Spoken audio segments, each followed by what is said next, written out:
Captain's log, stardate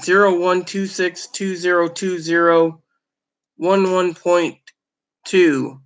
Starship Excelsior's log, NCC 77246. So, I was told to go live and talk about what's going on in the life of myself. Now, I know my cousin-in-law Dinky would tell me, pull up your pants. Well, there we go. So as you can see, if you're looking closely, the cage's roof's taken off. Chloe's cleaning Ebony's cage because, well, he shouldn't be living in a giant pile of poo pellets. Poor little bun.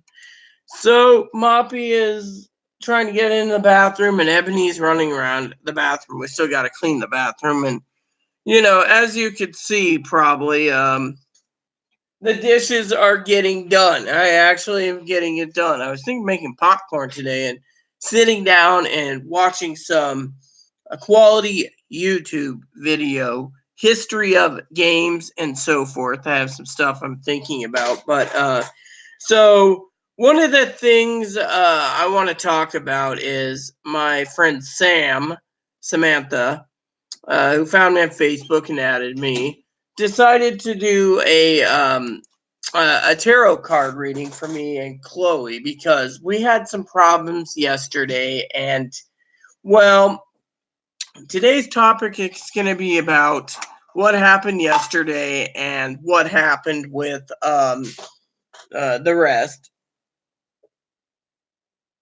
So now. Just got to clean up the top of the freezer, too. Yeah, I know. So basically what happened is I got to pull a turkey out one of these days, too. So what happened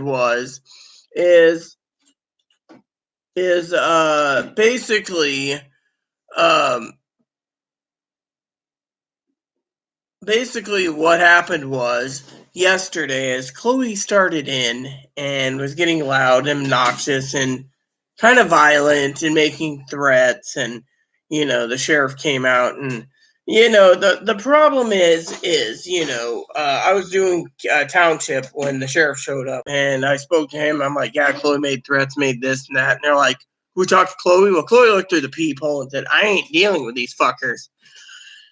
So all of a sudden, they leave. They're just like, well, if you're suicidal, call us. We can get you evaluated. Well, Chloe decides to call the crisis team, which is not a bad idea if you're having a crisis. Well, what happened is they talked to me and they're like, oh yeah, Chloe should be involuntary, blah, blah, blah. Chloe's like throwing a fit, yelling and screaming. And finally, in the end, what happened was the DCR, that's what they call the designated crisis responder, turned around and was supposed to come out to the home to evaluate for involuntary commitment because Chloe's threats and everything else. And basically, what happened is I told Chloe I don't want her here anymore because she won't learn her lesson. For one, she's not getting better. I brought this up to Sam, who decided to do a tarot card reading. Last time I played with tarot cards, being an ordained minister of God, believing in the one true God, I had nightmares. So what happened was she turned around, the tarot card things, and I could never, but with someone else handling the cards, it should be fine. So what happened is I asked for a tarot reading, past, present, future. And I can't remember mine, basically because I was asking what to do about Chloe. And Sam said, maybe I need to discuss in the topics how I got better from my mental illness. So I guess that will be one of the topics today. But before we go into it, let me just say I did a lot of spreadsheets this morning. I played Diablo. I'm trying to get my Paragon level up before increasing my difficulty to expert, because I always play through the areas to see how hard it will be to do it. And so forth and so on. So, and then the other problem is, besides the spreadsheets, is like I said, I want to watch some reviews soon. I got a review list somewhere. I just got to go ahead and watch the reviews. For next month, I'm going to Portland, so I'll be house sitting. I don't think anything's going to change. My family basically has their own opinion and so forth. And when I asked Sam directly what to do, because, it's been hard on me. And frankly, Chloe, she was recommending, be a teacher. Well, I've been trying to be a teacher. I've been trying to say, look, if you got anger issues and you blow up at any person, no one's going to freaking like you. They're going to sit there and say, we don't like you, pretty much, and that's what's going on when it comes to, because of it, So one of the things, that I was talking about, was, I asked her to leave. I said, look, you either can leave on your own accord and be homeless, or you can, hey Sam, or Sam and I have been talking Facebook Messenger, or the other option is go home, And so she called up her mom. Her mom's like, look, you calm down, you're not gonna be, kicked out. Well, I talked to some legal people, my lawyer, and he's like, look, Chloe's on the lease, can't throw her out, but the only way you can do anything is a restraining order, which I don't really want to do, but push came to shove, because the violence. I mean, literally, she's making threats against my advocate, saying that she was going to murder the advocates before she goes and murders law enforcement, before they drop her and then basically, plant her in the ground. And I said, no, some neighbor, someone called and I never explained the whole situation to Sam, but the threats, threatening my advocate who messages me and says, hey, I heard rumors there's some drama. What's going on? And it's like, oh, well, or I'll message her and be like, yeah, I'm not doing too well. I got to wait 2 days for a coffee shipment to come in from Amazon, and she'll be like, oh, come down, talk to me, have some coffee, and I'll send you home some. That's one of my advocates. My other advocate says, oh, you need coffee, I'll go to the store and buy you a couple bags and you're set. So I have people out there that look after me because I actually, take care of Chloe so much that they're like, look, Chloe's not on a fixed income, is on no income. You're on a fixed income. Therefore, which brought me to the other griping problem that I have was, Chloe's mom, Chloe was in tears, and she's like, look, just get me home. Well, mom said, oh, there's a ticket that will be available. Just, but there's no money right now. Just stay there, stay there, stay there. You're not going to be evicted. Well, Chloe hitting her head on the wall, and I mean, I could just say, look, the neighbor upstairs, which he uses a meat mallet all the time, tenderizing meat. I can be like, Chloe was using a meat tenderizing mallet. I mean, there's ways around this eviction thing, but the problem with the eviction is the loud um voices, and so forth and so on.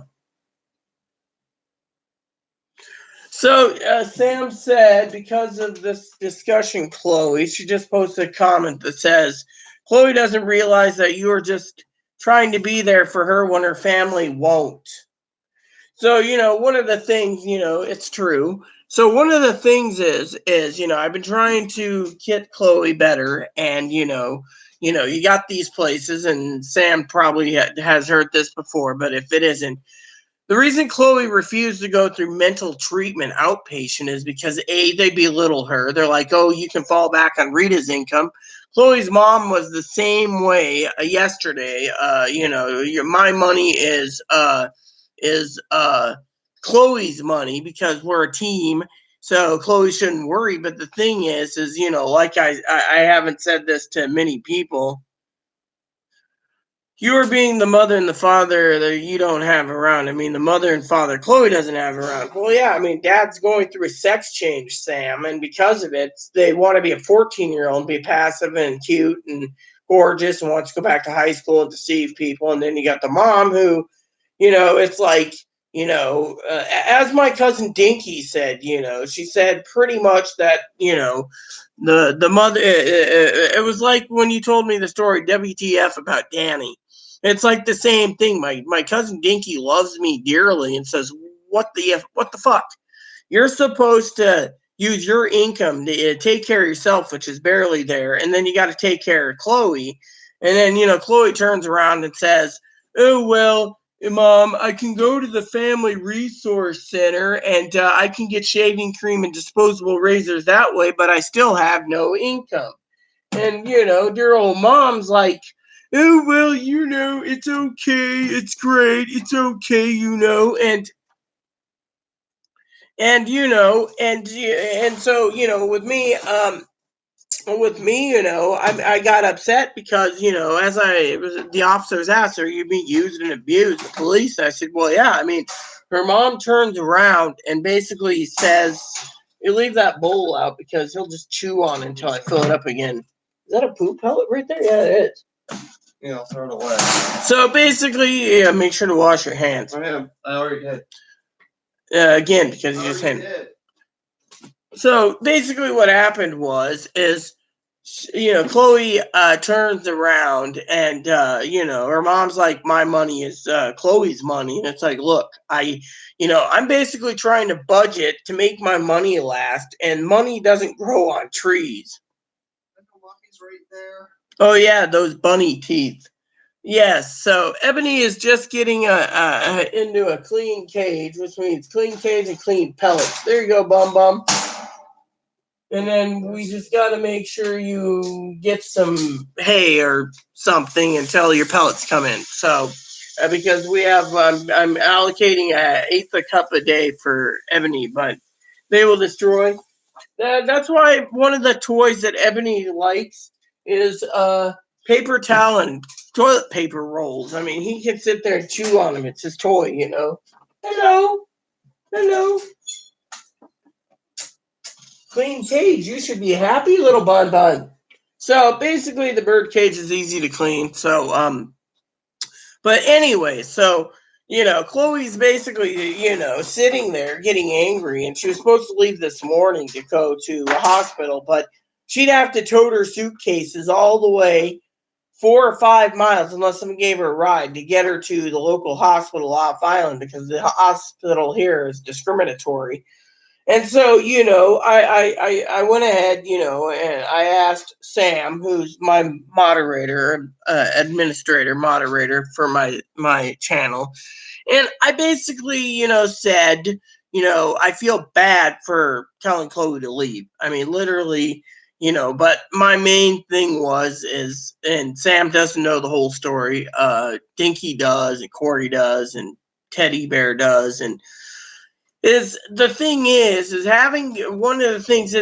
Chloe's mom turn around and say my money is her when I'm being investigated by Social Security basically on a payee because they wonder why I can't do laundry once a week or twice a month. Instead, I get 2 rolls of quarters and it goes really quickly washing towels and blankets and bedding and clothes and $20. So next month I have to put in the budget for $30, and because of it, well, yeah, it is. It's cold. It's winter time, Sam. It's winter here, so not like it's a lot warmer down south. It's cold up here. It's between 30 and 50, and right now it's supposed to be in the 20s, but the weather pattern is just really weird, So, basically, that's expensive. Yeah, exactly. So, and then the other problem is everyone knows when I talk, and people say, "Oh, well, Chloe would be a better person if you didn't talk shit on YouTube," but I talk shit because I care. That's what Purple Maple Leaf would say. She's I watch her videos on Harvest Moon games, and she's always like, "I talk shit on Harvest Moon because I care." Well, that's the way it is for me. I talk shit because I care, and frankly, uh, I mean, literally, but so Chloe goes and makes threats, and the police basically did an investigation when Chloe filed a report for being sexually assaulted by the neighbor. Now, the police said there was no sexual assault. There was no evidence. Well, same thing happens when we and Chloe got attempted sexually assaulted / raped by a guy in our apartment. He got out of it, and I found out yesterday he's in a mental hospital. However, the problem is with him is that they said that, again, intoxication makes the case unbelievable. So, so don't drink because it's stupid, And so Chloe turned around yesterday out of anger, and she said, look, if I can get a job, I'll get a job, but I'll get a job and I will stay drunk. Pretty much, basically the illegal booze type thing. She says, I'm craving booze. I want booze. And I never knew that, she's, and I heard her from her dad's side, the one going through the sex change, that on her dad's side, her dad was a drug and alcohol abuser. So technically it could have helped with her being in the genetics, because frankly, Chloe was talking about wanting her therapist to be Captain Morgan's and Admiral Nelson, which, and Cruise On and other, rums, Yeah, I got a washboard and I wash my stuff in the bathroom. It's a bitch, but it's free. My husband and I, talking about a story, Sam, was going to buy one of those little drums, the 7-pound drums where you fill up the washer and you crank it. And basically it's like a little hand washer, and you wash it and then you line dry. We were going to spend like $80 for one of those, but we never did. Because I used to wash my clothes all in the tub and I just got tired of it. So I decided to allocate quarters to laundry, And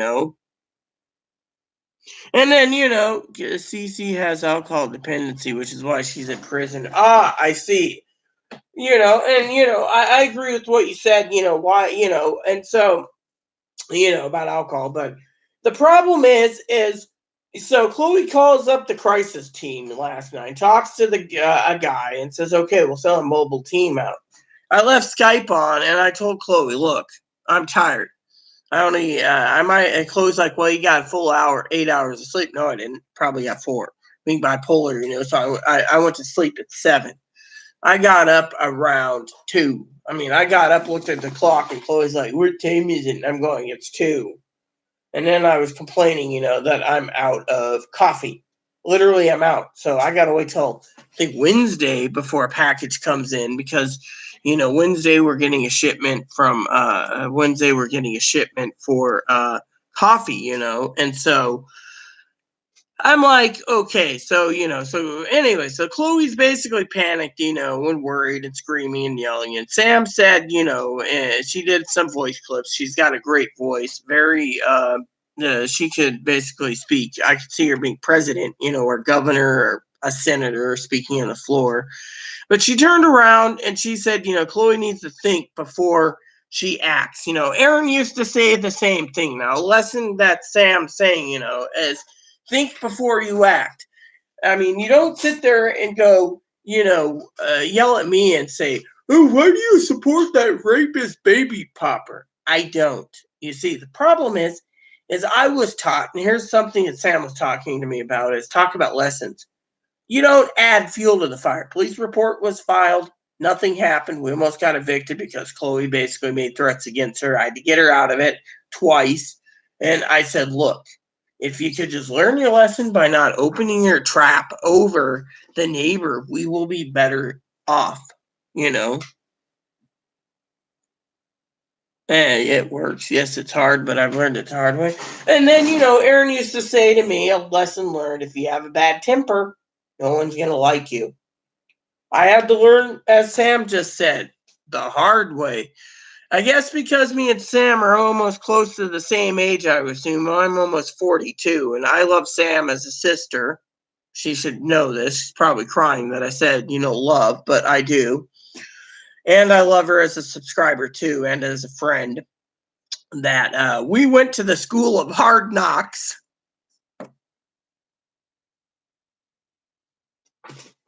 Well, yeah, literally. I've tried to tell Chloe, if she look, we had a sheriff come out to our place, and that's what triggered the investigation to eviction for threats against this baby popper. And because of it, sheriff said, look, if you make threats against a tenant, you're evicted and you'll go to jail. If you make threats against law enforcement, federal agents, the commander-in-chief, the vice commander-in-chief, senators, congressmen, whatever, you're going to go to jail. So this guy who's nice says, knock it off. Don't do it. Chloe's going to be, she's 32 now on the 17th of January. So she just had a birthday. And I'm still cleaning up the birthday cake pans because, I made some cakes and, well, the food bank gave us cakes. Damn fucking fruit fly.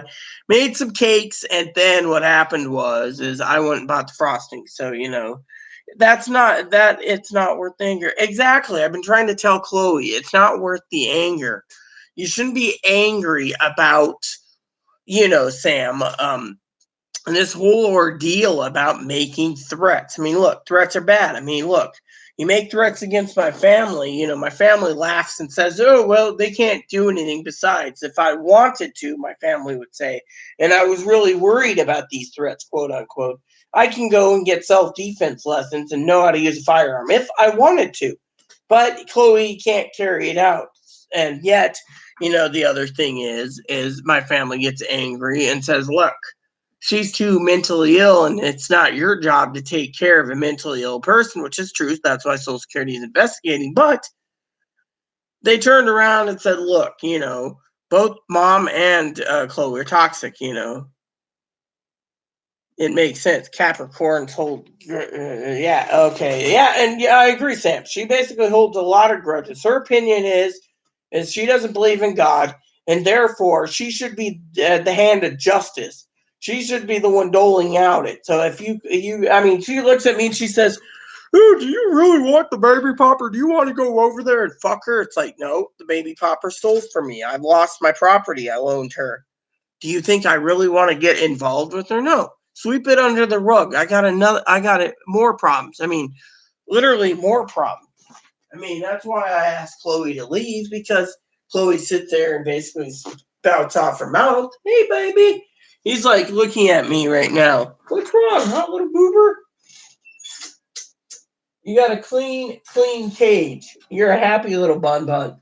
He's happy. So I understand that, and they need to be punished, and they aren't. Yeah, well, exactly. The justice system doesn't work. I mean, literally, I've been sexually assaulted many times, and there is, if they either chalk it up to too much booze, or they chalk it up to it didn't happen because you might be mentally ill. So they're saying, I mean, literally. Oh yeah, exactly. You know how I feel, Sam. Literally, my cousin-in-law, Dinky and Corey, they both know I feel punished. I mean, you got Chloe's mom who says, "I'll get you a ticket." Then all of a sudden, she doesn't get a ticket.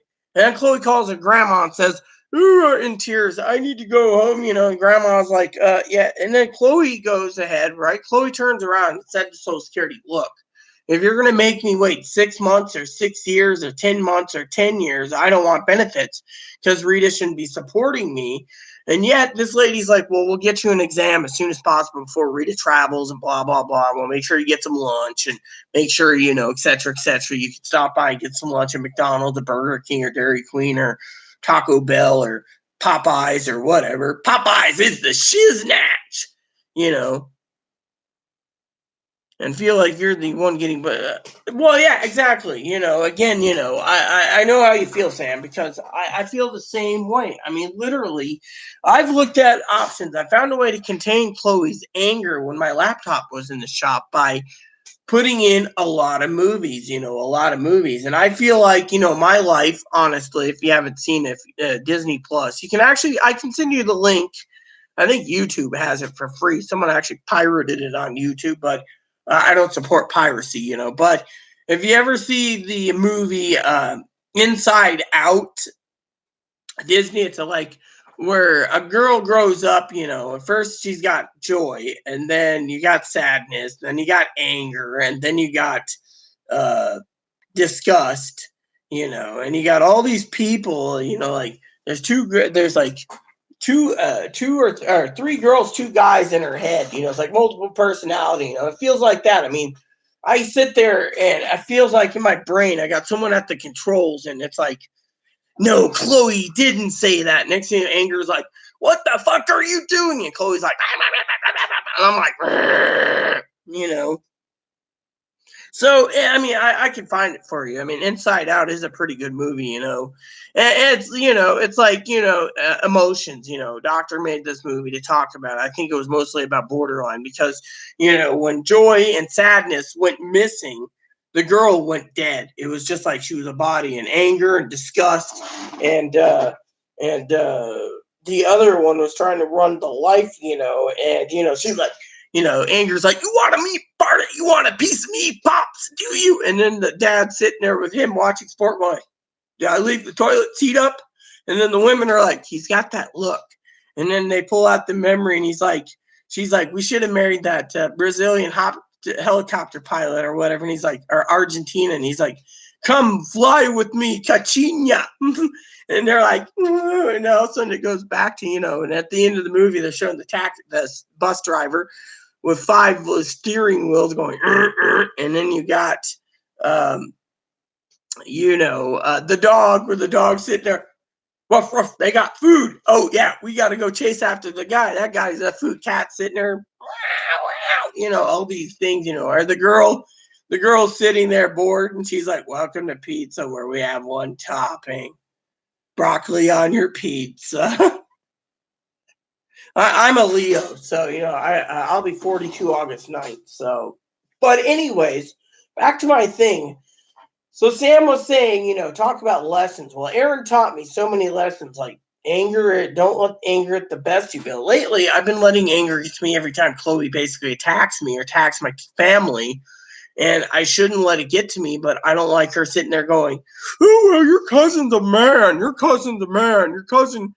Dinky's name's Terrence. Your cousin-in-law is a man, and your cousin married a man, and he should be ashamed. And I'm going, what did Dinky do to you? You know.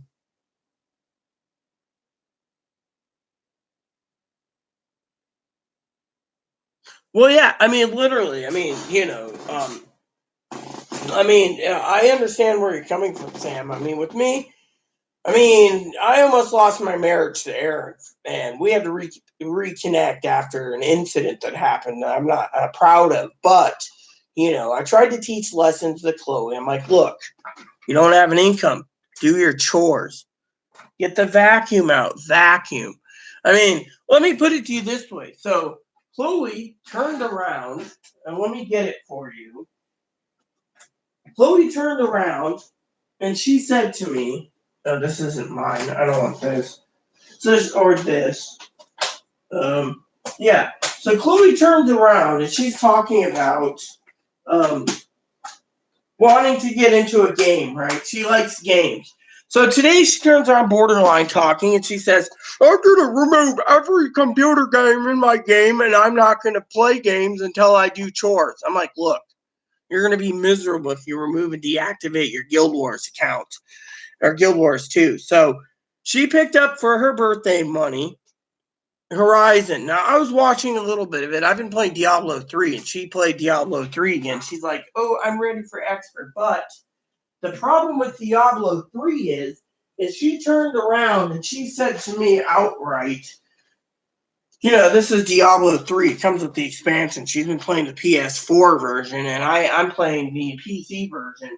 And so what happened was she turned around. I was playing a game the other day, and she says, "You know, we're going to Wenatchee in March. Maybe you should get the other game." The other game I was playing was Baldur's Gate, which Baldur's Gate is right here. It's Baldur's Gate. I've had the original. It's on my computer calibrated. I play Baldur's Gate. I'm a dungeons crawler game type thing, and there's disc 4, disc 5, disc 1, disc 5. But there's 5 discs, there's the expansion, then there's Baldur's Gate 2 views on it. And I said those are really good games. I could probably set her up so she can get it on her computer. And then I told her about Icewind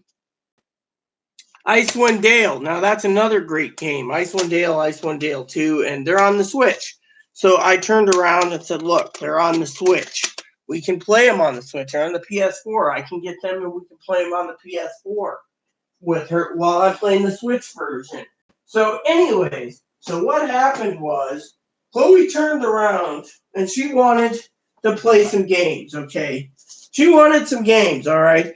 So for Christmas money, some of these I bought myself, but for Christmas, she wanted to play, and she's playing, like I said, some others, but she turned around and she went ahead, and one of the things that I said I'd really want to try to see if it's hard or not is the Assassin's Creed games. The first one, hubby and I tried getting into, was hard.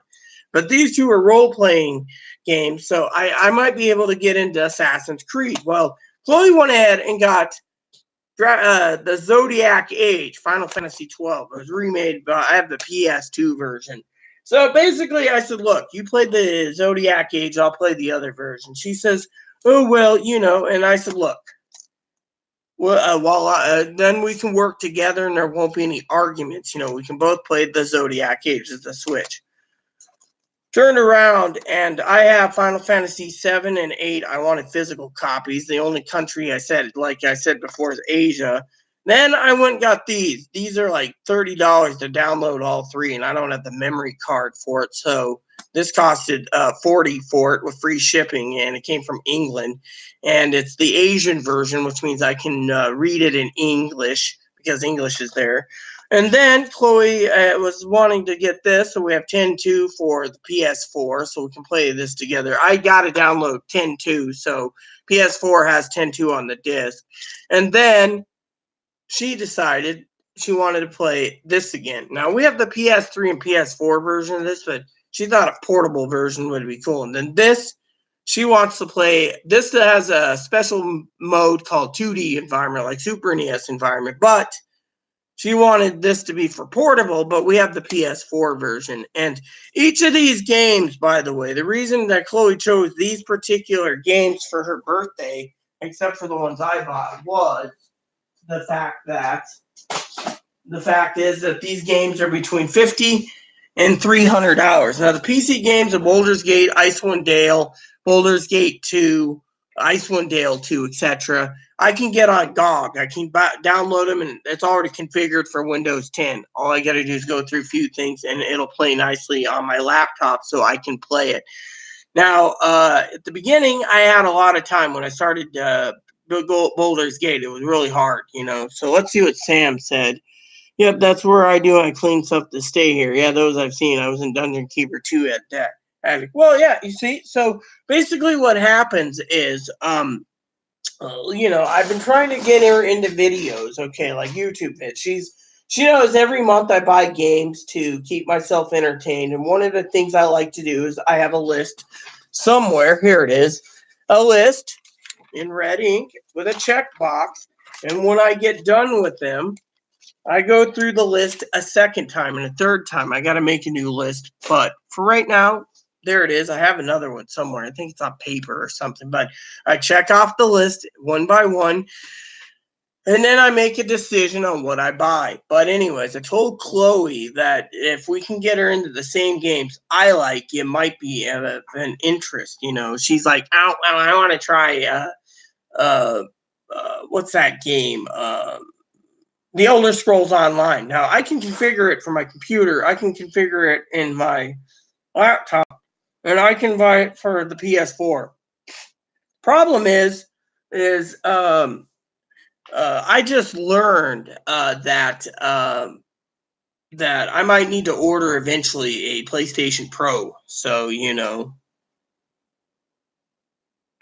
had a YouTube channel, but let's just say people started attacking her, so she took her channel down.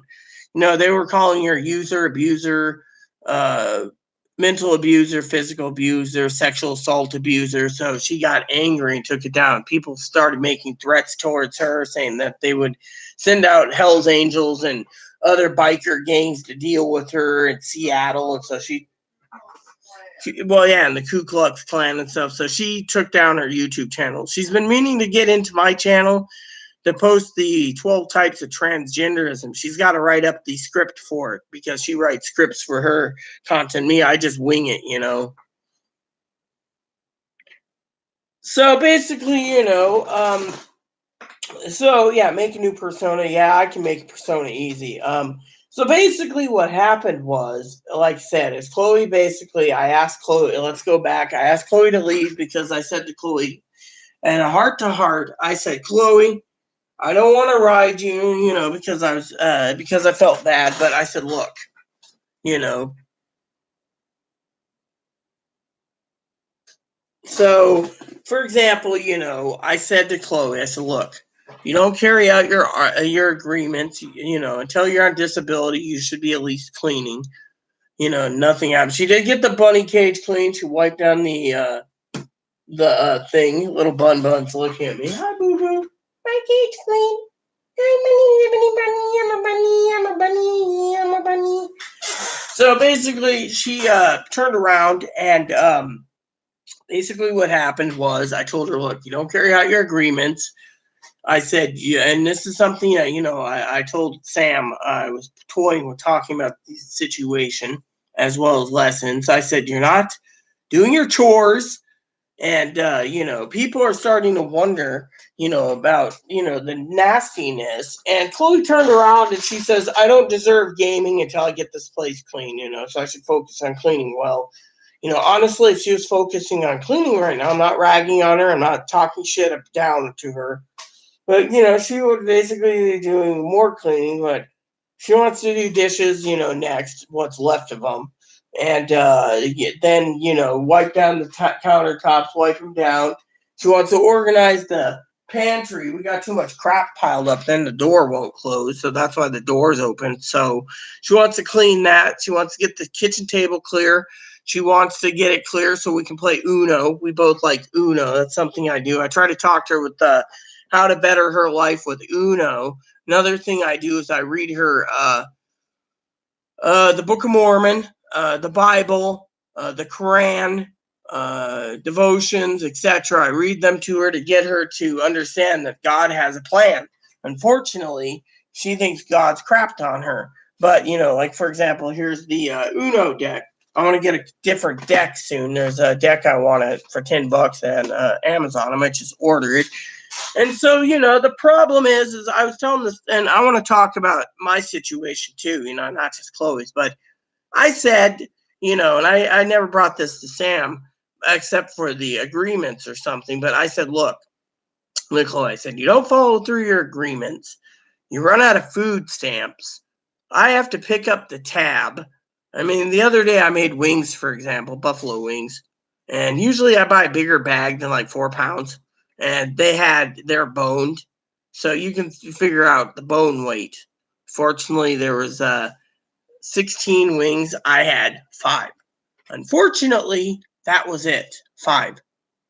And to me, I'm thinking, no. And, so to me, it was not cool, and then running out because, she and I mean, like I told Sam, let's see, I get days where I don't want to do fuck shit. So I have to drink some coffee or an energy drink to put a foot in my ass and clean out. I agree completely. I mean, when it comes to energy drinks, I always carry energy drinks with me just so I can have energy drinks for when I have, because I I sleep in the daytime. So with me, Sam, if I have to go off island, like I haven't because my back's been out, I will basically go and carry 2 energy drinks with me. Now, if the ferry galley's open, I'll grab a cup of coffee, a couple of breakfast sandwiches. But when I do the cup of coffee and the breakfast sandwiches, usually I get, what about me? It's like that. I can't remember the Mortal Kombat thing where it's like, where the lady, when you're playing or something, it's like, it says something weird. It's like, to me, I picture that. What about me? And to me, I'm like, and so, like I said to Sam, Chloe wants equality and thinks the world is she's owed, the world owes her. Well, her mom thinks the same thing because, about the ticket. But, with me, it's, if I go out to lunch, it's like, what about me? And if I don't give her what she wants, it's like a temper tantrum to a point, and to me, it's like, look, I'm giving you this is, I mean, Sam, you're watching me, so you're live, so you can relate to this, but I'd like to get your opinion in text. Do you think it's wrong for me to sit there if I was going to lunch, okay, and I was taking you and Danny to lunch, let's just say Taco Bell / KFC, and I said, look, you can each have a meal with drink and soda for $10. Instead, I go ahead and I'm like, well, I want a taco party pack for myself. I'm gonna just engulf as many soft tacos as I can, take the rest home. Said, Chloe gets angry. He goes, well, what about me? I want a taco box or whatever. And it's like, the world isn't equal. I mean, with me, for me, I mean, honestly, I've only eaten a couple marshmallows today. Again, that's been my meal. Yesterday, I had a few marshmallows, and I told my cousin-in-law maybe I should make some popcorn.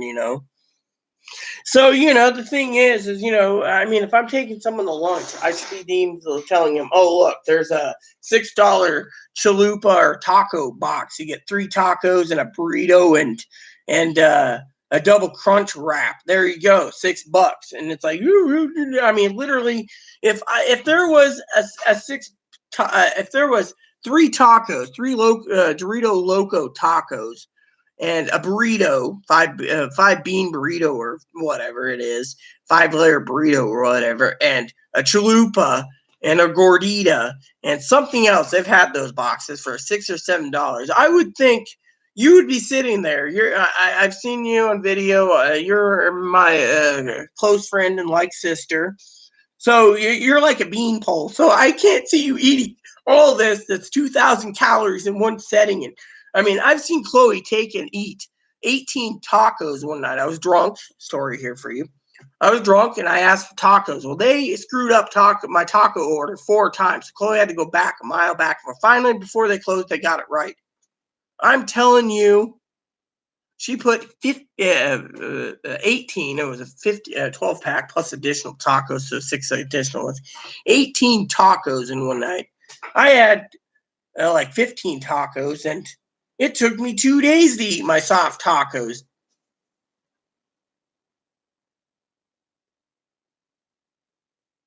Okay, so if she was in that situation and she had gone, see, for example, sometimes Chloe goes ahead and goes like, for example, I'll tell her, I'm not feeling too well. My physical health ain't there. Go to Walmart, my order, go pick it up. It's got 6 bottles of booze, 4 rolls of dip. What's the rolls of dip is at the smoke shop. Go to this time, get it done, pick up my stuff, take it home. She's like, okay, including chips, my pizzas, everything else. She's like, okay. I said, go get yourself some lunch. And what does Chloe do? She goes to Burger King, gets what she wants, then goes to Taco Bell / KFC and gets me my stuff. Time I get home, I got a couple soggy crispy chicken sandwiches from Burger King, couple triple stackers with bacon and Big Kings, which I paid for them, so technically I get more. That was not tasty, reheated in the oven, mind you, and then some chicken sandwiches from KFC. I'm telling you, I was literally miserable. I'm sitting there going, like chewing on rubber. And so, anyway, you look at it, I mean, I remember one time here on the island, I was sitting around and I told Chloe I needed to get something to eat. I had to pay bills. And I said, I'm going to the post office. I'm going to get something to eat. Well, Chloe started screaming and yelling and screaming at cars, okay? Because she was angry. She wasn't getting lunch. Now, I don't remember where I went that day. I think I skipped lunch because I just felt bad. Oh, no, I didn't. I went over to the Friday Harbor Crab Shack. The fish and chips and stuff, deep fried shit was bad. Then I went over to the Casket Schooner. I sat down, had a couple beers, ate. Chloe found me. And then in the end, because I felt bad, I went over and got more fish and chips out of my own money over at the place called the Bait Shop. And all of a sudden, I got her like cod, okay? I said, oh, here's a couple pieces. You get nice size 3 half-pound pieces of cod and fries. I said, I'll take, because by this point I spent so much, I was still hungry for some damn reason. I don't know why. So I got halibut and I got shrimp. All of a sudden, I want shrimp, I want halibut, it's like, you got 3 half-pounds of cod. Deal with it. Buy halibut. Halibut is $9 more. The shrimp is $6 more. You either get one or the other. And then She just ate it and was kind of grumpy, but it's like the ungrateful mode, but I can't, I just don't understand someone like her, and so to me, I feel bad, when like the other morning. Okay, I'll tell you another story. The other morning, I got up, right. I was watching The Little Mermaid. Chloe was sleeping. Literally, she was snoozing away. She's a little Miss Snoozer. So I woke her up and said, I'm going out. She says, oh, you're going to go get the rent. And I said, yeah. So as I was going out, I said, I got to go by the store. So I'm going to take the shopping cart. So Chloe's like, oh, I'll go with you. I said, oh, you can sleep, don't worry. And she got up and went with me. And I got the rent covered, went to money orders, got everything I needed. So take this to the vet, do this, do that, blah, blah, blah. And I walked along. And then I walked into a place called the Rocky Bay Cafe. Looked at me and she says, your dog can't be in here. It's a service dog. As you want the papers? She said, no. Owner came out today. Rita, what's up? I said, I came in to get some coffee. To go? I said, no, I'm going to sit. He comes out and he says, don't worry. The dog's really well behaved. She's like sitting there and I'm like, he's working. She's like, oh, what a good dog. I'm like, working. Well, the owner told her, hey, so I got a discount. I said, don't worry. You should just charge me the same. It's not her fault for not looking at the vest that says don't pet. He's like, okay. So I was there and I was like, look, I'm hungry. I'll take the sausage links, which they're not that good anymore, some bacon.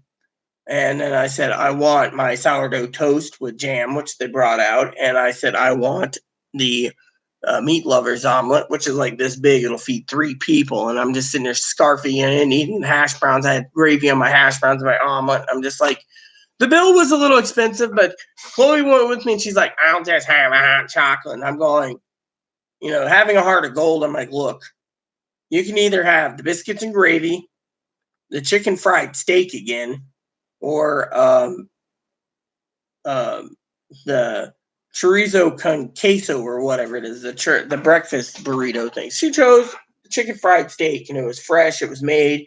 They gave her a hash brown thing like this, huge hash brown. And, to me, I feel guilty, just sitting in there and she out here, I'll have a hot chocolate. And it's like, and then I feel guilty because, I go along, and Aaron always says shower everyone with kindness. So I'm like, I got to go to the store. So I'm at the store. And, Chloe gets angry with me, whether I'm at King's Marketplace or Friday Harbor Marketplace. She's like, oh, you really want a bottle of whiskey? And I'm like, yeah, I'd like a bottle, but I'm not going to allocate the money for it. And so what happens is, I didn't do it. So I'm like, yeah, I'll just go rent a movie or two. Got my chips, my popcorn, my butter, and some other stuff, milk and coffee, and I got everything. And I took some cash out for the laundry.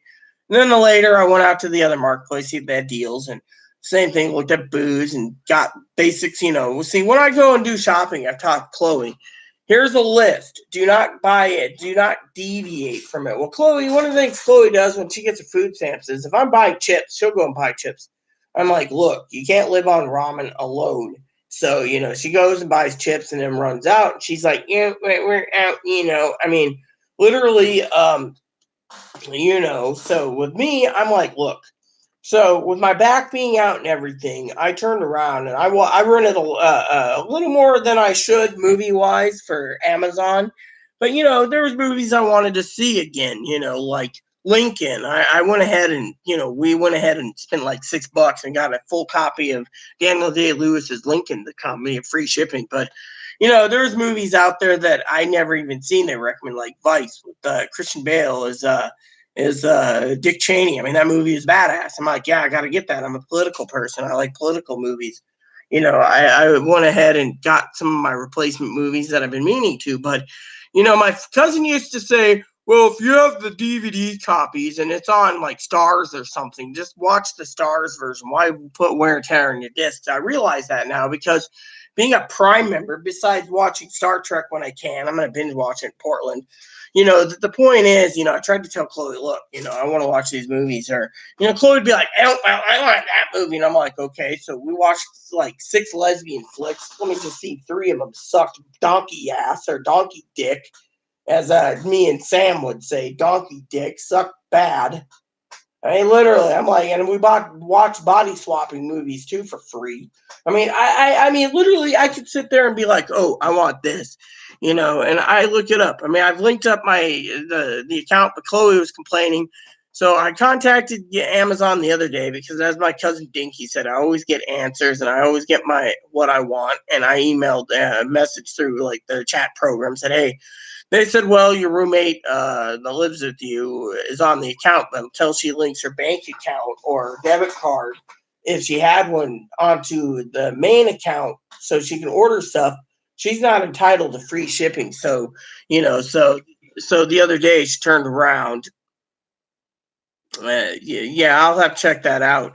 So the other day she turned around, she looked at me and she opened up my cans of coffee and says, you're going to be a bitch for a few days. There's no coffee left. She went ahead and said, I'm going to order something. She found a couple cans, 3 cans at $4.37 a can for a 2-pound can of coffee, which is Maxwell House. It's like light roast, but $4.37. So she bought 3 cans. She's like, here we go. We got coffee coming Wednesday, but I'm also got packages coming in for dog food, which I didn't know we had some stacked up in the back. And we were looking for adult bunny pellets. Hi. Hello. So this little guy is happy. He's got his little blankie, in there, and he's just, he's a happy little bun, But so basically, I asked Sam, to go read the cards, and Sam's cards were accurate because I talked to Chloe about her reading and etc. And let her listen to the voice clip, and she realized she made a mistake begging her mom for a ticket home. I mean, literally, and her mom's like, oh, well, calm down. The other thing Chloe did was she went and came to me and said, I disowned my mom. I sent her a Facebook message, I disowned her. I'm like, why? Well, she won't get me home. Well, her mom turned around, okay, and said, well, my money, Rita's money is your money. That upsets me. But also it upsets me that, that her mom thinks that she can get her on disability in 3 to 4 months. Problem is, the Social Security lady said basically outright, I said this in my other video, that her credentials or her medical records are all outdated. So she's got to go to exams, and if she gets exams, it'll be fine. But right now, I asked her about these hospitals, and she's like, oh, yeah. Well, some of the hospitals are current, like, because, if you go back to an emergency room, they have to label that one as active and current, because it's a medical record. Even though it might say she's been hospitalized at Smoky Point, they sent her to. The point is that she basically, which, talking about hospitals last night, I called up the lines to find out what to do. And the lady said, well, if they don't come out to the house, call back and we'll talk to Chloe. Well, Chloe didn't want to talk to him. So like, well, we're not talking to you. Well, when I told them the first time before I could answer, they're like, oh, is this about Chloe? Oh, our beds are full, so we can't help you. I called up everyone. They all want to talk Chloe. And then when Chloe's like, I don't want to talk to him, they're like, well, if this is about Chloe, because they knew right away, we don't want to, she's on her own. She better be going to another state if she wants mental hospital help, because they said outright that they think it's a joke. Chloe goes there, she gets medicated, she gets off the medicine, and then that's it. She's off the meds. And whatever she does with it, throws them in the dumpster, flushes them down the toilet, who knows, so, but yeah, so I asked Sam literally about what to do, and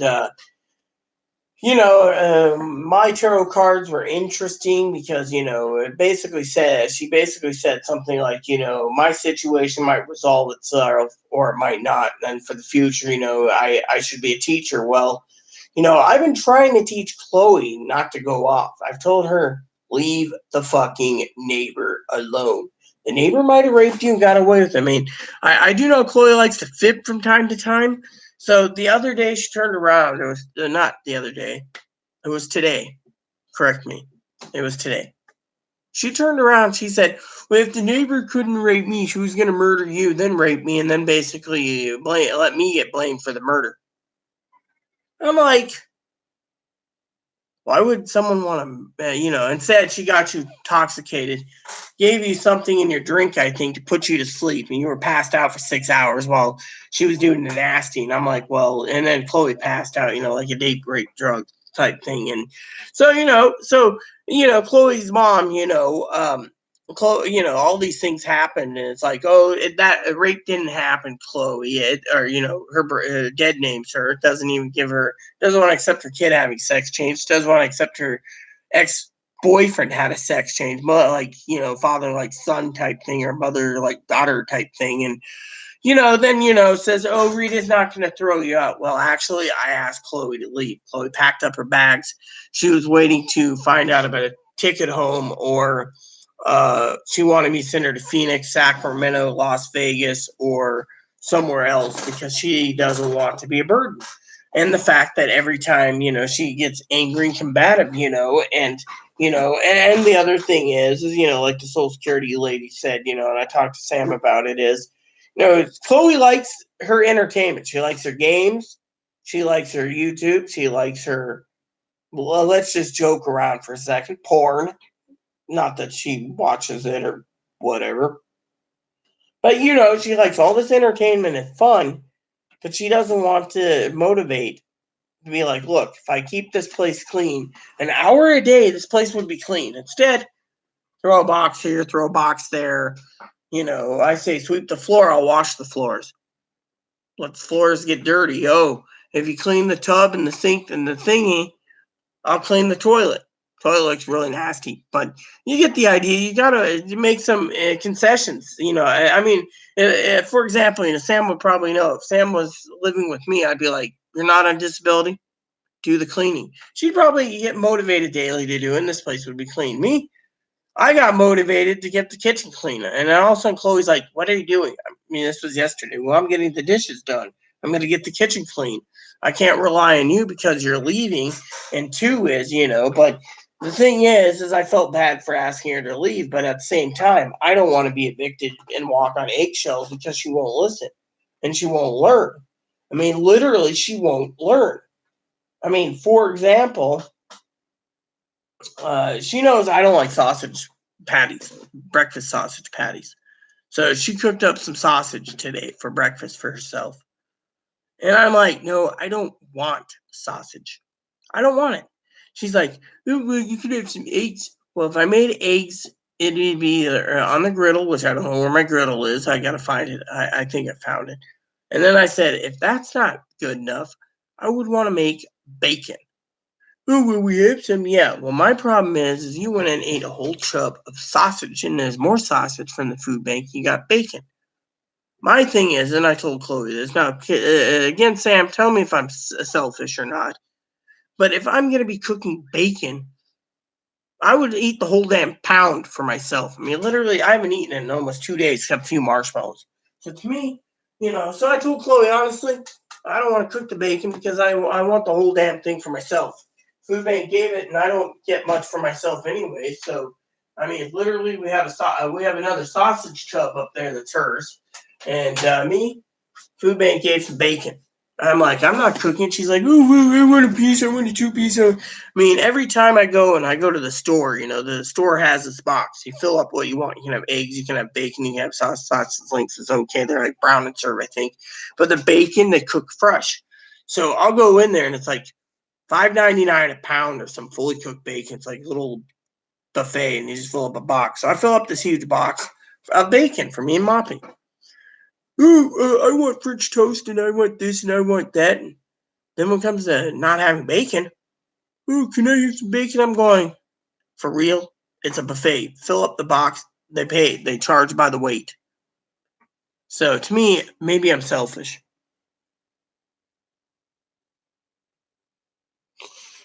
That's so fucked. That's what the card said. That she loves entertainment but won't care for herself. I either share it half and half or split certain foods you want, the other doesn't. Like you get bacon, she gets French toast. Well, yeah, I mean, when I buy the box, okay, I buy the deli thing, she fills up her own box and I pay for it. So she gets what she wants in it, but usually there's no bacon. And then when I get bacon, it's sausage only because I go with meats. It's like, can I have some? It's like, well, you got French toast sticks, you got this, you got that, eggs. I didn't. I just went with all meat, and it's the same price weight wise. So if you bacon, 4 eggs, and French toast sticks, bacon, and sausage, you fill up a box, and they charge like $5.99 a pound in this cardboard box. So the same thing applies when I go for lunch sometimes at the deli and I get chicken tenders. Now sometimes I'll do it at night when they're cleaning them out because it's like 75% off. So they'll fill up like 4 pounds of chicken tenders, and I'll eat like what I want. Be like, here you go, Chloe, you can have the rest. But that's not being selfish. But when it comes to bacon, I just flat outright says I don't want to cook it. For one, I just don't want to share it. And I was blatant about it, because frankly, with me, honestly, maybe I'm selfish, but to me, I'm like, well, I'm supporting you. I'm giving you free internet. I'm giving you free lights. I'm giving you free food most of the time. I'm giving you free reign to treat me like crap, which I shouldn't, which I don't like. I tell her that all the time. You're treating me like crap for no reason. And yet, once in a while, I go, oh, well, I am hungry, but I haven't eaten but a few marshmallows in 2 days. I wouldn't mind eating the whole pound. She's like, gets all mad. So I'm like, you know what? Bacon's yours. I'm not cooking it. That's all I say. Then she looks at me and she's like, fine, you can have the whole thing. And it's like, like the world owes her. And, this is something that I've been trying to teach her. The world doesn't owe. I mean, if you want to post some more comments, I'll reply to them in a second, Sam. I just got to go use the little girl's room. I'll fill up my dip and we'll go another round.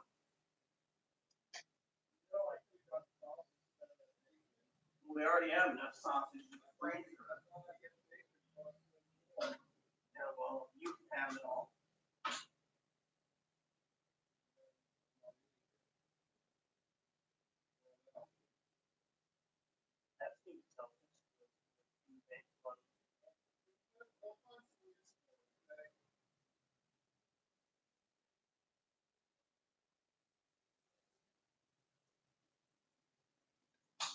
I gotta go back.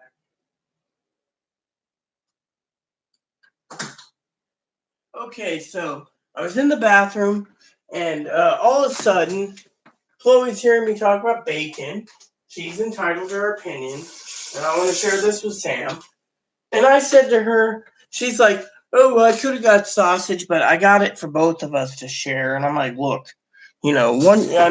usually the stuff at the food bank I don't usually eat, but, the sausage, I really don't like the sausage patties because it takes too long to bake, fry up, or whatever. So I was like, literally, I was blatant. I'm like, look, I pay, as I said, I pay everything, yada, yada, yada, and she's like, oh, I got it for us. I'm like, look, maybe I'm selfish. I was on the toilet when I said this, or maybe I just, don't want to share for once because I share everything, my money, my housing, everything. But once in a while, I want to hoard something for myself. So I said, no, I don't want it.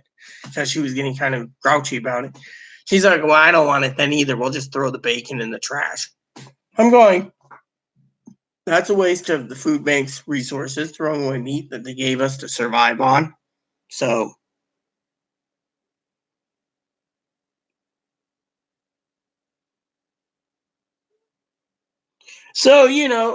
let's see. Like you get bacon and she gets French toast or whatever at the store, okay? And caring for me and self-esteem. She doesn't have any self-esteem. Literally, she'll go on YouTube sometimes, or not YouTube, Facebook, and she'll attack transgender people that have the same mental illness as her. And she says, well, if the government ain't giving me money, they shouldn't be giving you money. And they're like, oh, yeah, you're jealous. I'm hot and cute and gorgeous, and I got a wife, and, I'm getting money, and I own a house and a car, and you look like a hobo on the streets. You're homeless. And Chloe gets mad and says, look, if they weren't going to give me money, then they shouldn't be fucking giving you a fucking sex change and money. Oh, well, my sex change is covered, She'll go after them, basically lambaste them.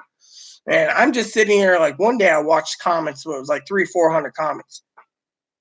And I was just sitting there going, wow, literally it was just funny, because, or I had a lady lambasted me, one of my um, you know, subscribers who's a moderator, Jen, who thought I was ass hurt because I don't believe that sex changes should start at 4. I think it should be 18 or, in my opinion, 21. Oh, well, if it's 21, the face structure is going to be male and you got to break the bone. And it's like, so basically, I chalked it out to drama. Basically, I was like, well, fuck it. This is just pure drama. They removed me because they thought I was ass hurt. Point is I am the type of woman that I don't take shit from nobody. I mean, literally, I told Chloe, pack your bags. She wouldn't pack them. She was in tears. She called her grandma and says, oh, I got kicked out. Grandma's like, well, I'll see what I can do. But in the meantime, Chloe's mom thinks that everything's going to be fine and Chloe will be visiting her in May when she comes up to Washington on her way on a cruise. So she's going on a cruise, yet she doesn't want Chloe there because she knows Chloe's temper is bad and doesn't want to deal with it. And then says, oh, I could have got you on it 3 months. I asked the Social Security lady specifically, Sam, do you think in Ohio her mom could have got on it 3 months? She turned and said, no. The medical records that we have in Ohio were outdated. The medical records in Washington are outdated. The medical records in Arizona are outdated. The medical records in California are outdated. And other places she went to for hospitals, outdated. She says, we can't use outdated material. That's why I got to send her for an exam. Well, Chloe didn't want the exam. She doesn't want to wait 6 months to a year, which I understand because of my income. But Chloe also thinks because she's bad that she can't get better. And, my point is, Aaron got me better. So there's got to be a way, as Sam said, to talk about this. There's got to be a way to get Chloe better.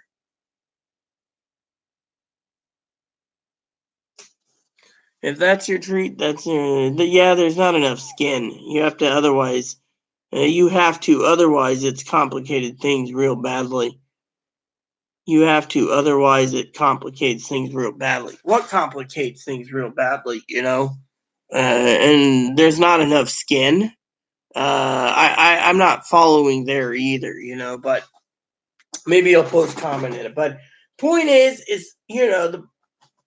the surgery. Oh the surgery, So there's not. Jazz Jenny. We were talking about that. That's right. So basically, Sam was talking about that. So basically, there's not enough skin because the penis isn't fully developed. So they have to take a skin graft for somewhere, and about 90% of skin grafts fail. I mean, if you want to look, that's a skin graft for my vagina right there. I got 2. This one healed right here. This one healed. Can't barely see it. This one didn't. Even with creams and everything, it didn't heal. Whoops. Yeah. I hope that wasn't my Sam. These weren't showing that well, right? I really don't want to be banned on YouTube.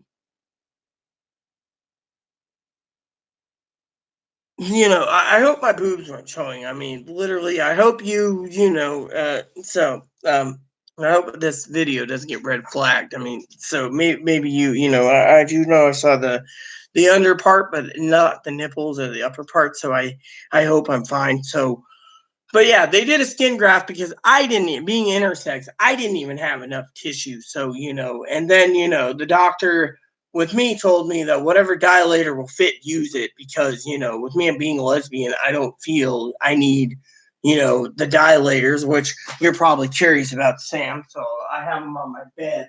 There's 4 levels of dilators. They go from orange, which is what I use. Here's the diameter, by the way. No boob size. Okay. The dilator I use is this one. The doctor said it's fine, It fits in perfect and everything. I can probably work my way to this one, but being lesbian, this one's the next dilator size right there. Being lesbian, I figure, what's the point, I have to dilate 3 times a day anyways. And then, and then you got the next size up, I believe it's this one. So, each size there's up to 6. And this is if you want sexual intercourse, or the big guy right here. So you get the idea. So, you got to dilate, keeping it open, So yeah, I dilate all the time. I can dilate while I'm sleeping. It doesn't bother me. The dilator stays in there. I wake up, it's still in there in the morning. So, basically, so to me, you got to dilate in the surgery, so, but Chloe's always grumping and hating the past because no one will give her letters for surgery. Well, you need to be mentally stable for it. And, as my father-in-law, who's got a degree in psychology and psychiatry and stuff, he said, look, I don't see bipolar in you. You might be bipolar or borderline, but I don't see it. You're normal. Chloe, I don't. But he says, I don't think they gave Chloe the right diagnosis. She ain't bipolar or borderline. He says, I don't know what she is. But the point is, when it comes to, the, like I said, the bacon, it's not right to throw it away. But, this is because, again, I've had all these people, including the clinics all around me go, narcissistic alert, narcissistic. And, when I look at the things at times, narcissistic, and read, it could be basically pinpoint on Chloe. Unfortunately, Chloe doesn't think that way. She thinks her mom and dad's narcissistic.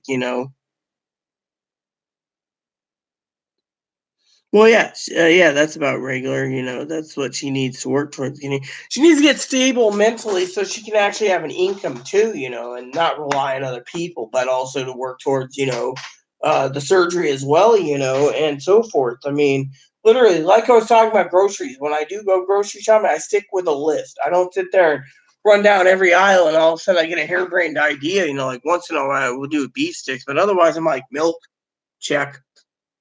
Oh, meats. Okay, these aren't on sale. These aren't on sale. This is on sale. Okay, frozen stuff. Oh, I want this and this. Chips. Okay, I want these. These are on sale. Okay. Booze. Nope. I look at them anyways. So cherry soda. Okay. Coffee. Okay. Milk. Like I said, I look over my list. I'm like, okay, this is good for a while. Coffee will last a while, and the milk will last a while. And all of a sudden, that's it. I'm on my way out the door. Sometimes I'll say, oh, I want a beef stick or two. I haven't tried this flavor. Okay. Next thing I'm out the door, and after paying, and I've been trying to teach Chloe life skills lessons, and be like, look, you go to the store. I mean, I even literally use my Gadwin print shop to print out the pictures so she gets a mental visual when she's getting ready to go to the store. Oh yes, we want this brand of toilet paper. You don't want to buy 4 mega rolls and pay $9 for it. You want to pay $4.99. You get 24 double rolls. Okay, so and et cetera.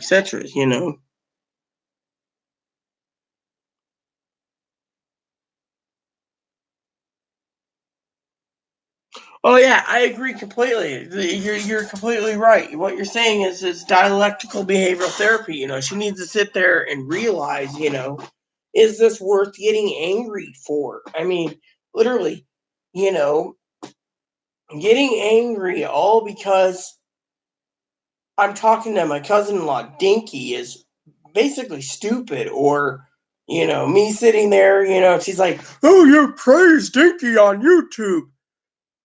Dinky's really Terrence."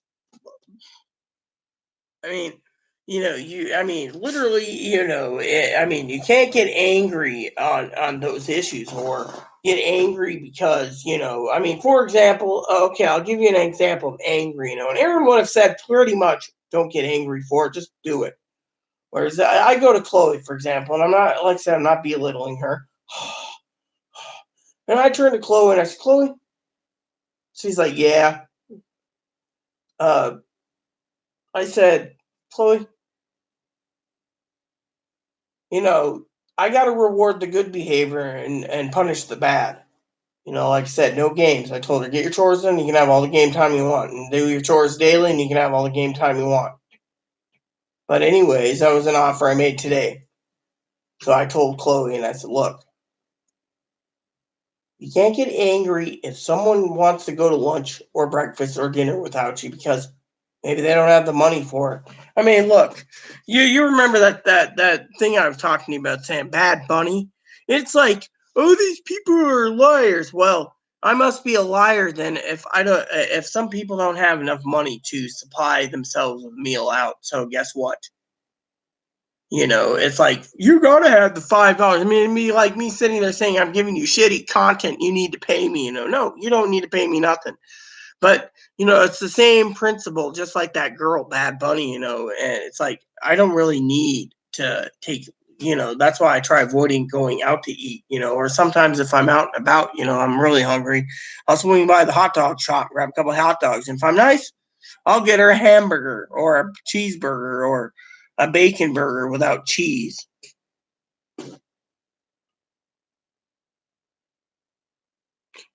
Yeah, well, yeah, exactly. Exactly. I'd be angry too about adultery, even if you're basically seeing two girls at the same time and you're not telling each other, girl, and you're fucking boning them. Then, yeah, you have a right to be angry because it's your father-in-law. And your father-in-law shouldn't be just sitting there banging the shit out of. I mean, look, I don't. My cousin-in-law the other day asked me, "How's Annie?" No one knows, but I'm married to a Filipino. Okay, she's mad. I had lower surgery. She didn't mind I had breast surgery. She didn't mind I had face surgery. Lower surgery. And the health followed with the Annie, and Annie caused Satan to rise up, and all hell and fire and brimstone came up against me. Now, Annie doesn't talk to me. Anger? Yeah. But anyways, when it comes to Chloe, for example, Aaron supported me having a Filipino. He was actually interested in her cousin and her sister. Well, yeah, exactly. You see, I mean, Chloe thinks I support the neighbor, and I'm protecting the neighbor. I'm not protecting someone that stole from me. My motto, Sam, is the horse is dead. Why beat it anymore? Oh, look, dead horse, as Aaron would say. Let's beat the dead horse. See, let's beat the dead horse. See, hey Ray, let's poke the dead horse. Definitely not fun. Want to watch my Wapner on my Watchman. Definitely Watchman. Watch my Wapner on my Watchman. Definitely Wapner. 3 o'clock Wapner. Well, I mean, we're all human, Sam. We make mistakes, but to me, I've tried to tell Chloe, this is not something to get angry over. Yelling and screaming at your mom on the phone about, I've been kicked out. Oh no, yeah, you guys want me around. I abuse her financially, and I tongue lash and I abuse her family. And she's like, oh well, trying to quell the situation. It's okay to abuse me as long as Chloe's out of her life right now. So you know what? I basically was telling my cousin-in-law the other day. I said, my cousin-in-law said, look, her family raised her wrong, putting her brother higher. She's got regret all the way around. She's been neglected. Yet her mom doesn't want to deal with Chloe's temper. So let's put it on Rita. If Rita dies, oh well. And to me, that's what really pissed me off yesterday. And I finally basically had a little red hot flame that matched went up. The entire stick matches went up the box in my brain. I said, look, you got to go. I can't have someone that's basically being combative and thinking paranoid thoughts that I'm for the neighbor. I leave the neighbor alone. I said, all I'm doing is spreadsheets and Diablo 3 or something else I'm working on. I'm going to try that Dragon's Dogma out. But guess what? She turned around and said, like not thinking. I even tried to have heart to heart twice yesterday and today. And I said, look, you don't carry out your agreements. You want to tear down everyone. I mean, if she turned around and tore you down, for example, Sam, I would sit there and say, what did Sam do to you? Oh, I'm talking to her, so you want to tear her down? She's giving me advice? No, she isn't. It's like, she wants to tear down my cousin because, my cousin saw certain bad aspects and narcissism in Portland. Well, that's fine. I mean, literally, if you're sitting there and Sam, I mean, I was going to ask you, do you, I mean, from what, when I talk negativity towards Chloe, I'm doing it in a way that I care that maybe she would learn a lesson, but, all I see from these hospitals and stuff is, and that's what I was going to say is, but see, between borderline, bipolar, she's also narcissistic. So if she's Narcissistic, wouldn't that mean she's narcissistic? I mean, literally, I don't know. I mean, literally, I don't know what to believe anymore with the diagnosis.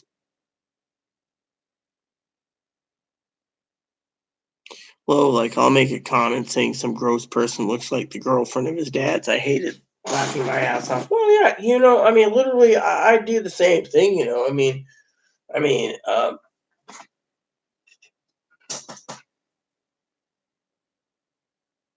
well, yeah, I vent about her, but that's only because I'm not in front of my therapist. My therapist keeps telling me to get rid of her. She's narcissistic. She's borderline. She's more trouble than she was worth. She'll never get on disability. I've had advocates turn around and tell me restraining orders. I said no. They made a deal with the management companies meeting the first time restraining order. I said no, because I thought she could change, and on top of this, like I said, the mental clinics, they turned around and said, "Oh, if you want to get better, you're going to need all these meds. We want to put you on everything and calibrate it and take blood work and stuff." I was like, "Fuck you! I don't want meds. I want DBT." They're like, "We don't do DBT." Well, I need DBT. Well, we could try CBT. Then Chloe goes there, and Chloe's like, "Oh yes, I'd like Rita to go with me." And I'm at home, and they're like, "Oh no, we need you here." And she's like, "I'm the client. I want Rita here." "Oh no, no." So Chloe's like, "Fuck you." Walks out the door. Hasn't been back since, or they'll belittle her, and she doesn't want to go back. They'll be like, "What's a sex change gonna do for you? What's having a disability gonna do for you?" I mean, literally, it's like they want to milk the dad. They want to use her as a cash cow and milk her for every dime that ain't nailed down.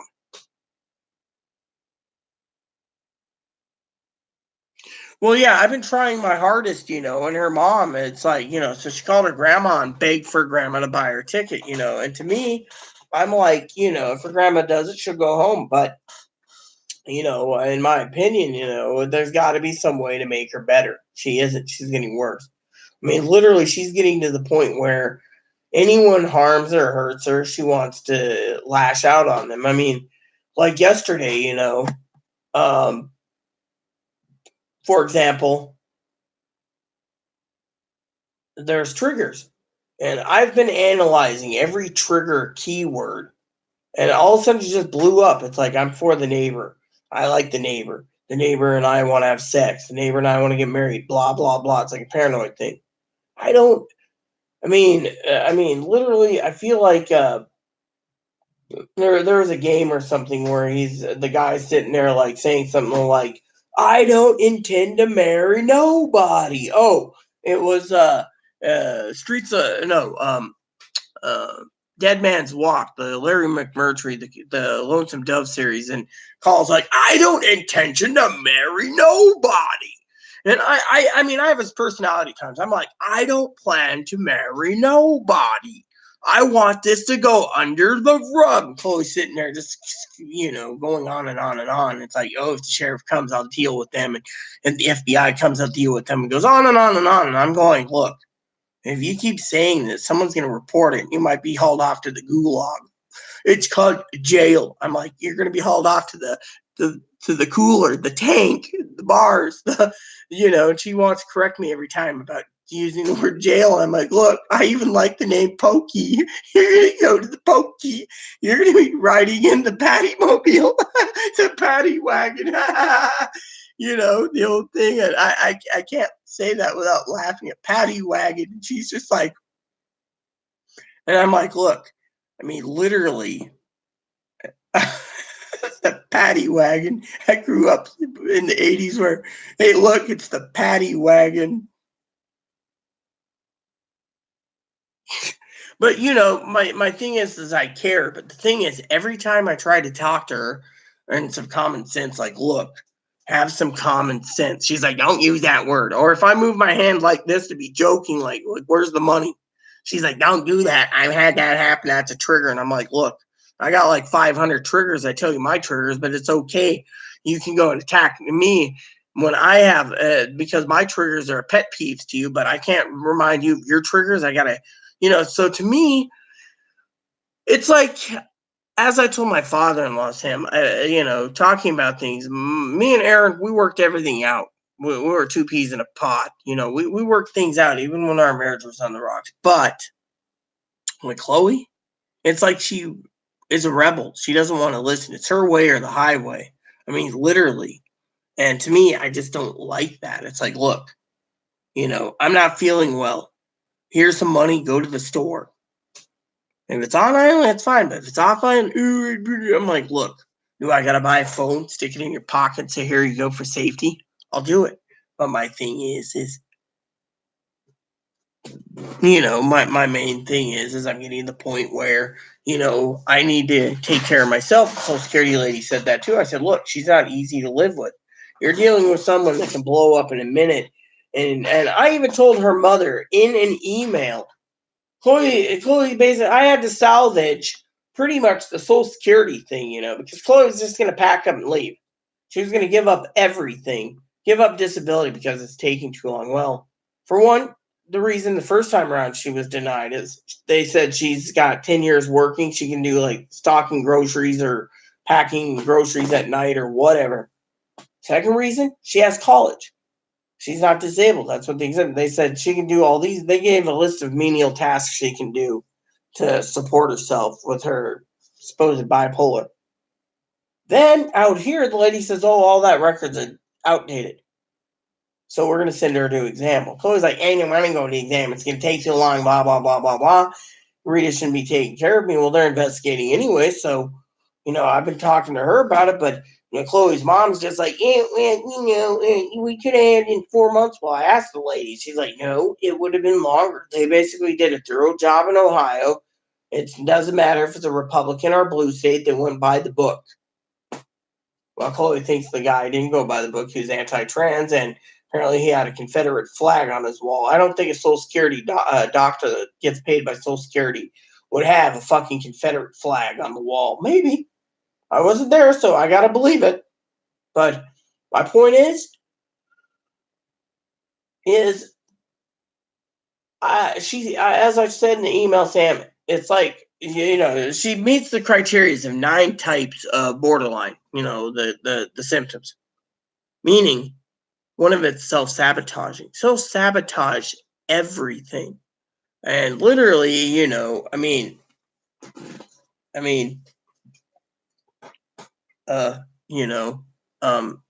sabotaging, so I've learned a long time ago, you don't self-sabotage. You don't do anything that basically, makes you look like an ass. You just live life to the fullest, and you don't get away with what you're doing. You just do your thing,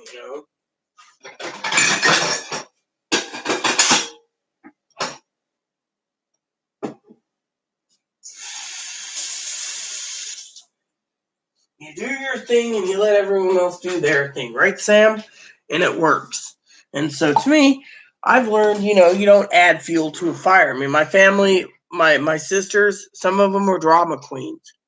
And I didn't like it. They'd come over, I need money. I don't have enough money for gas. My mom's got like rolls of quarters for her laundry or for her gas tank. And she's like, my sister put on a sob show, and you got games falling off. Oh, shit. Shit, here, get him here. I got him. Don't worry about it. I got him. There you go. See?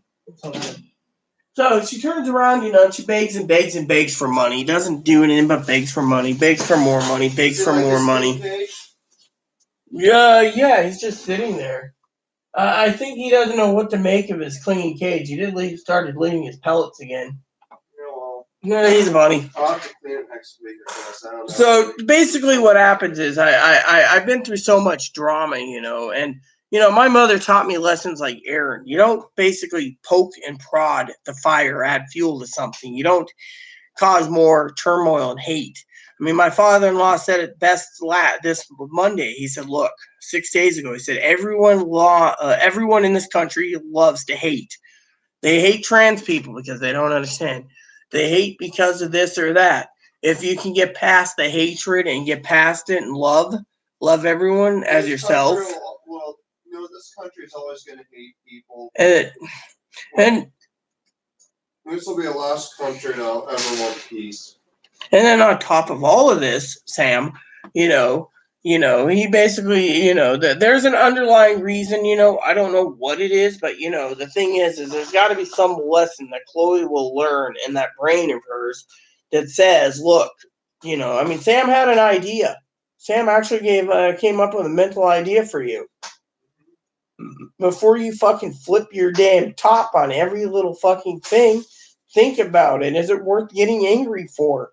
Is it worth getting angry and wanting to go after the fucking law enforcement, federal law enforcement, the neighbor? Is it? No. The damage is done. You gotta put it in the back burner. Get it out of your memory. Purge it. Do a memory dump.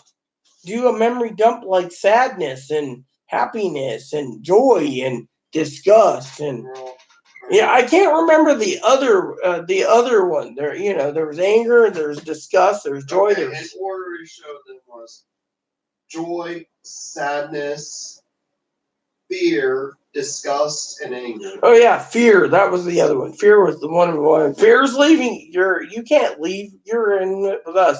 And then anger. I like disgust. I like crap too. I like anger, when he's like, oh yeah, I got a whole dictionary of all the swear words. Beep, beep, with the new updated panel. Because I'm not joy.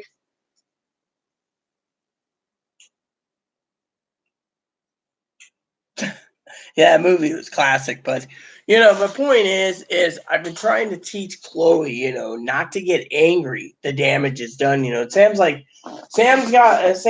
to ask herself all the time, Chloe, is it worth getting angry over? I mean, literally, I'm trying to teach you, literally, I've been walking in eggshells, as everyone knows, and I could be evicted because of things. I mean, Chloe doesn't get her way, she hits herself on the head, or hits her head on a wall, or the door, or so to me it's like, is it really worth hurting yourself over? I've heard people say it's just an attention getter. I was dizzy this morning. Well, don't hit yourself on the wall. I mean, literally. So I asked Chloe if her grandmother's really getting her ticket. She says, I don't know. I mean, literally, I tried to explain to Chloe. Okay, I said to Chloe, I said, look, Chloe, frankly, if you love your mom, you love your mom. If you don't love your mom, you don't love your mom. But the problem is your mom is purely toxic. She says one thing, does another. And, you can't trust. I said, to me, I wouldn't trust someone who says, I'll get you a ticket. I've been begging for a while for her to take her home. And all of a sudden, stay on Rita's dime. Stay on Rita's dime. Use and abuse Rita. Stay on Rita's dime. And I'm going, sitting there with anger and disgust going, are you hearing this? Yes, I am. What the fuck is wrong with this picture? Oh, well, it's Chloe's mom. And Chloe gets angry, and gets more angry, saying I'm kicked out, blah, blah, blah. And all of a sudden, mom's like, calm down. You're not being kicked out. You're on the lease, blah, blah, blah, blah, blah. And all of a sudden, calls grandma. Oh, I need to get home. Grandma's like, I'll talk to your mom. Oh, so you're going to talk to your daughter about sending Chloe home, but at the same time, you're going to talk to her. If you were really going to do something, you just go and do it and be like, yeah, you're dealing with your kid. Instead, as the family said, they don't want to deal with Chloe. So guess who gets the burden of it? And so to me, I'm at my wit's end. I'm like, how can I get Chloe to realize her behavior is unacceptable to eviction? Yeah, well, I try not to punish myself. I guess I am, but I'm only punishing myself because every time I turn around, it feels like, honestly, my cousin and cousin-in-law was completely right, and sister. All I want is peace and quiet. I don't want raising of the voices. I don't want arguments. I don't want combativeness. I don't want someone basically sitting there saying, oh yeah, the neighbor's a baby popping motherfucking rapist. And I'm going, and then I hear, oh, well, I shouldn't have filed that police report. I'm going, oh, I sense regret. We wouldn't be this mess. And I'm going, well, the damage is done. You thought you did right. I thought you did right.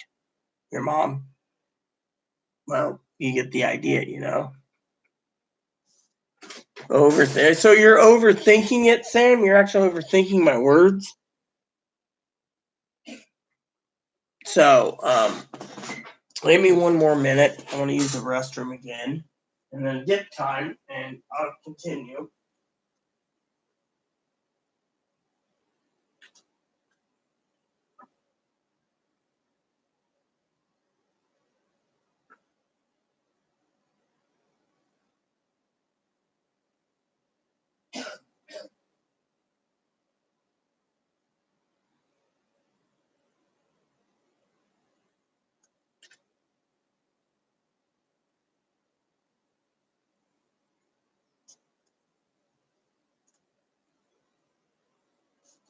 So then, anyway, so what happened is Chloe turns around, and it's just pure madness, literally pure madness. And, for example, Chloe's worried about money, and she's like, oh, we need money. And it's like, well, I was told by Walmart if I got my butt down there, they would issue me my money right away, but I have to go.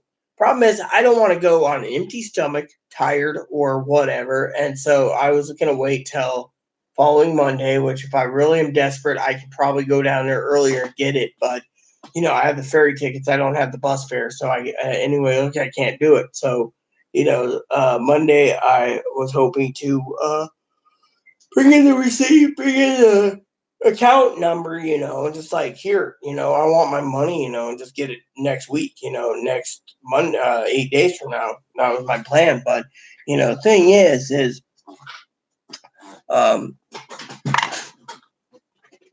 oh, look at the bunny, look at the bunny, look at the bunny. So basically, I vent because I care, but I also vent hoping Chloe will learn something from it. Now, as Sam knows from the past, certain people came on. It could have been Chloe's mother who attacked me and said I've abused Chloe, which I've never abused Chloe.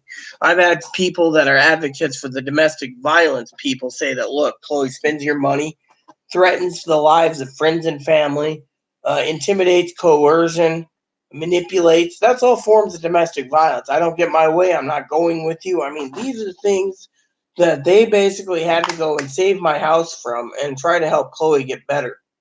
And to me, I feel kind of depressed because they saved my house twice. They gotta save it a third time. I'm good as toast, because of it. My family said this is you know, Chloe throwing a fit, throwing a water bottle, is again not cool.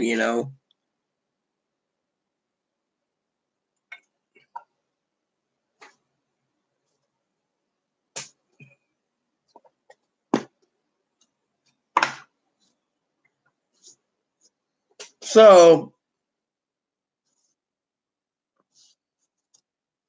I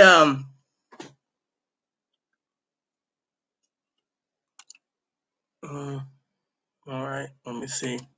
I'm just seeing if my cousin-in-law um posted any comments because usually she posts in Messenger. She doesn't want to post in the live feed with Sam, asking questions or, I know yesterday she said she wanted to be lazy, so I support laziness.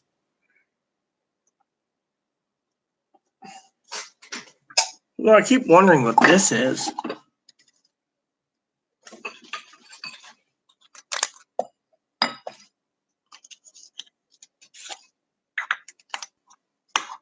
there any in here? Oh yeah, one. Means I gotta get some more. These are my nitro pills for when I have heart and chest pain. The other one apparently is in Chloe's bag, but I haven't seen that in a while, so I don't know. What's this? Pill. But anyways, so I complain because I care. Let's see. It seems ripping fabric to use to make a doll clothes. It's a fabric book cover from the 90s. They say that says brat all over it. Yeah, well, you know what I miss, Sam? I miss the 90s. You know why? The 90s was the time, at Christmas time, when you had those Christmas catalog, like Electronic Boutique, GameStop, Babbage's, Doctor, etc. They had all these cool Christmas catalogs. I got printouts on my in here in the living room of the old days. We're talking about the game systems, the prices, what's available, what isn't, PC. I mean, I still can't believe my mother bought a Neo Geo for me that was like $600, and the game $700, and the games alone were $200. I mean, literally, now that it's all digital, they're like, we don't mail catalogs out; it costs too much. Go look up our content you want to know about online. It's like, what happened? I just requested a catalog the other day from B&H Photo in Orvis, because and I still like how Bass Pro and Cabela's still send catalogs up, but usually they're basically everywhere you go. Catalogs are losing its when they say their flair, their fad. To me, I loved. I mean, the Christmas catalogs back then, because I can mark out what I want. Roll it up, and I have 2 or 3 catalogs. Roll one up, put it in like a little tube, and pop it somewhere. My mom would be like, "Oh, my kid put stars." Next, no, there's a lot of presents under the tree. I mean, for example, right here, Christmas catalogs from Electronic Boutique.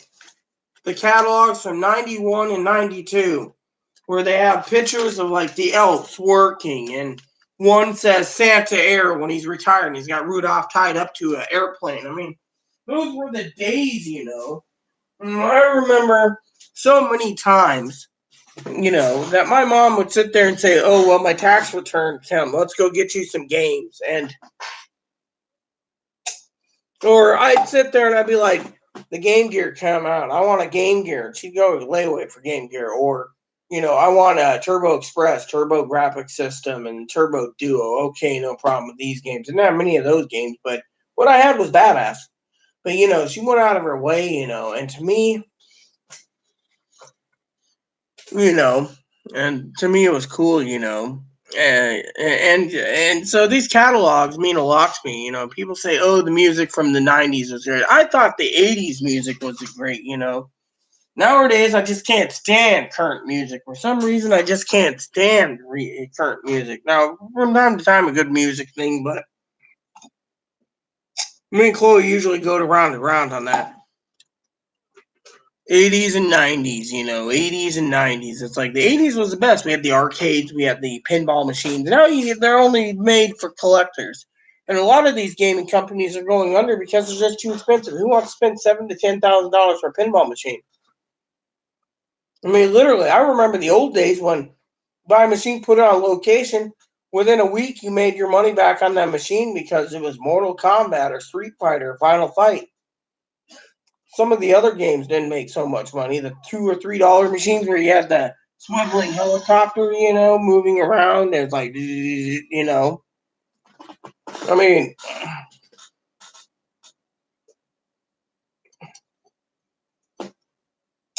the point is, with me, those were the good days, and as I told, this is something I will say on my video. If Chloe's mom's watching, or Dinky's watching, or Corey's watching, or someone else is watching, I specifically told Chloe, as I told you, I feel bad for saying it, but I just want peace and quiet. I don't get peace and quiet, so that's one reason why I wanted, I wanted peace and quiet, and I wanted, um, peace and quiet and no arguments. I mean, I don't want to sit here and say no. Next, she's hitting her head, getting angry. It's like, don't do that. Literally, it's wrong. Well, yeah, exactly. Or literally, go to the mall. We had an arcade set up. I mean, literally, the malls were great for arcades. Pizza. There was a place called uh, Alfie's Pizza. Biggest Alfie's was in Linwood. The basement was just filled with like 300, 400 game arcades from the '80s, and pinballs and pool tables, and literally that was the time, And now, no. I mean, let me tell you a story about arcades. Okay, the other day, I'm still, I was gonna ask you in a private message if your tarot cards help with purchases too, future purchases. What should I buy, etc., game wise. But anyways, I was going to ask you that. But one of the things I was toying with eventually was getting one of those little 3/4 arcade cabinets. They're high quality ones by Arcade One Up, But you buy Mortal Kombat, you get Mortal Kombat 2 and Mortal Kombat Ultimate Mortal Kombat 3. Problem is, you beat Mortal Kombat 1, 2, and 3. Then what do you got to play? You play Street Fighter. You get Street Fighter 2, Street Fighter 2 Turbo, Street Fighter Championship Edition. You get 3 games. You go and get one of those 6-in-1 sit-down cocktail tables. You might get 6 games like Final Fight and 5 other games, 1944, etc. So, each one's different. There's one that has Pac-Man only, and it's like, etc. To me, no, I mean, I know a guy that can do layaway and ship me out a full-size arcade for my place. I know exactly where to put it. But the problem is what happens, like the NES days, the Nintendo Entertainment System, they had the arcade classics like Donkey Kong Jr., Donkey Kong 3, Mario Brothers. For example, Sam, you go and buy an arcade of those games today, okay? And say you buy Donkey Kong, you get the Donkey Kong artwork, right? And you're like, yeah, I got Donkey Kong. And then I go and get Junior, right? The game company that does the layaway and stuff, does these full-size coin-operated machines, turns around and put Donkey Kong Jr., Donkey Kong 3. But if I have the Bezel for Donkey Kong Jr., and I have the same games in it, what's the point of playing the same games? You play Donkey Kong over and over and over, you're just climbing up 4 levels. Mario Brothers, the enemies get harder and harder, and you got to knock them out, watch it, and, I can do that, but eventually it gets old. Mario Brothers, and then you get, like they put in the VS or the Super Mario, the original Mario game, for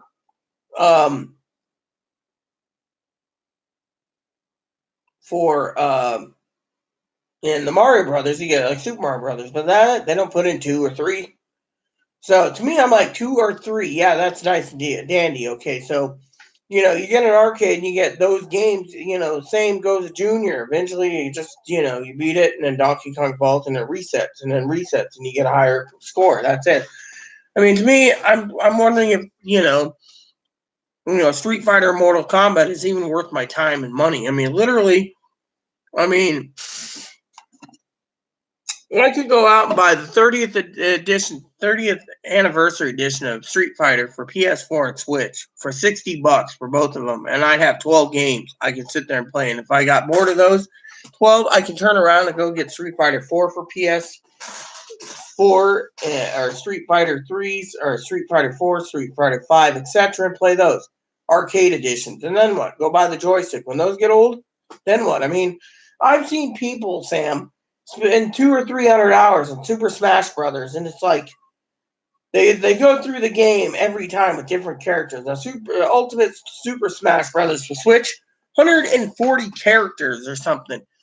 I mean, that means you would be playing for at least 400 or 500 hours, getting your $60 worth. But wouldn't it, in my opinion, I mean, it's just me, wouldn't it get boring?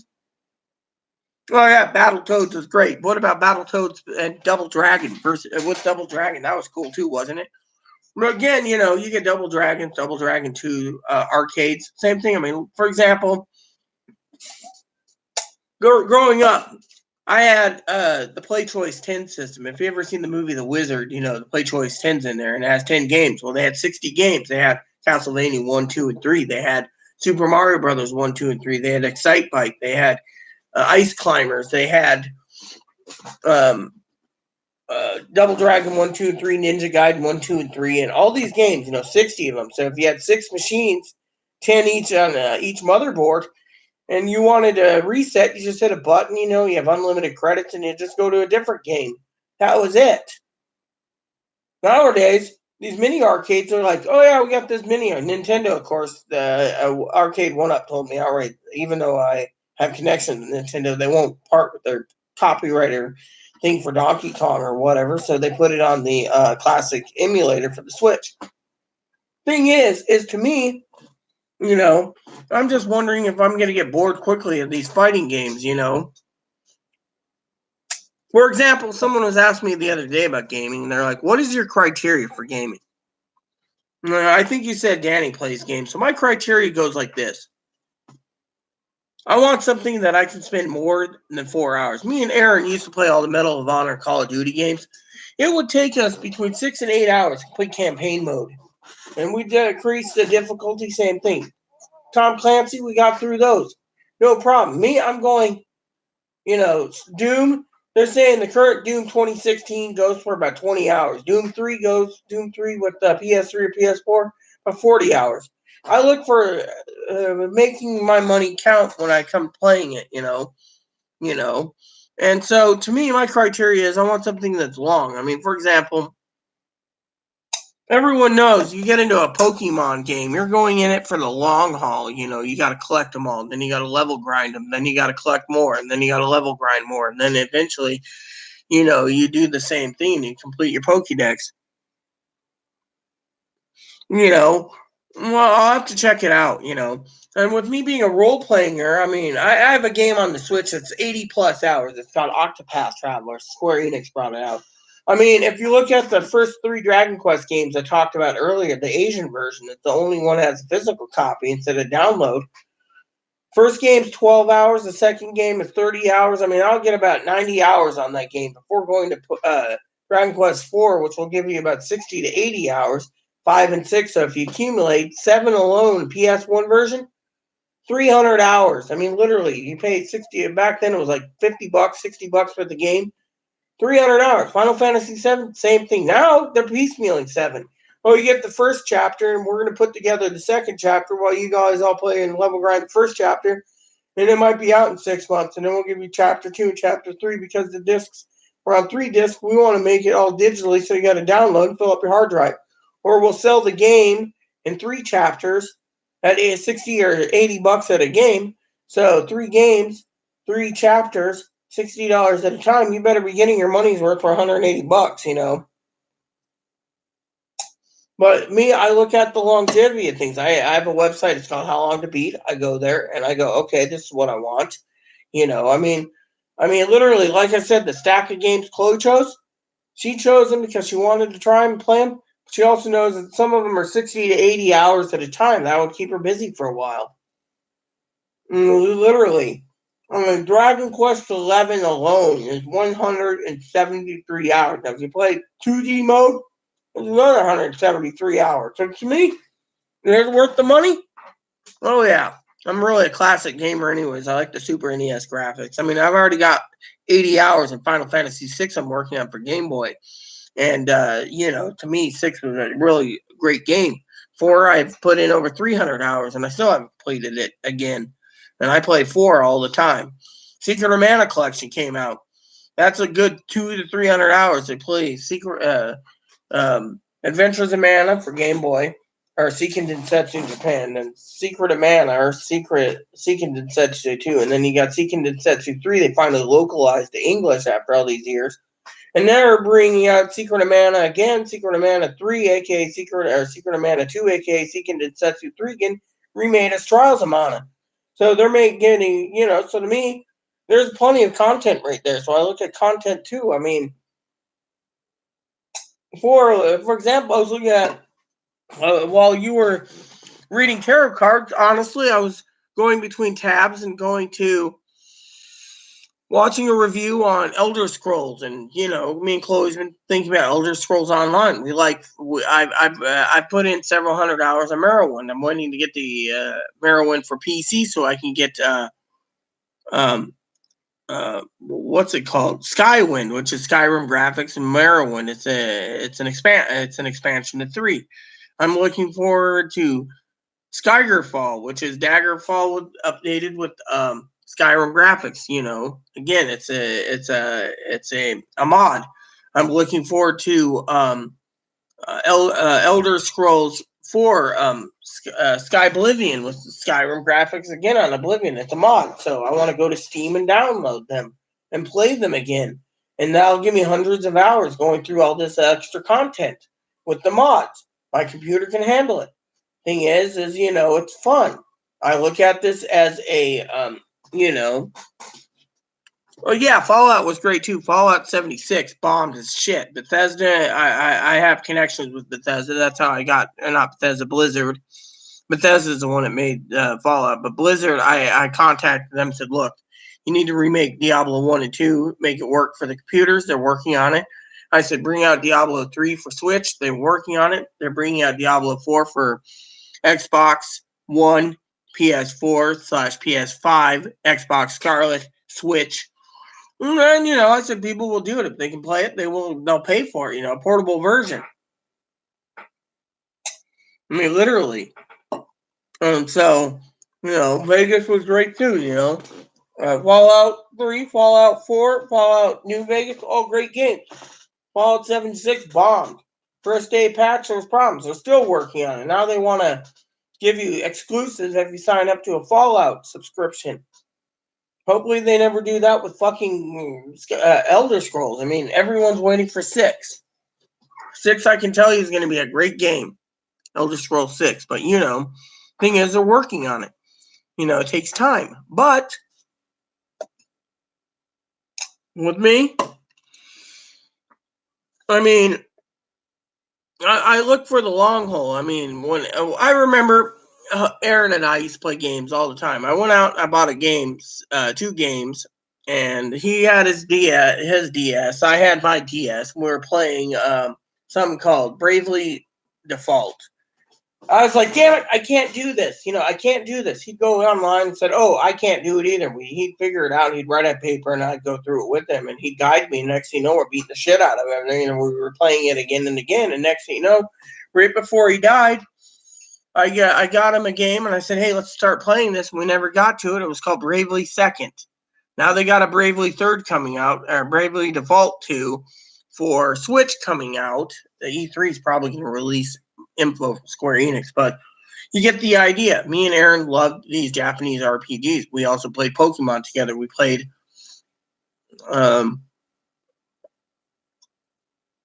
Harvest Moon together. I love Harvest Moon. I can't get enough farming simulation. Harvest Moon and other games, So when I watch reviews, like I watch reviews a lot, it's because I want to add to my collection. Some of these games, by the way, I was telling Chloe today, I was doing spreadsheets, and I'll sit there and I'll do a spreadsheet, to do pricing on Amazon and eBay, and I'd be like, holy fucking dog shit! And Chloe'd look at me and she'd be like, and she gave me the nickname, Your Majesty, Your Sire, or Her Grace, a royalty title. I go, what? She says, so what is it, Your Highness? They're scalping? And I go, yeah, this game you can get on eBay complete for $100. Brand new on Amazon, they want $700. I said, what the fuck is wrong with these people? She's like, yeah, it's the damn scalpers. I mean, literally, and so it's like the other day I emailed, who did I email? I emailed Bethesda. And I said, look, are you going to be bringing out just regular editions of the new Elder Scrolls Online expansion, Greymoor, which is part of the expansion for Dark Skyrim? Or are you going to make everyone pay $130 for the PC version, $130 for the PS4 version or Xbox version? They said $100, $130 is what it is. So you're making a limited edition. They're like, yeah. I'm like, what if someone doesn't want to pay that kind of money? Well, then they can wait. Or they can go and get it downloaded onto their computer or whatever cheaper. But right now we're doing just limited edition. We're not doing regular. And to me, I'm like,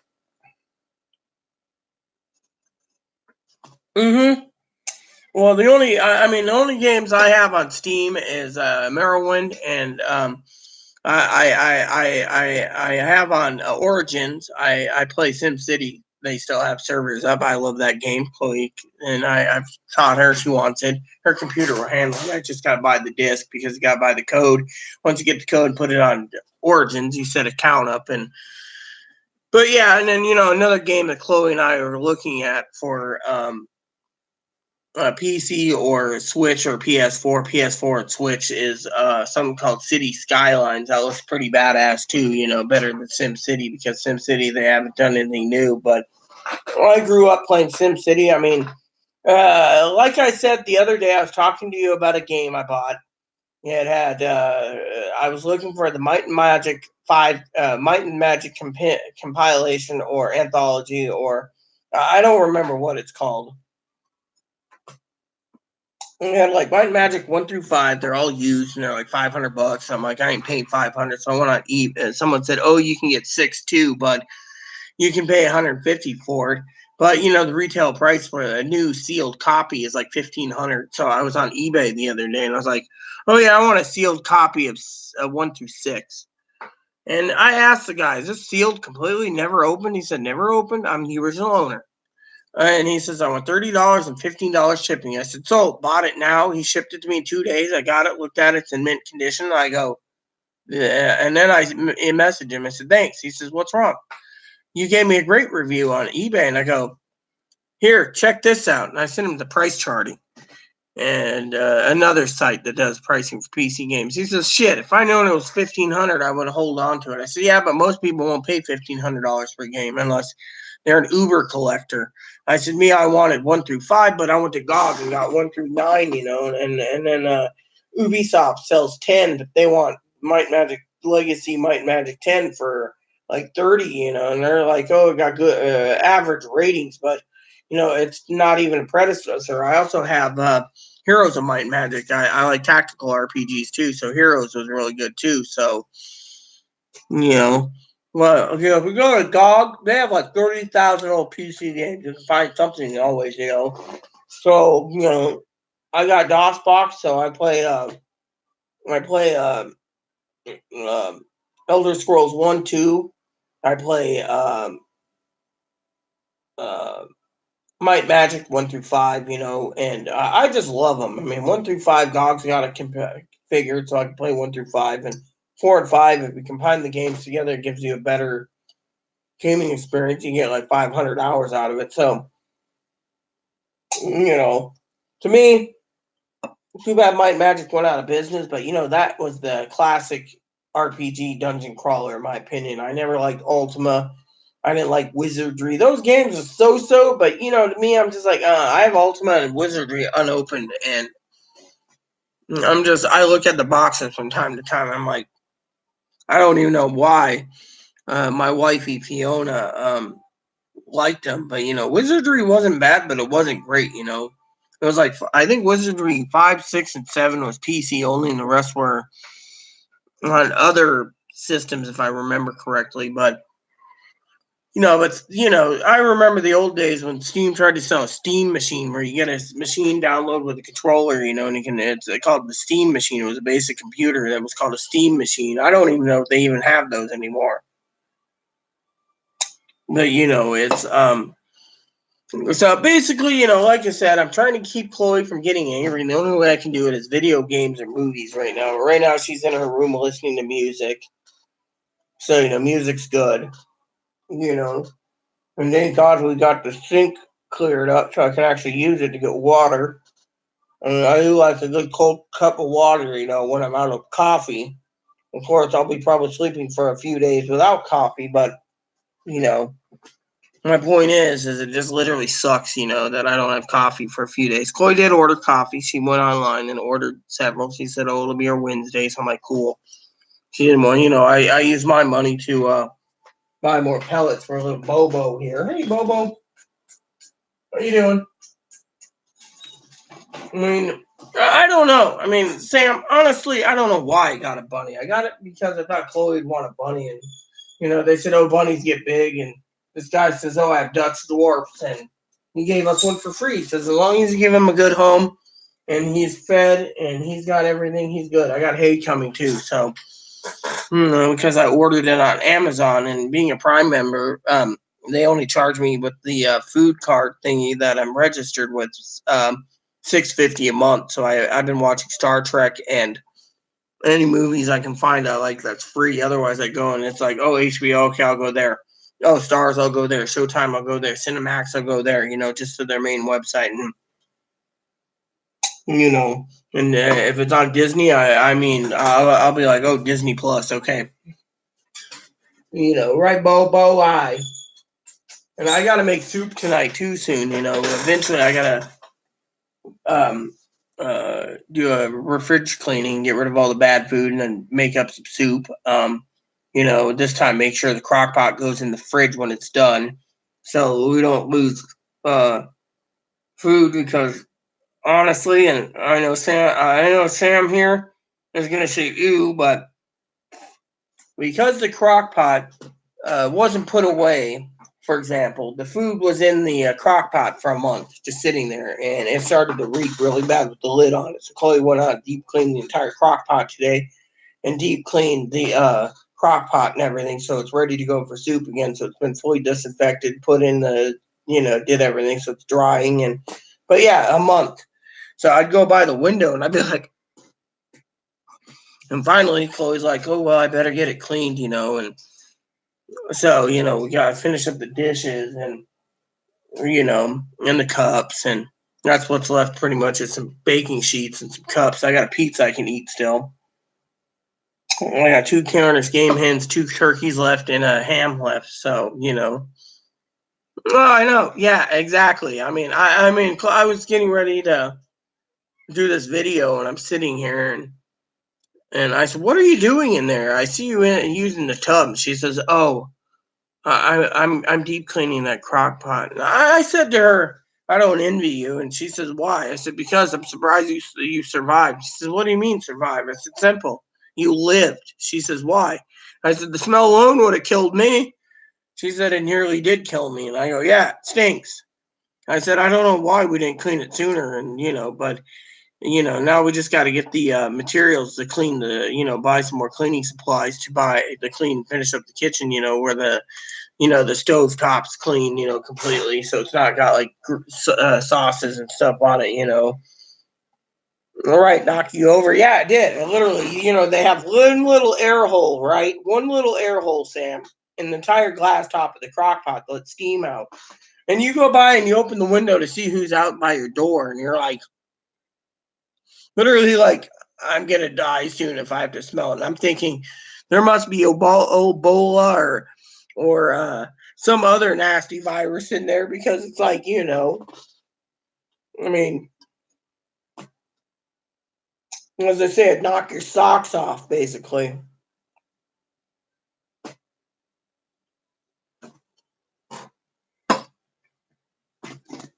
So, it's just, but talking about the subject at hand,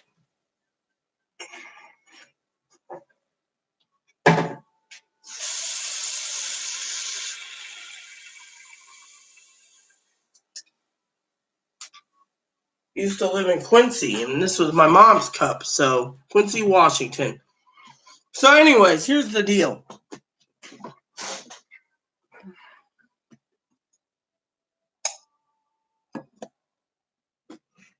So here's the deal. Sam and I were talking about topics, and Sam's here already. One of the topics was going to be lessons. Well, having Chloe run away to her mom is not going to accomplish anything. Sam's right. The tarot cards read that, Chloe's mom wants her on disability. Chloe said this. Chloe wants her to have the retro check and the back payments so her mom can buy horse and tack and give it to her brother, Chloe's brother, Garrett. Now that's all bullshit. Even Sam said bullshit pretty much. So so you leave here. What do you get? You get a bigger problem. Now I know my family said, don't worry about it. Let her go home. That's fine and dandy. Yeah, I agree. All I want is peace and quiet. I want to live in peace where I don't have to get up in the morning, as I've said in my previous videos, and sitting there like this, getting up, using the bathroom, dilating, do whatever I need to, and all of a sudden I'm sitting there and here. My mom used to say, "My door's closed, you don't open it. You don't use my bathroom, you don't do nothing. My coffee and my wine and my reading book time in the morning with my cigarettes are my time. You don't go in there." And so, my mom would be like, "My coffee, my time. Until I have X amount of cups of coffee in me, don't talk to me." Well, my motto, I told Chloe the same thing, because frankly, I don't want to be like, waking up and, having someone keep talking to me. Literally. That's not cool. Oh, nice or not. My point is you don't just start in the morning while you're having coffee, like you're sitting here like this coffee cup's full and you're like,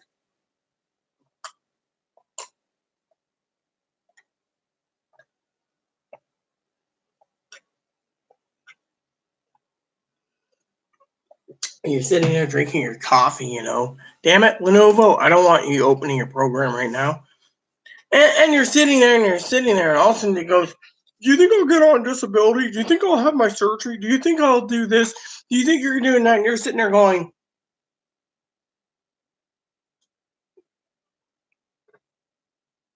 I just woke up. Can you not do the idle flabber while I'm having my morning coffee? Or I'll sit there and open the Bible and I'm like, look, I'm trying to read the good book. And it's like, or or I'll be sitting there and it's like, oh, what is our plan today? And I'm going, I don't know. I just woke up. Then I'm sitting there and I'm going, yeah, I just woke up.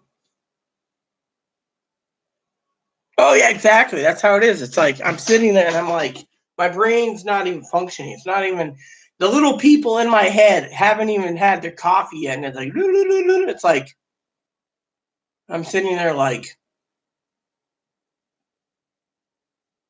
I'm going to do a spreadsheet eventually. Pour coffee, mix it. Or I'll hear, oh, do you want me to get coffee? And I'm in my bed going, yeah, that'd be nice. I don't have to get out of bed yet. And then she mixes it and I'm like, ugh. And she's like, oh, too little milk? I'm like, get up, pour my milk, get back into my bed. And I'm like, yeah, you just let me mix it up, or, whatever. And, and so forth and so on, and I'd be like, like last night, she's sitting here gabbing on and on and on about how she's a bad person, and and I'm sitting in bed going, "Yeah, okay, I'm gonna leave Skype on and let the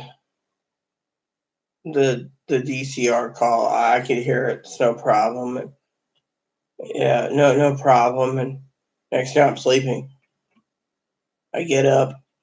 What time is it? It's 11. Go back to bed. Finally, I get up. I hear blah blah blah blah blah blah, and it's like, look, there might be 3 pots of coffee. I use a little 4-cupper, so I'm like, there might be 3 little pots left till I at least get 4 cups in. Don't talk to me. And she's like, nah, nah, nah, nah. I'm like, look, yesterday was shitty. Today I want it to be good. I got goals to do, spreadsheets, cleaning. Oh, I'll get the cleaning. And I'm like, look, are you doing the cleaning, Chloe, because I asked you to leave and not come back? Because let me have my coffee. Should I go to Compass Mental Health again and get on meds?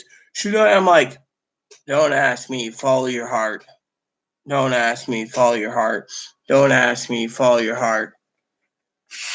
Literally, that's all it is. In the morning, it's about text changes, video games, whatever. And, oh, are you going to go and buy that game soon? I'm going, yeah, maybe, my brain ain't functioning,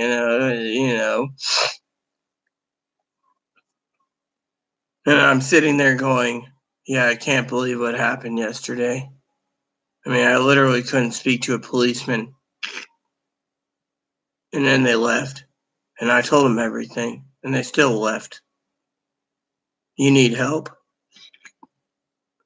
And then it's like, oh, I'm leaving, I'm going to go tomorrow and I'm going to go file. And I'm going, so you're going to carry 2 suitcases in your laptop 5 miles up a hill and tote it both there in your laptop to go to the hospital. I said, towing suitcases that the wheels might fall off. Yeah, okay. That's cool. Whatever. Or for example, she'll go on and on and on, right? and this is another thing I do, right? I'll sit there, Sam, and she'll go on and on and on. And, you let it go in one ear and out the other. You're just like this. You're like, yeah, that's cool. Whatever. Yeah, that's nice. Read the good book. Yeah, huh? Yeah, whatever. Follow your heart. Yeah. Follow your heart. Follow your heart. Yeah, shit, exactly. That exactly. And it's like, at least with my cousin, if I get up, before them, if I'm in Oregon, if they're up and about, getting ready for work, I'll be like, something like, sometimes I'll be like, hey, you guys got eggs? I can make you some breakfast before you go. And they're like, nah, that's okay. And they'd be like, so what are your plans today while you're here? And I'm like, I don't know, listen to music, watch the movies, play some video games, do my spreadsheets, do a live video. And they're like, cool. I'm like, cool. Sit there at their little big bench, where I do some of my videos there, and behind my camera you see the TV, and I'm like sitting there and I'm sitting there, right, Sam, and I'm like this. Chloe's last time I was there, I was kind of depressed because I wasn't home. Chloe's like, oh, I'm so depressed, I'm so sad you're not home. And I'm like, I better get home as soon as I can. But I felt regretful saying on YouTube that, I should, I'm there for my family. So, with me, when I'm there, sometimes I sit there with the coffee and I'm like this. I'm like, bless this cup of like purple maple leaf with the game. Bless this game, because there's no harvest goddess. Instead, I'm like, bless this coffee cup and bless the silence. And then I'd get up and I'd make some more coffee, and I'd sit down, and there'd be like, oh, there's cream. Oh, there's lunch stuff in there for you. And I'd be like, cool. Make sure the dogs get out. Make sure you open the chicken coop, blah, blah, blah. Right. I can do that. Send me a Facebook Messenger. We're cool. Yeah, that's great. And I'm like, whereas I'm not hearing blah, blah, blah, blah, blah, blah, or my cousin comes out and he's like, oh, you got to go to the doctor. Oh, you're ready. Okay. Oh, you want something? Then even if I don't have enough caffeine in me, I have an energy drink in their car. And I'm like, yeah, yeah, that's cool. Yeah. And, have a good conversation. Whereas here it's like, I literally, when Chloe, like yesterday, I literally said to Chloe, I said, do you come with a volume control? Do you ever shut up? I said it in a way that wasn't rude. I'm like, do you ever just stay quiet for a bit? I could sit there and say, no, I'm not listening to you. I'm staying quiet. Chloe will go on and on and on. I'm like, do you understand the word, the cone of silence? Yes, Chief, I want the cone of silence. Get smart, The damn cone of silence doesn't work, Max.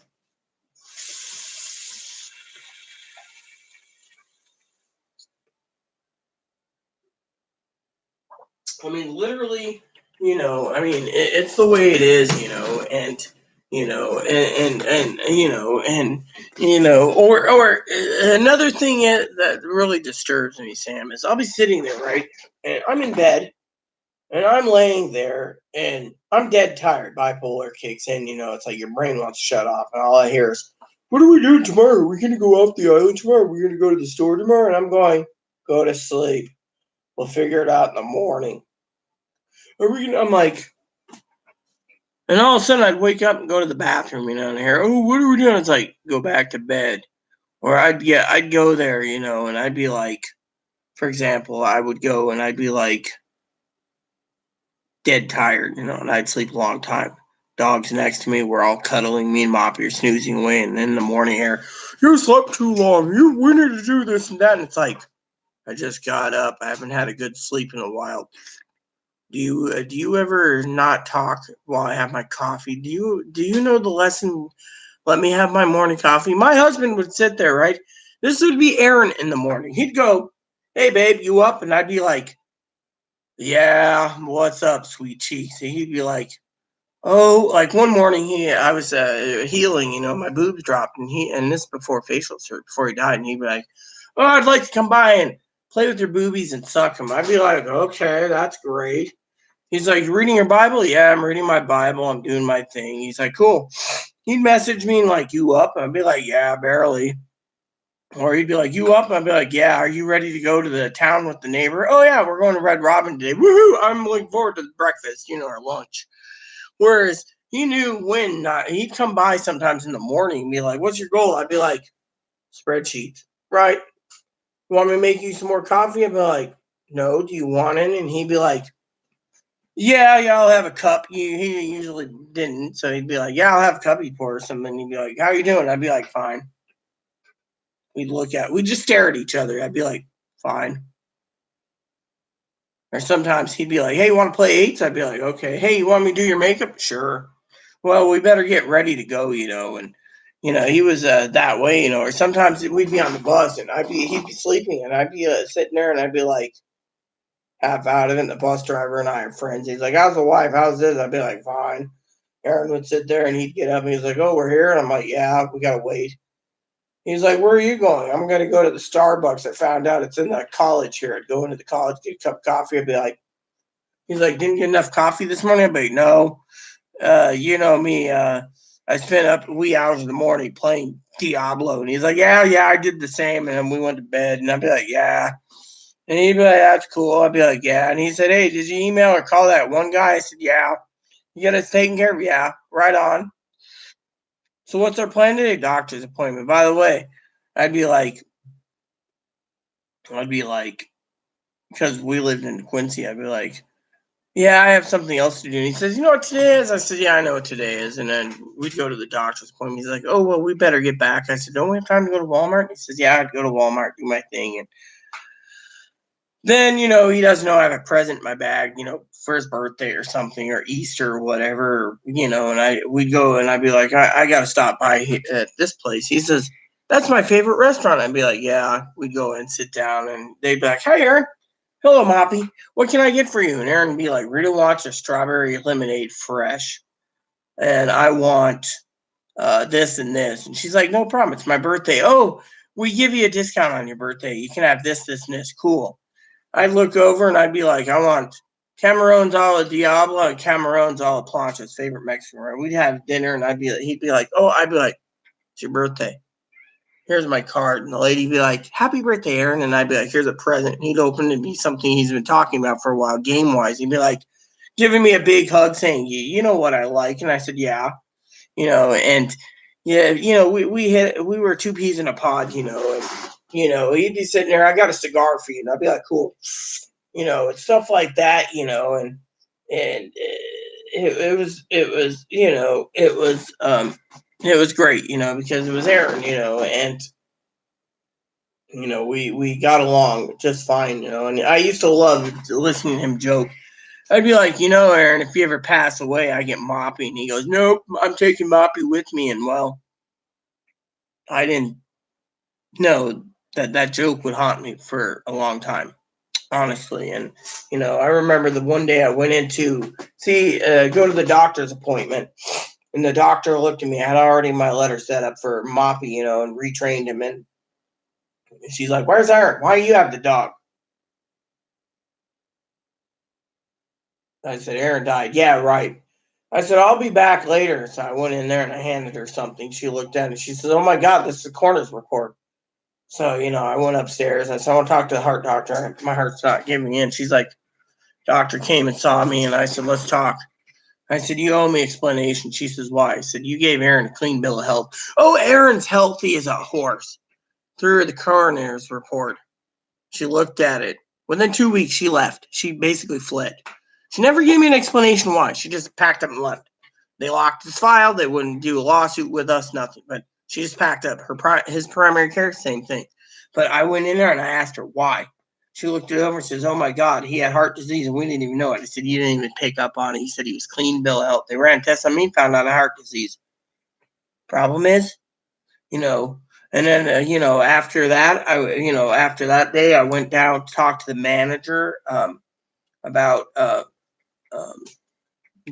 seeing my apartment, get my key and stuff. And I went into the Mexican place another time. She said, the original lady there says, hey, where's your cute husband? I go, died. She says, no, really? I said, died. She looked at me. I said, I have the dog. He's been retrained for me. Is there any problems? I want my Camarones a la plancha and Diablo. She made it up for me. Brought me a treat and says, I'm so sorry. And I'm like, yeah. I remember one day I went to the grocery store and the people threw a fit at me. One of my friends looked at me. She says, if Aaron's sick, that's one thing, but you can't have the dog. I pulled out the paper and said, he's mine. My one friend who's close to me,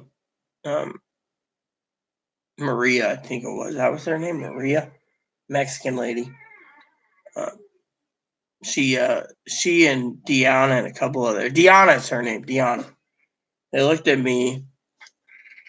One of my friends, there was most Hispanics working, but one of the managers was daughter worked at a hairstylist. She said, don't ride her. And they're like, why not? Because I already got the scoop before you guys. And she says, what do you mean the scoop? Aaron passed away. And I'm like, yeah, just leave me alone. Let me drink my sorrows away. I need soda. And I'd go up to the store just for soda, you know. And it literally was sad.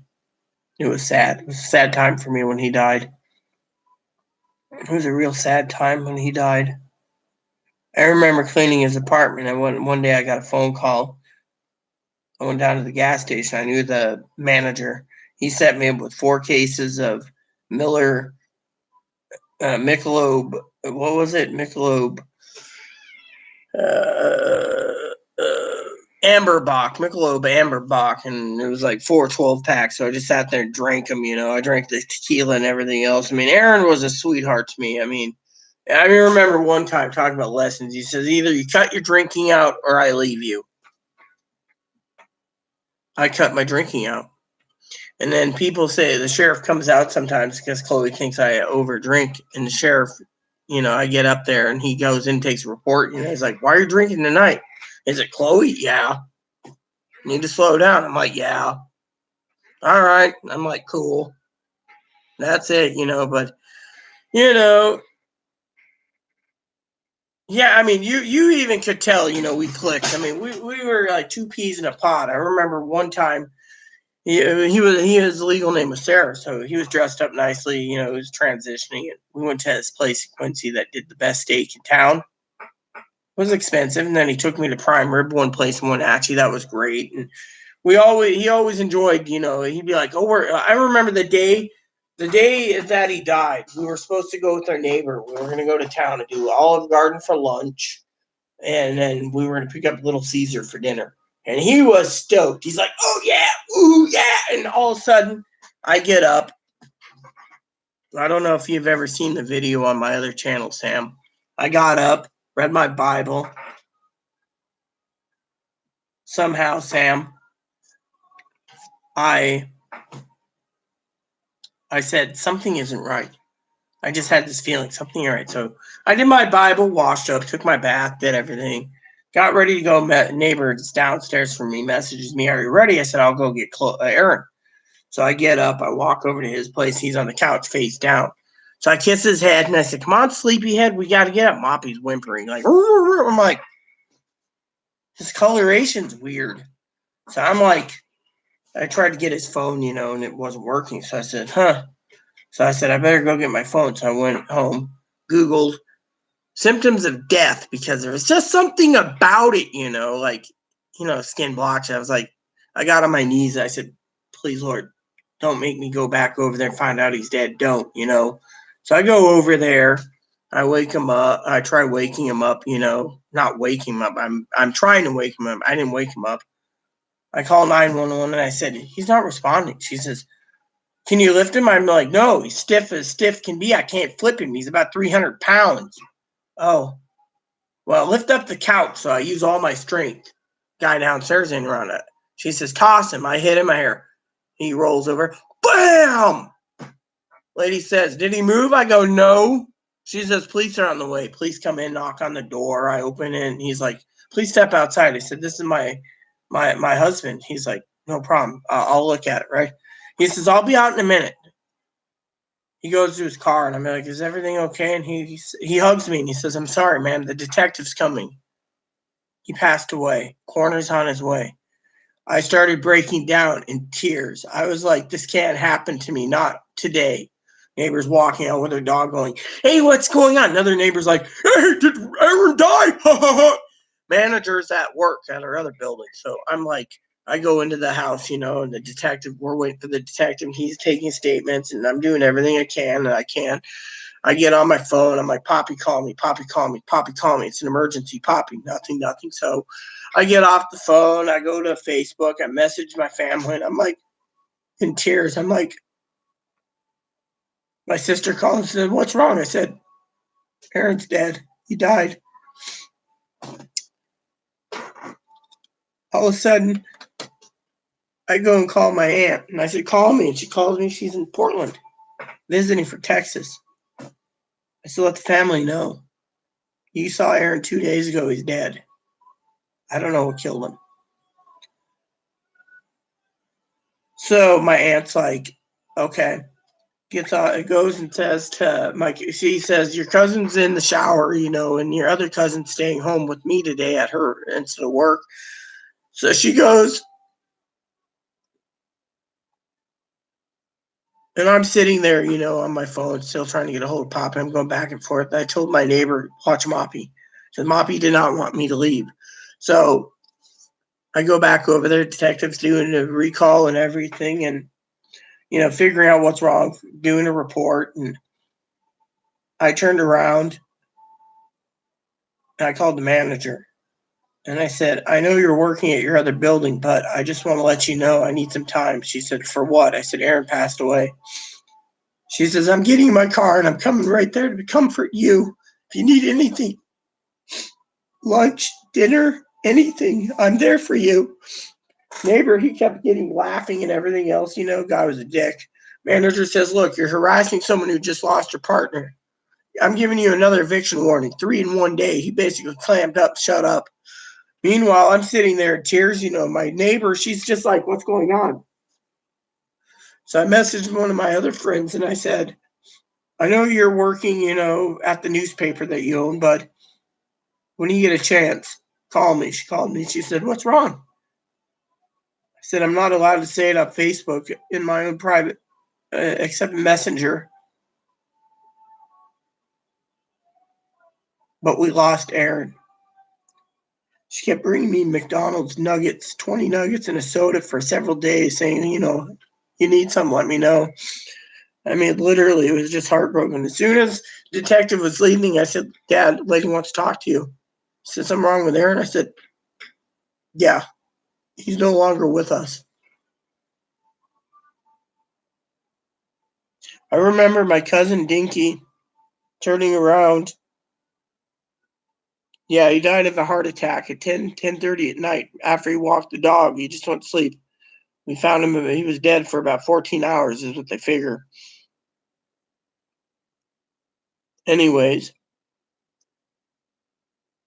he was complaining about a heart attack for about 22 hours. On his own cigar channel, he's talking about how he's having pain and it's not heart related. He's had gamuts of tests and they all cleared him and it was heart related.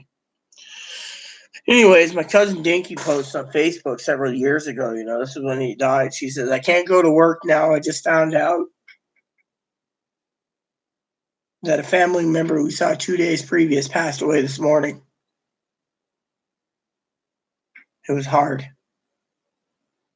Even my therapist, my psychologist, even my facial surgeon called, said, is there anything we could do for you? I'm like, so as soon as the detective cleared me to clean the place, I started drinking all Aaron's booze.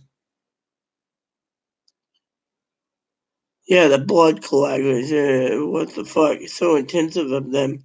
So he goes to the clinic. He goes to the clinic before he dies, the day before he dies. And he's like, look, I'm having chest pain here. It's radiating. And they said, oh, okay. And he's sitting there and there's a sign. If there's severe symptoms, please let us know. He told them I'm having chest pain and everything. They're like, oh, you're not dying. Park it, sir. Oh, you have a dog. He shouldn't be in here. It goes on and on and on. Then when they told him, oh, well, the walk-in clinic's closed. They didn't tell him we can get you an ambulance into the hospital. No, they just said, oh, come back tomorrow. So on the way home, Aaron's on the bus, and he keeps telling me, I've seen heaven. The one bus driver is like, what's it about? And I go, oh, I don't know. Must be a vision or something, And Aaron says, I'm going home to nap. He gets up. And he's like, how's your projects? I said, fine. He made dinner. He went back to nap, got up. And the weirdest message happened, Sam. I still have it on a picture. He says, dearly, my beloved Rita, I love you so, so much. If I ever go, I want you to know I will always be there for you. But I go to the second star to the right till morning, and I enter a black hole. The detective, Poppy, everyone said he knew it was his time. He just went. That morning, I didn't even sense Jesus. I was pissed at Jesus for about 6 weeks. I just didn't understand why he took Aaron from me, why I lost Aaron. Still don't. If his heart was bad, why didn't they do something about it? Let me guess, because he's poor. And then they blocked it so we couldn't sue the fuckers because they wouldn't let us have his medical records, even with, opening it in the state of and everything else. So in the end, we couldn't do shit. It's like the hospitals killed him and then basically saved their ass. I remember clearly Moppy did not want me to leave. I ran home, leaving Moppy in the house temporarily. I kissed Aaron. I hugged Aaron. I said, come on, time to wake up. I didn't think at the time, I kissed a dead body, but I have half of Aaron's ashes in my urn. A little urn here. My Aaron, my hope urn. I don't know if you've ever seen this, Sam.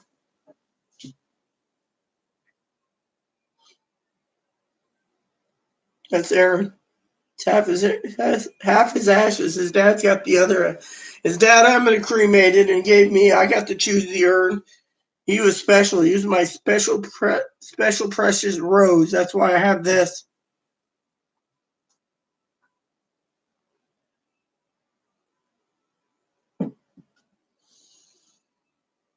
Honestly, Chloe always asked me, what would Aaron do if Aaron was, what would Aaron say in the situation I'm in now with Chloe, being the way Chloe is? Would he put up with it? Or he put up with me when I was intolerable. He taught me to shower everyone with kindness, put people's needs before his own, and he was a special guy. I remember we went to town several times to Walmart. And one day, we're going through town. And he's like, oh yeah, I'm looking forward to our lunch together. After groceries, we're going to walk down and go to Burger King. And I says, I don't want Burger King. He's like, well, that's out of McDonald's. I don't want McDonald's. I hate ammonia in my food. So we go up, we do our thing at Walmart. We're walking down and, I stopped at a coffee shop. I picked him up a cigar and he's all happy. I said, I don't want that. He says, why are we going on the other side of the street? I said, there's a restaurant I want to try. And he goes, come on. I don't want to try that crappy little diner that's ran by a Filipino. The food was terrible. I said, yeah, I want to try it. We go past it and he's like, where are we going? I said, you'll see. We get up there. All of a sudden he's doing the Aaron shuffle dance, like the Icky shuffle. He's like, gonna get some Taco Bell, gonna get some Taco Bell, gonna get some Taco Bell. And I'm like, see, Nikita Taco Bell doing the Chihuahua, and he was just happy. I mean, literally, we went in there and he goes, the guy's like, what do you want? And Aaron's like, oh, I want this, this, and this. And the guy's like, what would your lady friend like? He's like, oh, the wife wants one chicken smothered burrito with no sour cream on the top, one beef smothered burrito, no sour cream on the top, and one steak. He'd sit there and watch, and by the time my aunt would message, so what are you guys doing? I said, oh, we're at Taco Bell. She said, get anything good to eat? And I go, yeah, I ate 3 smothered burritos. And Aaron would be like this. He'd be sitting there. Should I go home and get the wheelchair? You need a wheelbarrow. I could see you're sluggish. I'm like, you did that on purpose, you asshole. And he's like, yeah, but you know what? I know you and your smothered burritos. It's your favorite food. Now they don't even sell them. So, and he's just like, you need a wheelbarrow. My mom, let's see. Messenger. He knew what he was doing. I remember. My mom didn't get help either. They kept telling her she was a drug seeker. And well, yeah, they said nothing was wrong with Aaron, and the medical report stated that the antipsychotics he was on basically sped up his heart disease, which he didn't know. But and the heart doctor said it was his diet: Taco Bell, ramen, steaks, you name it. Oh, he was overweight. That's what killed him. He was a smoker. He was a tobacco user. He was a cigar smoker. They used everything. He drank energy drinks like crazy.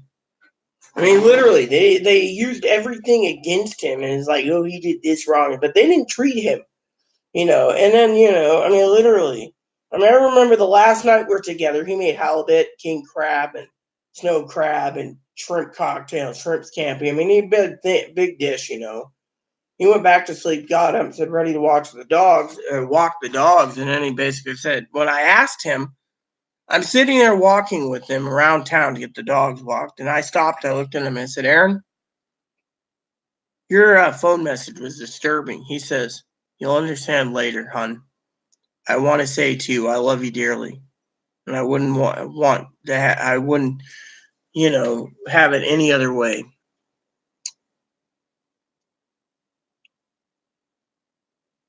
So then he says, I'm tired and exhausted. I need to sleep. So he hugged me goodnight, kissed me, and told me again after he walked me home, I love you no matter what. I will always be there for you in life and in death. Like I said, next morning I felt something was off. And then I had to call 911. Then I had the fire chief. And then I had animal control saying he's a service dog. He could be adopted out. I told the people at the time, you want to go in a body bag like hubby? I'm keeping the fucking dog. Police chief said, let him have it. Police and fire chief said, let her have him. Manager came home, dealt with the unruly neighbor. The other guy was laughing downstairs. He got an eviction notice. His caretaker basically gave me the biggest hug and told me everything will be fine. I remember my manager had me clean his place. Hubby's deposit went to Poppy. But damn, I remember. Instead of going to Wenatchee, we were going to Moses Lake or to Freda, and I got Taco Bell and other foods to tie me over, and my manager called me at the time for the new apartment. Said, "Hey, I want you guys to come in to fill paperwork." Said Aaron doesn't want the place. She said, "Why not?" He was so enthused about it because he died. She said, "Here, what? I met him yesterday." I said, "Yeah, here today, gone tomorrow." I remember clearly after they kicked him out, after they said, "Come back tomorrow at the clinic," he was hungry. So we went to the park temporarily, had a giant sandwich, one of those huge sub sandwiches, those big guys. It was half off, so we divided it, half ate it. We went home and we saw the manager and then went home. We were both happy about the apartment. We were really stoked about it. Then, next day, even she was angry at the clinic. She was Hispanic. She said that was just wrong. Here today, gone tomorrow is what she said. I love gorditas. Yeah, I mean, literally, Sam. I mean, I remember Aaron and we clicked. I mean, I remember I had my breasts. We took the train to Seattle, spent the night in Seattle, and finally Aaron said enough's enough. Contacted a cab that took us to our hotel, and we got on a train or on a plane the next morning. We had a hotel that took us direct to the airport, and they didn't charge us for the room. We were there like 6 hours. Aaron ordered pizza, Domino's, nice big bacon cheddar cheeseburger pizza and a Philly cheesesteak. We got to the airport, did our business. We flew to Denver, and then from Denver to Lincoln, had my breasts done. Afterwards, we walked about a mile and a half with our bags to the hotel, checked in. Hotel was paid for already. We were getting ready to settle in. He says, "You hungry?" I said, "Yeah." He walks out. He says, "Watch some sports." Turned on it. Baseball was doing a grand slam, home run, stuff like that. He comes in and he says, "I got us something." He took care of the meals. Pizza from Pizza Hut. $5 pizzas, but he got them to do a deal. So one night, a couple nights was pizza. One night it was all you. He walked me with my cane over to Long John Silver's for the first time. One night, we had coupons from the hotel, so he went over and they gave us like 10 pounds of deep fried fish and chips and shrimp, and he brought it back to our hotel room. We had a nice little table, and I enjoy Long John Silver's. He'd do cigar reviews, and I'd be watching baseball or movies and stuff, sitting in bed. I remember at night, or I remember when I got out of the hospital, the clinic where they did my breast surgery. I was out of it, and he says, "I'll get you home. I'll get you something to eat, put you to bed." A doctor told me what to do, and he's like, "Doctor was funny," and I said, "What do you mean?" Doctor came in, looked at me, and he says, "Uh, we couldn't give 550 cc implants, so we gave 450." So Aaron's like, "Okay," and he ran out. He knew I wanted bigger, but couldn't do it. So so we got a discount on the breast surgery. I think they're 450. I can't even remember what they are, Sam. It's been so long. They just look natural on me. They're 470 cc's. Yeah, I see 470. So it's what he could fit in. I got the little business card and my serial numbers. So he had them done, and I remember we went down to Oregon and he made the arrangements for the facial surgeon, and facial surgeon said if it wasn't paid, the surgeon would pay. She fell in love with Aaron first time he met Aaron. Oh yeah, but the pizza is really the bomb too. The Philly cheesesteak and the buffalo one, and you know, and you know, talking about pizzas for a minute, I'll tell you a story that's funny about pizzas. So one time, Chloe messages right or calls me, and she's at she went from Harborview, and while she was going to she was at Harborview Hospital, and they were going to place her at Cascade, Fairfax, Cascade again. She'd message him and call me, and she'd be like, "So what are you doing?" And I'm like, "Well, the house is clean." "Oh, that's good." And I'm like, the social workers called me, and I said, "Yeah, she can't clean, she can't do this and that." And so Chloe calls me and she's like, "Yeah, they gave me a tuna sandwich for dinner. I know you're probably having hot dogs or something." I said, "No, I just called up Domino's or Pizza Hut and had wings delivered in, wings and pizza." And I'd be sitting there, or one time the social worker called me. She says, "Is this a good time to talk?" I'm like, "Yeah, I'm eating Pizza Hut." And Domino's. I had Domino's and Pizza Hut brought in both. I'm shoveling food in, talking. She's like, "That must be good. Chloe only had a sandwich." I'm like, "Yeah." So at the hospital, because when Chloe was in the hospital, I was busting my ass so much. So at night, instead of leaving my apartment in Moses Lake, I had pizza brought in. And so I'd pick up the phone and be like, "Yeah, this is Rita again. I'd like, oh, yeah, same order. Yeah, okay, cool.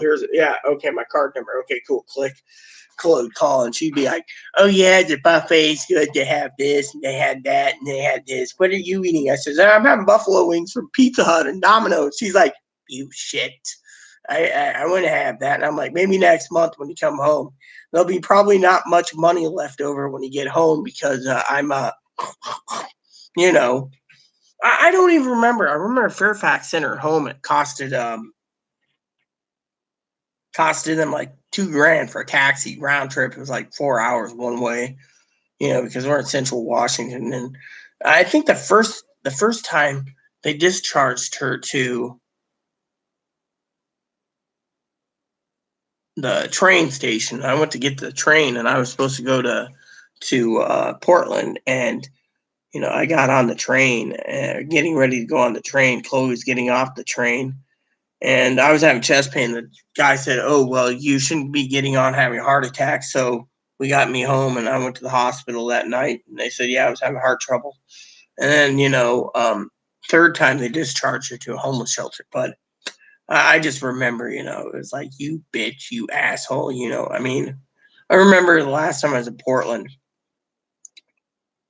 she'd message me and she's like, before my family went to Vegas while I was watching the house, she's like, "Are you eating good?" I'm like, "Oh yeah, I went to Buffalo Wild Wings, went to Blue 42, went to the Bullpen, the Tortoise, you name it, I went there." And she's like, "You bitch, I want fucking wings too. I'm making tacos at home." I said, "The house clean?" "Oh yeah, it's getting clean for the inspection." I'm like, "Right on."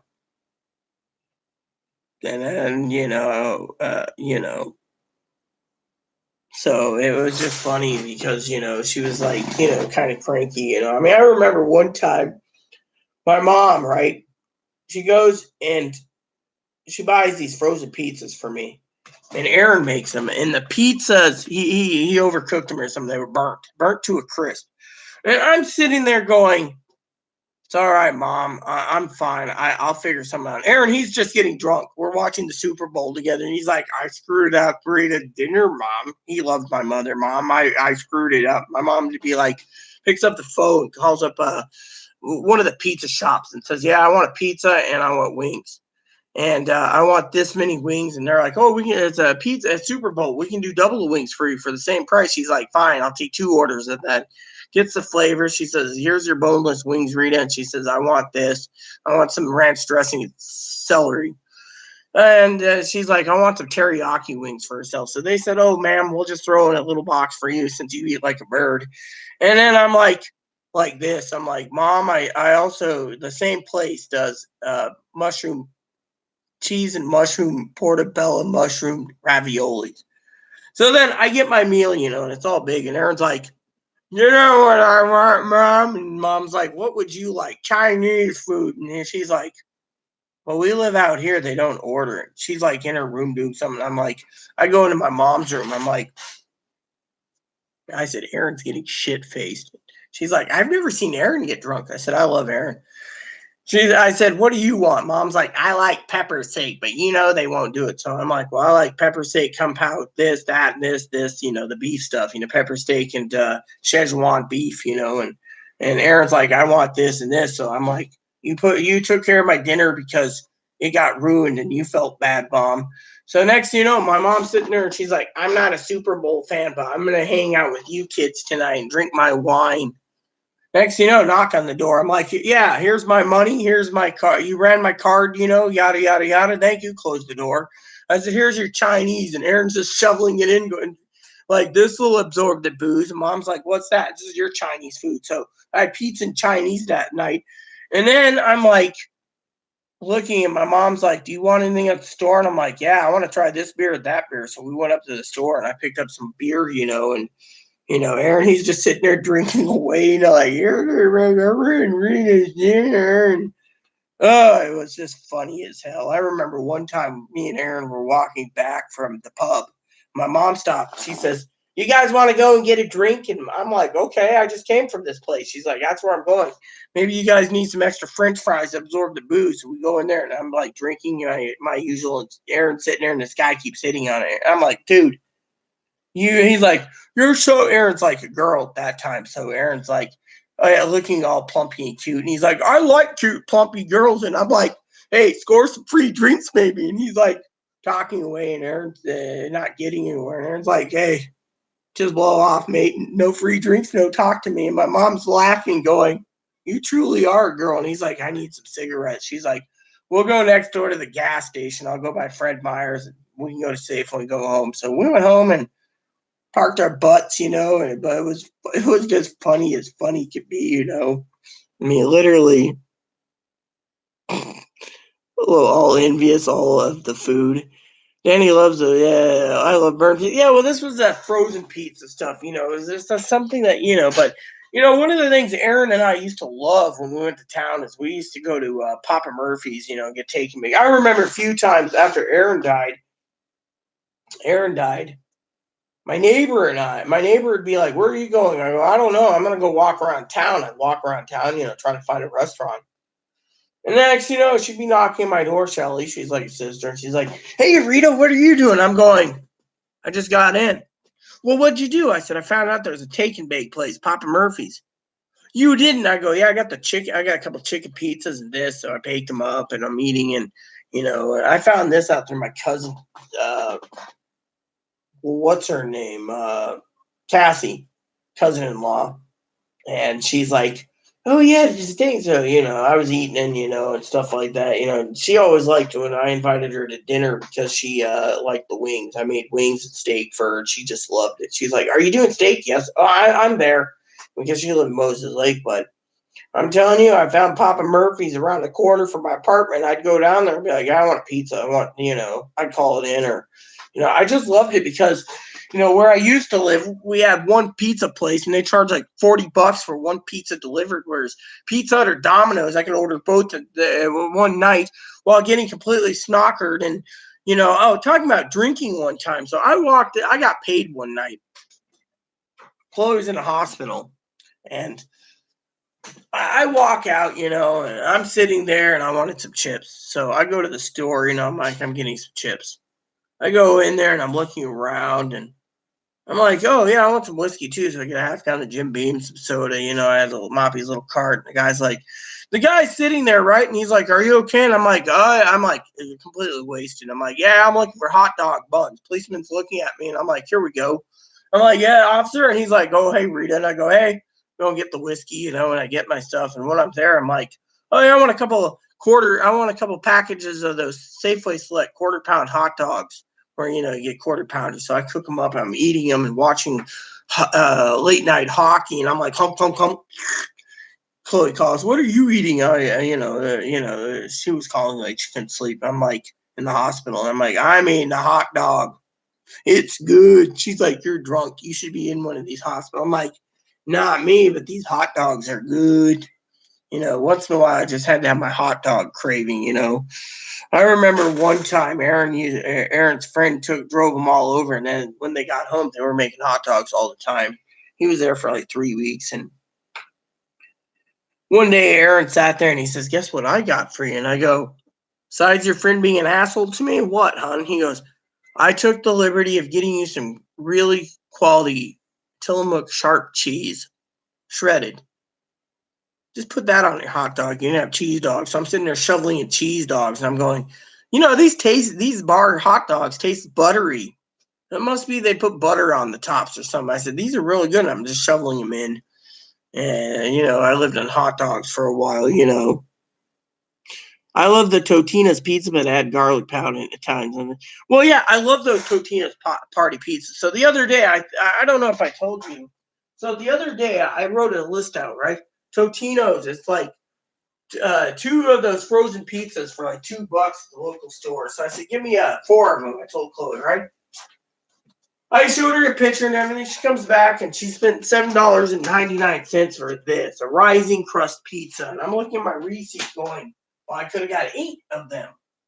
Chloe's like, I'm sure you didn't have them. And I'm going, I look at her with my devil eyes going, are you serious? I mean, I remember one time, right? I was at the store and before the store, right? I said, this is what it looks like. This is where you find it. Ask them. Chloe comes back, right?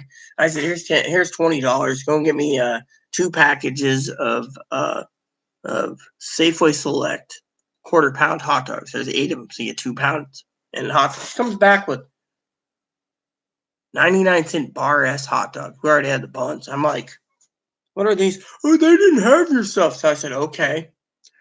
She's like, where are you going? I'm going over to the Rite Aid across the street. She says, you're not getting any booze. I said, yeah. She says, I better come with you. So I go into Safeway. I go walk around. I'm like, she looks at me and she says, what are those? I said, these are my hot dogs. You can have the bar S one. She looked at me and she says, well, I said, they didn't have them. This is what I told you right here. Safeway Selects, $7.99, 2 pounds. There you go.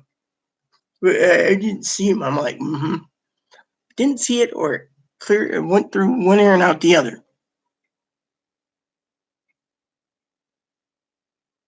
Oh yeah, I love Swiss cheese too, but I love sharp cheese too. Sharp, extra sharp white cheese. Tillamook cheese is the best, my mom used to sit there and buy these hot dogs for my nephew and niece. These Oscar Mayer cheese franks with the cheese in them. And I mean, they're so damn thin, right? I'd go in and I get these Safeway Select. She's like, one day my sister's like, my kids love these, right? My nephew's like, because I had like 4 packages and I was cooking 2 of them anyways, because I knew other people in the household would eat them, and I'm like, I looked at my nephew who was like, I don't know, 8 years old. I'm like, you want to try one of these, boy? And he goes, yeah. I was like a second mother to him. So he's shoveling in the hot dog, eating it, and he goes, this is really good, Auntie. It's like stadium dogs. I said, yeah.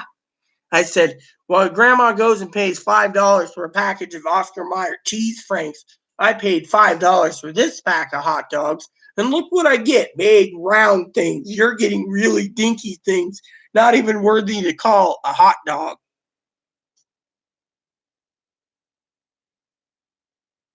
Oh, actually, they were quarter-pound hot dogs. They were really thick, not half-pounders. Because half-pound, 4 of them would be 2 pounds. So, anyways, what happened is, one of the things I have a craving and addiction for is that every time I had to go to Portland and Chloe was going with me, I'd send her out while waiting for the train. And while we got in to wait for the train home, she'd go out of the station of Spokane and go to 7-Eleven to get me at least 4 or more quarter-pound big bite hot dogs. And I'd be shoveling them in, and I'd be like, these are hot dogs. I remember these little dinky things like 1/8 hot dogs or like the really dinky ones. I'm like, what are these? Oh, they're hot dogs. I'm like, right, hot dogs. I mean, literally, it was just funny as funny. Yes, we have the white extra sharp cheese. Yeah, exactly. That's what we have too, Tillamook. Tillamook cheese, I only get Tillamook. They're the best, and they're out of Oregon. So, but I'm telling you, it's just funny, thinking about these things, because sometimes, you hear, oh, they don't have this, and I'm like, yeah, like they don't have it. Frosted shredded wheat. Yeah, I like those too. I mean, I have a thing for Raisin Bran, right? Fortunately, every time the food bank gives me a box, I'm getting ready to have some. There's no raisins left. I look at Chloe and she's like, must have been they didn't put any raisins in the box. And I'm like, but the bag's open. I don't know. The dog must have wanted the raisins. I'm like, I mean, literally. I mean, and the other thing is, Food Bank gives us a choice of what we want, like soda wise or not soda wise, but cereal wise. And so it'd be like, oh, there's frosted mini wheats. I'll take that, or I'll take the mini wheat equivalent, for Malto meal. Or they'll be like, oh, we have Kix today. We have Honey Nut Cheerios. We have this, and I'd be like, I'll take, whatever. But the Raisin Bran, I usually try to skip it because there's never any raisins when I get to have some cereal. And usually the milk's allocated because she's lactose intolerant for my coffee. So, the only time she uses milk is for mashed potatoes and gravy. And right now I got a box of Kix down there, and I got a box of the food bank keeps giving me instant oatmeal. I mean, on a cold day, I'll have like several bowls of oatmeal. But I'll tell you, lately between oatmeal and Raisin Bran and other cereals with grains. Usually it's high in fiber and it's always corks me up. I have a high in calorie problem. I mean, literally. And they always give us something high in calories. I mean, I got a couple boxes of Raisin Bran, generic, unopened. I also got some post Raisin Bran, which is really good. Um, and other things. They always give us this box. They always give us these boxes of mashed potatoes too that I really like. So it's easy to make them. So.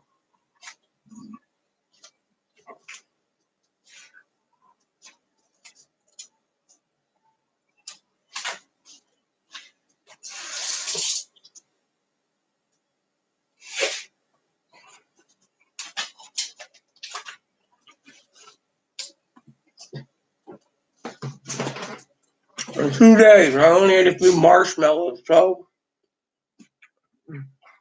sugar's really low. Mm, my milk, I only get non-fat now for my heart.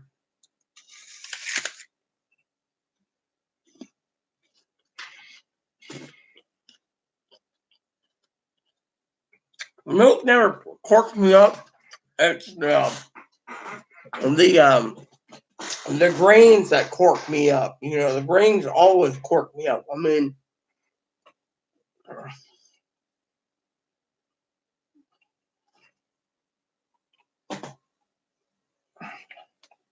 it's the grains that cork me up. You know, I mean, I can eat popcorn, then I can eat um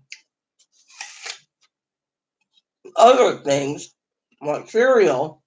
And next thing you know, it's corked up, and then you get hemorrhoids, and that ain't fun either. I mean, the problem with popcorn, cereals, oatmeal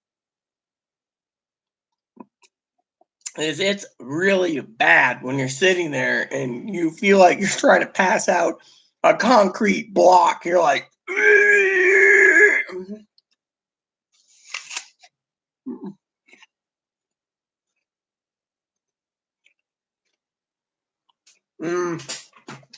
apple lemon tart sounds delicious. So, Sam, if you don't go out, I gotta ask, I'm nosy. Are you on disability, girl?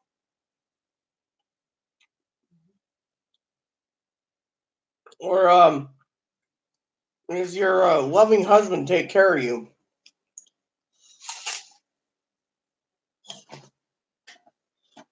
Mmm.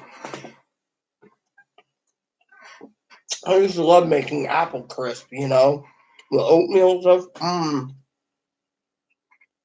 Homemade orange Julius or strawberry Julius. I used to make those all the time at home too. Mm. So, what do you do for work?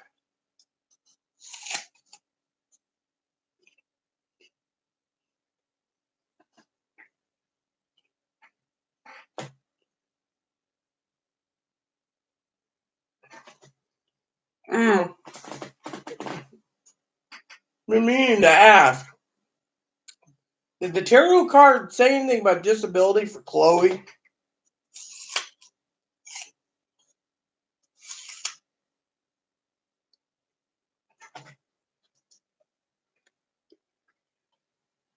Mm.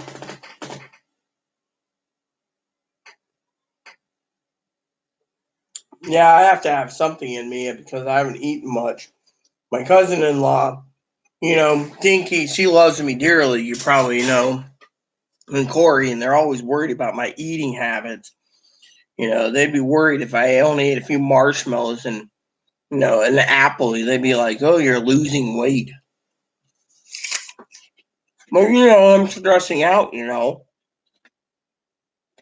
mean, honestly, I would love for Chloe to learn a lesson.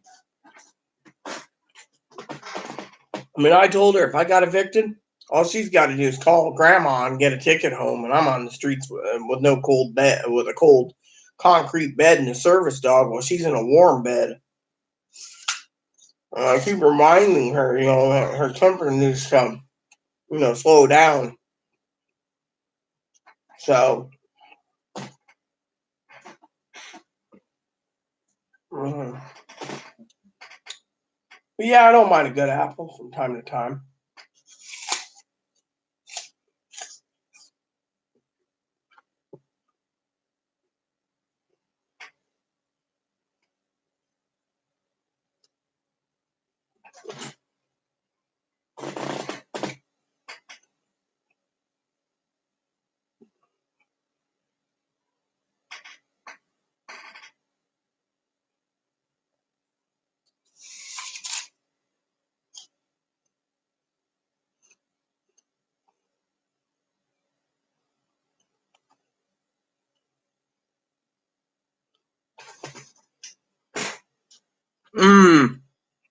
It's SSDI she applied for, not SSI.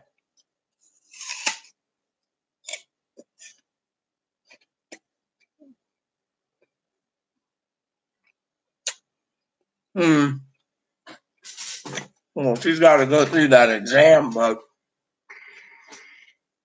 no. My mama used to say, everything comes in big packages if you wait patiently.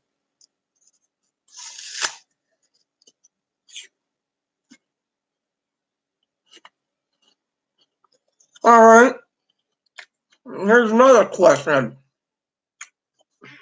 Fruits of the labor is going to pay off if she follows through with her exams and stuff.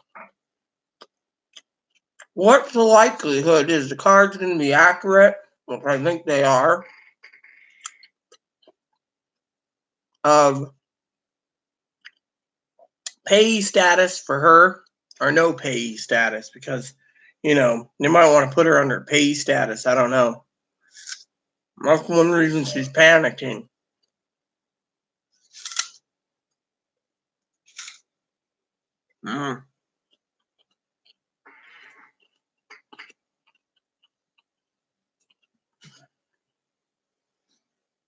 Yeah, well, like I said, payee status or no payee status? That's the other question I have.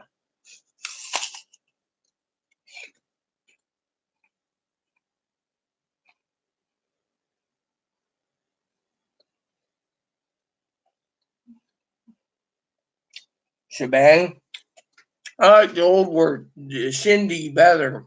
Shindy. How's the Cindy, big Cindy, coming along?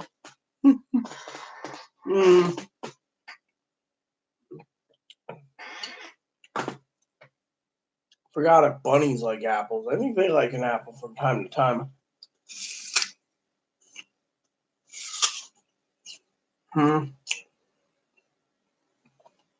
No, I know. At least even on my channel, I'm not like a bad bunny guy for money and subscribers.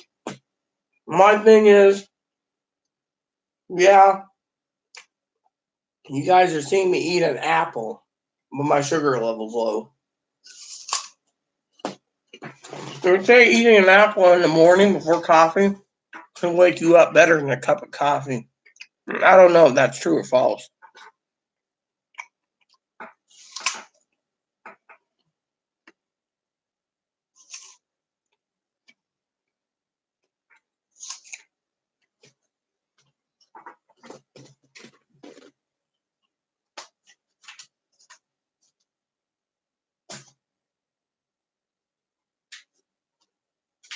Hey, Ebs. What's up?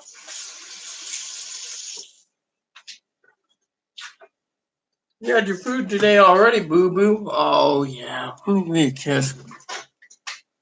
It's also time to make sure you have enough stored to sustain the time ahead with maybe lean. Admire what you have and enjoy and be grateful for your bounty.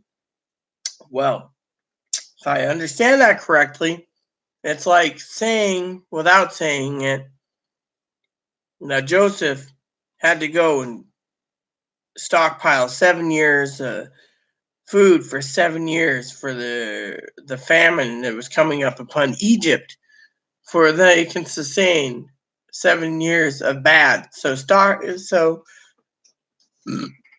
7 fat cows and 7 fat and lean cows and 7 skinny scrawny cows. The king asked what it meant. Joseph finally said the 7 fat cows mean 7 lean years of good harvest, and the 7 skinny scrawny cows means 7 bad years of famine. So stockpile, stock it away. That's the rest of the tarot answer. Hi, I see you're pooping again.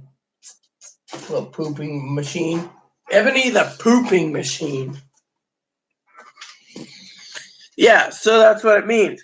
So basically it's saying, prepare for a famine, So does the tarot card say when it's supposed to be coming to? Is it supposed to come by the end of Christmas of this year, or is it going to be in the middle of the year, or but it's also time to make sure you have enough stored to sustain. Yeah, I get that. So the thing I was curious about is payee status. Is there going to be a payee status at all? Hey, what do you want?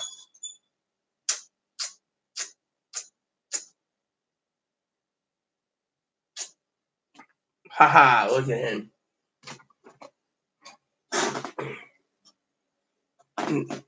Yep, you can see his very little head popping out, and his right here is black.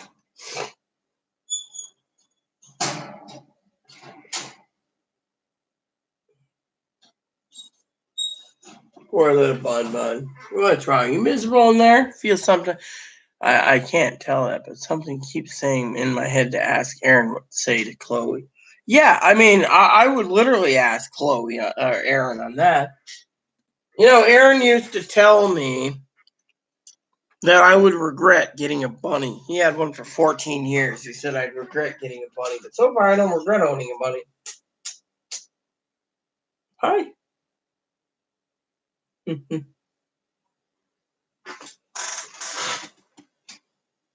Oh yeah, what is it, huh? What's wrong? What's wrong? Yeah, I just love this bunny, you know.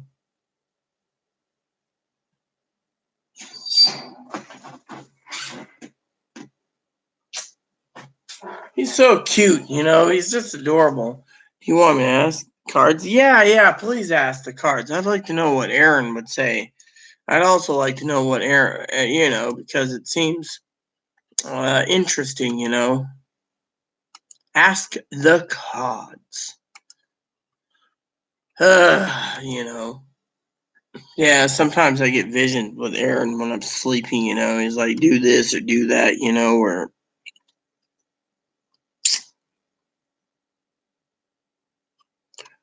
I wish there was some new gaming news on that one game that I'm interested in.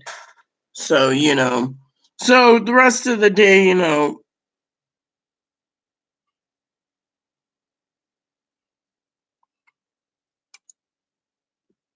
wow. For some of you out there, real quick, I got to go see Chloe for a second. But if anyone has if anyone, before you continue, Sam, I just want to say my condolences to the Bryant family. Kobe Bryant died in a helicopter crash just a while ago. Says right here he died at the age of 41. The legendary NBA. His daughter and 3 others were killed.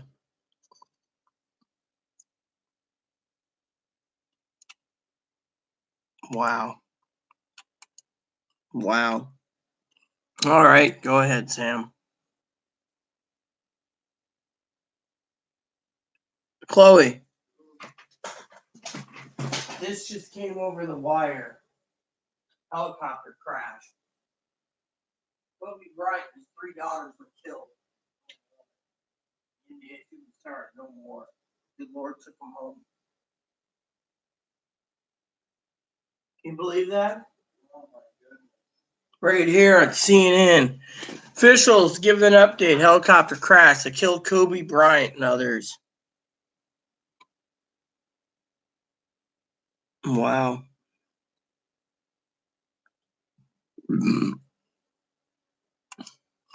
Wow. I'm just shocked. I grew up watching Kobe Bryant and Michael Jordan and that other guy that was really good as a basketball player, Larry Bird. You know, it's just sad seeing someone so young at 41 passing away. It was my age. Just tells you right then and there you don't know when your time is up, so enjoy every moment because you won't get it back. Unless you believe in reincarnation. Then with my luck, I'll probably reincarnate as a slug or a snail. Or a Shih Tzu. No, that would be you, Sister Chloe. Well, Yeah, I did the George W. thing from the movie with Josh Brolin. That would be you, or he's got the wild card or the Joker, or he's got the Joker card, and he's like, no, that would be you, brother George. Brother George. Task is clear. You must identify what you value most in the world. The knowledge you seek exists in that value, regardless of any other circumstances. However, that value finds expression. Religious. That doesn't make sense, Sam. The task is clear. Okay, I know what that task means. You must identify what you value the most in the world. Well, there are several things. My security binky, video games that I want, my Bible, my service dog, my little bun. Regardless of any other circumstance, the value finds expression or spirituality through family or through some other means. Immerse yourself in spirituality. Well, the only spirituality I have is God. God's always been there for me. He gets me through everything. God and Jesus. Currently, I'm reading a different Bible translation this year. So, or spiritually through family, or spiritually through family or through some other means, immerse yourself in it. So what Aaron's saying is keep immersing myself into religion. Come here, fat boy. Come here. Put me down. I want Rabbit Hunch. You're not getting Rabbit Hunch. What you're getting is to say hello people. My name is Moppy. I've been Mop Nap. Yeah, hello. Yeah, look at me on Shih Tzu. Hey, I'm on video. Yeah, I'm more interested in Rabbit Hunch. So, one of the most important things to value in the world right now is my Shih Tzu. Means the world to me. Hey, boy. Talking about Daddy again. I'm so sad Daddy's not around anymore. Daddy and I clicked. Remember how many times you told me I couldn't have a service dog because he was the only one in the family that needed one? Oh, yeah. What's wrong, huh? What is it, huh? You're looking for something? Rabbit Hunt. Can't have rabbit. I gotta make turkey one of these days before it goes bad. Go ahead, Scooter. Spiritually through family, connect in every way possible and create a sacred space and stay there until you find the perfect peace and serenity. In that moment of serenity, you will hear the answer if you're willing to listen. Pretty much what you're saying is pretty much what I understand. Be like a monk. Isolate yourself and wait for Jesus to answer my question. Now, the question is on this is the cards are right. Unfortunately, the question is a big mystery, Sam.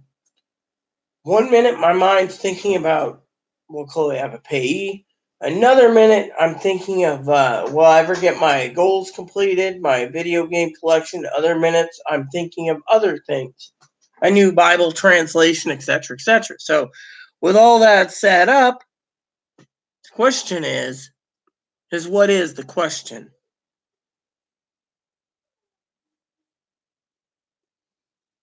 So you're saying pretty much like you said to me about Chloe, don't rush into anything. Don't just boot her out yet.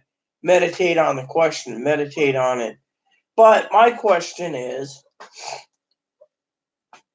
how does someone contain Chloe, like containing water in a hole or a pool?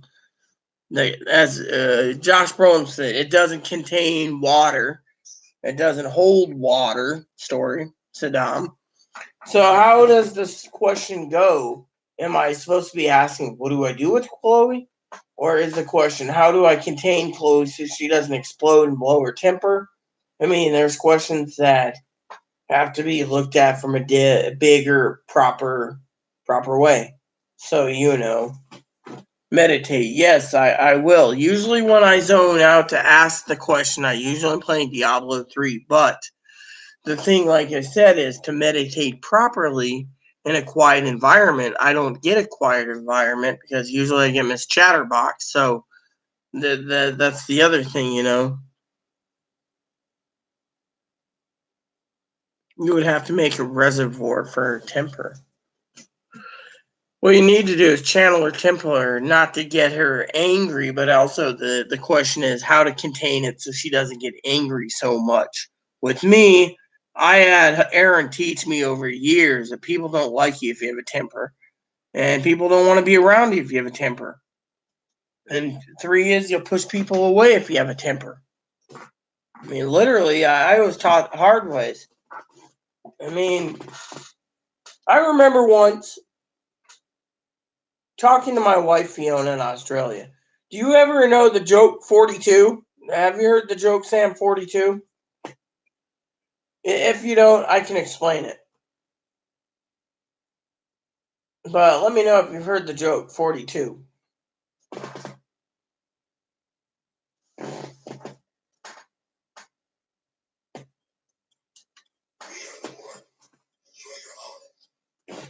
All right.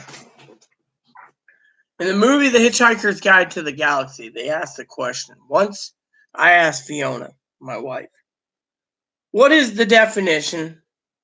What is the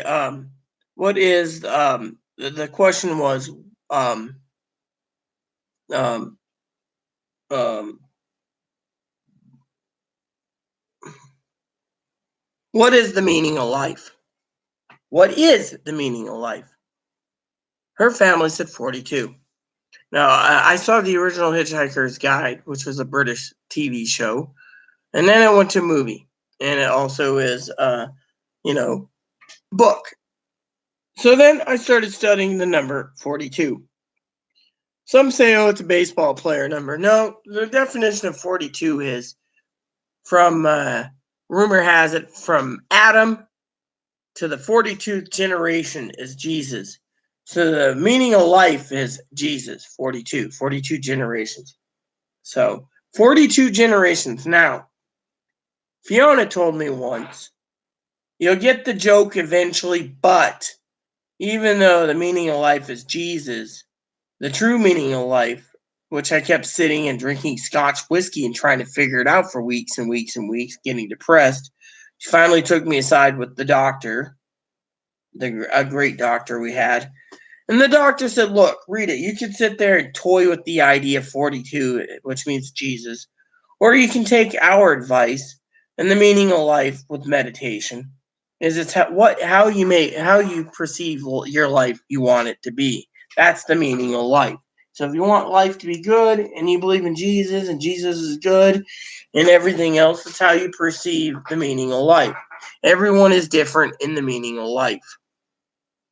So, but yeah, remember the mice. The mice was waiting in the cavemen and they said 42 and they waited billions of years. That's because the computer was basically analyzing and he came to the conclusion Jesus is a religious thing. It's like watching the Chronicles of Narnia, the books and the movie, basically. If you get the underlying story is the lion is God. The lion is the tribe of Judah. The lion is the Messiah, the Savior. And he's always talking about how he's got to look after his flock. Well, the Chronicles of Narnia is, the same thing. So the meaning of life is, like I said, the big meaning of life is, what is the meaning of life? The meaning of life is whatever you make of it. So, for me to get some time to mediate on this problem would be, I can do it. It just takes time.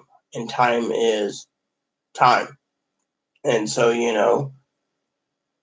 um, now I would love to know if your tarot cards are going to say anything about an eviction notice on my door. That'd be something cool, but you get the idea, meaning of life. So 42. So,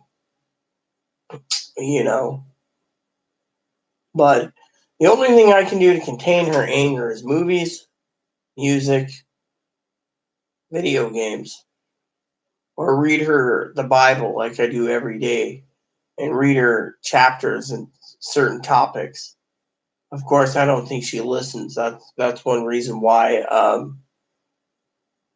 I asked her honestly to leave is because she won't listen. She won't carry out her agreements, and frankly, something has to be done. So.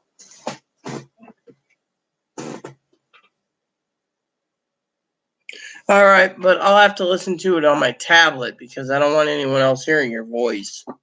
So I'll get the headphones plugged in so I can actually listen to it.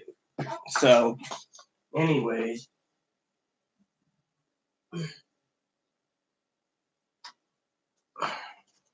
Usually the Bible tells me not to look into tarot cards or magicians or whatever. One of the Bible things was like that. It was like, it'll notify me on my computer that there is a message, so I can, actually, I might be able to listen to the message through my headphones without, because I'm using the microphone. I'm actually not using the volume, so I could probably listen to it right here.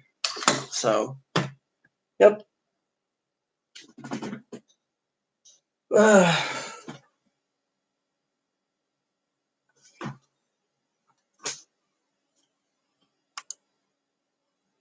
So, but yeah, the Bible stated something about do not use tarot readings and blah blah blah blah blah blah blah. Oh, okay, here we go. Let's see what she says so I can understand it for all of you. You guys don't get to hear her, but I get to. Excuse me, that wasn't ladylike, but what the heck?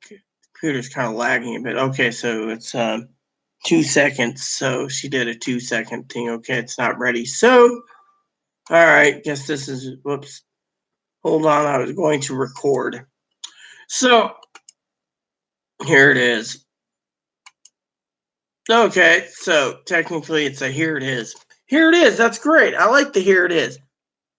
Play on words like my husband would do. He loved play on words. He also likes Sudoku. I think it's called Sudoku or Sudoku. Sudoku. So it'll come back up once it does it. But anywho,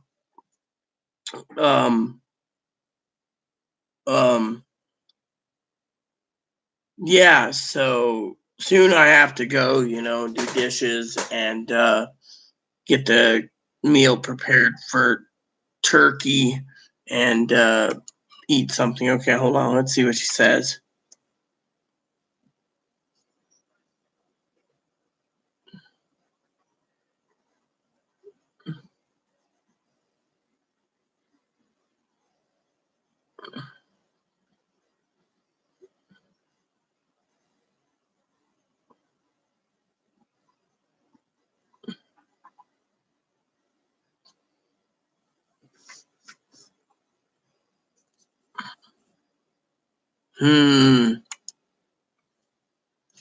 Interesting what Sam says. Her voice brings me comfort anyways, but it doesn't answer the question anyways, but it's good. I mean, literally, the magician card, Earth as the garden. Yeah, well, I mean, the good Lord is always telling me, there's not going to be a notice, because they got to investigate every allegation now through our lawyer, and I'm just literally afraid because Chloe basically can be really a pain in the ass, and just I don't know. So it is interesting, to know, but I'm always afraid of getting a notice on the door. But there's always a way to.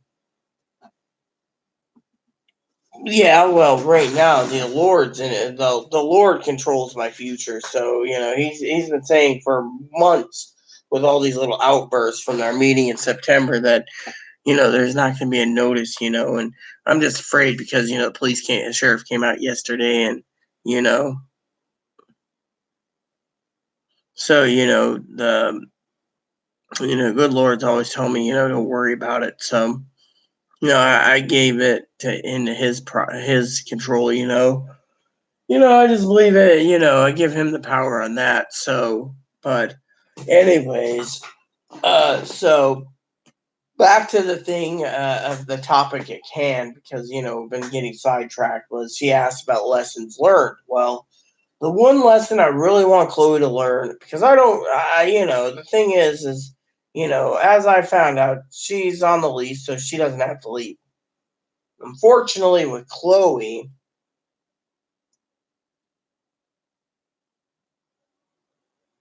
the lessons I want her to learn, she doesn't want to learn them.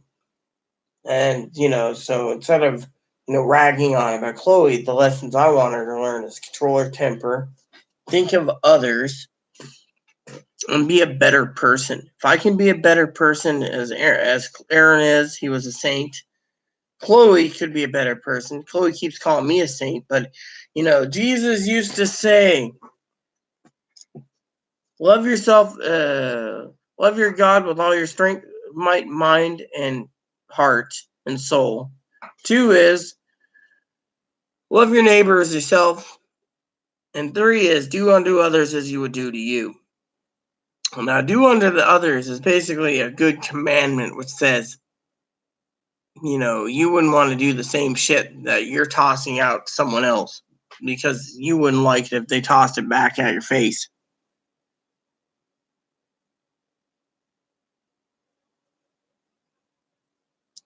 Oh yeah, that would be really nice. Maybe you two can do voice chat on Messenger. That would be really good. When my coffee comes in, again, maybe that would work because she could use a friend, and maybe learn some lessons too. She needs guidance, and I appreciate it because like you said, she's a woman who's like I said, the lessons that in the conversation is I want her to learn that it's okay to be angry, but not to be angry and keep opening up old wounds that gets on my nerves and triggers me. I mean, literally, if I was in her position, I would want to try to delay the conversation or sweep it under the rug. I mean, to me, the damage is done. What more can you do? You're just beating a dead horse that's already dead and rotting. And eventually, it's just going to be a carcass. The bitching post, so to speak. Well, yeah, I mean, literally, she doesn't bitch about anything. She usually just asks about surgeries and video games and, well, she got disability. Can she wait for disability? And, literally, one of the bitching things that she does is she was in tears telling her mom outright, look, I financially abuse Rita. I lash out on her verbally. I do bad things to Rita. And yet, I want to come home. Her mom's like, oh, well, it's normal, you got to stay there. Chloe's like, look, I can't really keep living on Rita's income. And, I mean, I could probably make some more sacrifices and changes, but, at what cost? I mean, literally, what cost would I be sacrificing? Do I cut my corners on food? Do I cut my corners and skip chips and popcorn? Do I funnel money into something else? I mean, honestly, this month, end of the month anyway, so I'm thinking it's already February, my mind, is I must have spent at least $40 or more on $40 or more on movie rentals just to watch movies with Chloe on Amazon Prime. So, the thing is, mostly when I bitch, it's usually about things I can't change. It's like, let me put it this way, Sam. My father-in-law, every Monday, I talk to him about politics and religion. We're both ministers, and we talk about everything. And I asked him, because he's a psychologist, he's like, meds don't work, this don't work, that don't work. I don't think Chloe's bipolar, borderline. I don't think you're bipolar, borderline. I don't think Chloe's schizophrenic, goes on and on. But he turned around and gave me a definition of Chloe, in his opinion, from a psychological point of view. He said, if you're in your house and you open your door and Dracula's right there, Dracula won't bother you or even harass you or do anything to you because you didn't invite him in your house. Now, with me, he says I invited Chloe in my house. So he's basically saying Chloe's a vampire.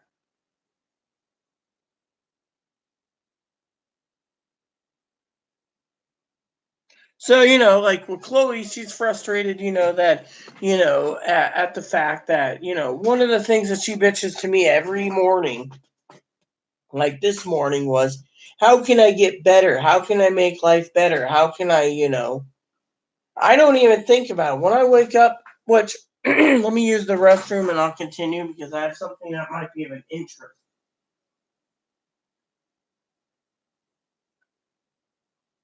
Sleep already?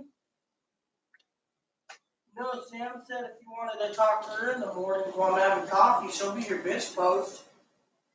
You can bitch to her about anything. You can even do voice chat or Skype. Do you want to do that? She says, whatever's frustrating you in the day, she'll talk to you about it. She also wants you to learn to think about why you're getting angry and is it worth being justified or if you sweep it under the rug. I'm not done yet, I think. I've gone so damn long, it's not even funny. It's one of those long days. I do need to stop kids, so I can't do church.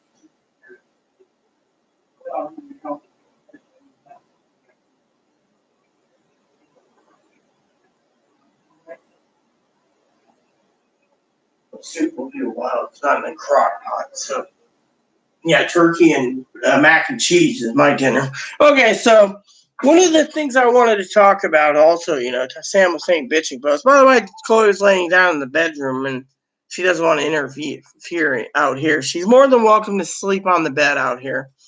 So she turned around and I said, yeah, you can be a bitching post. She's like, oh, really? Maybe that will work. Skype or Facebook Messenger video, whatever.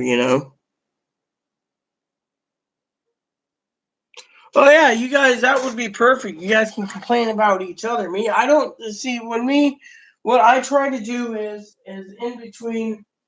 um in between therapist appointments, I try to use this as a complaining thing. Now, my cousin Dinky says I complain about everything, which I usually don't. To me, I usually don't complain about anything. I mean, literally, the only thing I'm living in fear is the manager, pretty much. Um, and the fact that I think I told you, I think, unless you want me to reiterate the story about the police coming out Moses Lake almost 2 years ago, that I feared too, and I still fear the repercussions because I never got anything in the mail. But I'll get to that in a minute. Just remind me. So basically, when I get out of bed every morning, my daily goal is to be a better person. To do that, some days I'm having my coffee and I just tell Chloe, "Can you be quiet while I have my coffee?" That's not polite, but usually I try to sit there and not complain. The only time I complain is when she gets combative and threatens the lives of other people, and I try to tell her that's unhealthy behavior. That would basically send her away in the loony bin if she kept it up. So the second thing is I try to be a good person and I try to live life to the fullest with no complaints. Now there's things that will happen in a day that you might want to complain about. Like for example, yesterday's outburst with Chloe, sheriff coming out and Chloe getting angry, me walking on eggshells, and Chloe calling her mom 3 or 4 times demanding a ticket. And her mom's like, "Oh, there's nothing wrong, blah, blah, blah, calm down." And Chloe getting borderline rage and telling her mom, "I disown you," and then telling me, "Oh, this," and then, Chloe turning around and getting combative towards Dinky and combative with Corey and combative with other people, and then basically getting angry at stuff that has no merits. I mean, I've tried to comfort her. I've tried to tell her just to de-escalate by saying, "Look, I'm not interested in the neighbor. I'm not having interest in a relationship with the neighbor." Literally, she thinks I'm interested in a relationship. Now, honestly, one of the things that Chloe does get cranky about, Sam, is, and I'm going to say this, is a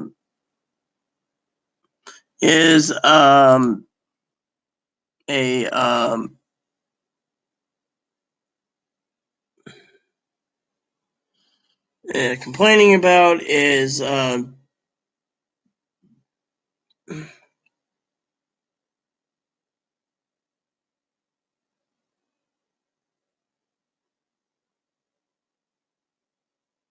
So there's a tranny that's just messaged me asking how painful FFS is going to be, and I'm like, look, I've had FFS. I don't know how well I look and pass well woman wise. Chloe thinks I pass very well. I don't think so. But then again, people tell me passing well requires makeup. So again, I don't know, Sam. But it's little things like this that kind of drive me nuts. You get these young girls that are like, oh yeah, I'm 22, I'm getting facial surgery. And you look at them now and they pass better than me. And it's like, why the fuck do you want to grind down your entire face?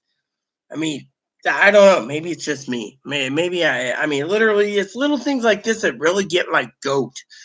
I mean, the little annoyances like that. And I'm on a group that they're always talking about. You need the insurance to pay for it. The insurance won't do it. The insurance won't pay this. And it's like, oh, I'm going to have all of it done tomorrow, and insurance is paying, or an insurance ain't paying, or it's. I mean, literally. I mean, that's the little things that drive me nuts. Oh, you're not a real woman. You don't wear short, skimpy skirts and pantyhose and show off cleavage, And to me, you're wearing a frumpy Christmas. So to me, that's what's really beefy. It bothers me to death. They're like, oh, and to me, it's like, when will it? Hold on a sec. I got something to do.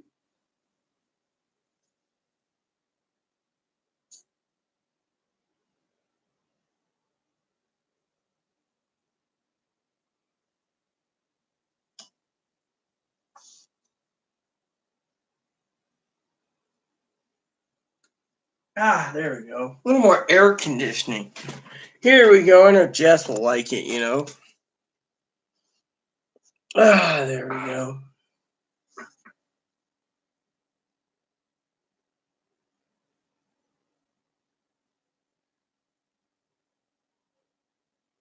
Well, yeah. I mean, look. I'm overheating. So does this shirt make me look trashy? No, it makes me. But thing is, I don't dress trashy. I do know my cousin-in-law. If she's watching this, she'll probably tell me to change my pants. Which I better find my pants. She'll tell me to change my pants so my butt crack's not showing. But yeah, I mean, literally, pants is fine. I mean, Chloe's dad dresses trashy. Thinks all women want all men want fucking to stick a dick in someone wearing a short skirt. I mean, you're very attractive, Sam. So technically, I don't see you wearing something trashy just to get laid. I mean, that's not the way the women mind works. I mean, there we go. Okay, so here's something I want to talk to you about, Sam. That's important to me. Not like a bitch gripe thing, but you've seen me gripe and complain about transgender people all the time. I'm tired of transgender people sitting there saying, "Oh, I'm lesbian," and when they get hormones, they're like, "I need a big dick in me," or they sit there and say, "Oh, you're not a woman because you don't wear makeup and you don't show cleavage and you're just a man with fake tits and a vag." And the thing is being a woman doesn't mean you fucking have to be skimpy, trashy, slutty whore. I mean, look, as I said many times over, when I get up and Chloe's like, "Where are we going today?" And it's like, "Oh, I got to go to for example, let's talk about my bill paying since, about my bill paying. I get up, like that one morning, I said, I got to go to the post office. Chloe says, okay. I said, I got to go to the store. I got to go to get breakfast. I offered breakfast, being nice, my gold heart. And I wear my heart on my shoulder. And then what happens? Pharmacy. I hit up a couple coffee shops. I go and get some pellets. I do what I need to, right? And everywhere I go, "Good morning, ma'am. How are you?" And I'm like, "Oh, not bad. Not bad at all. How are you doing?" And yeah, "Oh, that's a cute person. Oh, your dog's cute, ma'am. Oh, that's great. How are you doing?" Chloe's like, and they always gender pronouns properly. Chloe, "How are you today, ma'am?" "Oh, I'm good. Rita's taking me to breakfast." Or, "Yeah, I'd like a hot chocolate." "Oh, I'd like. I'll go around. People say, "Hey, girl, good to see you. What are you up to?" And I'm sitting there like this, Sam. I'm like, I got my little shopping cart my cousin-in-law got me. I'm buying a few things so I can get by 3 or 4 days so I don't have to go out.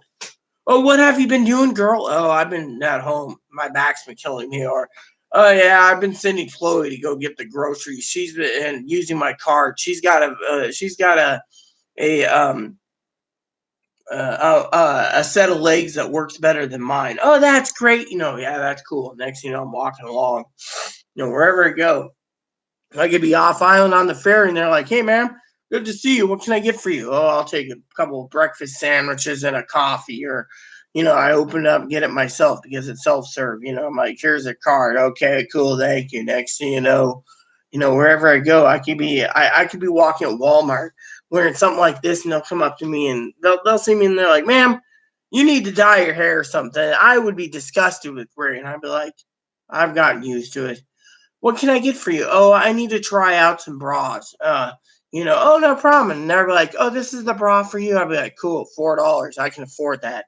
"Oh, yeah, I'll get 3 of them or 4 of them." Or, "Oh, I want to try this on too." "Oh, I need to find this." "No problem, ma'am. Where do you find that?" "Okay, ma'am." Whereas these trannies, they walk in, "Oh, look at this. I'm not a man. You call me sir. My voice. Look at there. Oh my God, I got boobs. Look at me. I'm wearing a short skirt and they get insulted." Or Chloe's dad, "What can I get for you?" Instead of saying, I go into a bar, they say, "What can I get for you, ma'am?" And I'm like, "Oh, I'll take a shot of Jack Daniels honey or a double shot." "Oh, it's double. It's happy hour, so it's doubles." "Okay. Pour it in a glass. I'll have a couple of those." "No problem, ma'am." "Chloe, oh, I'll have uh, what is it she has?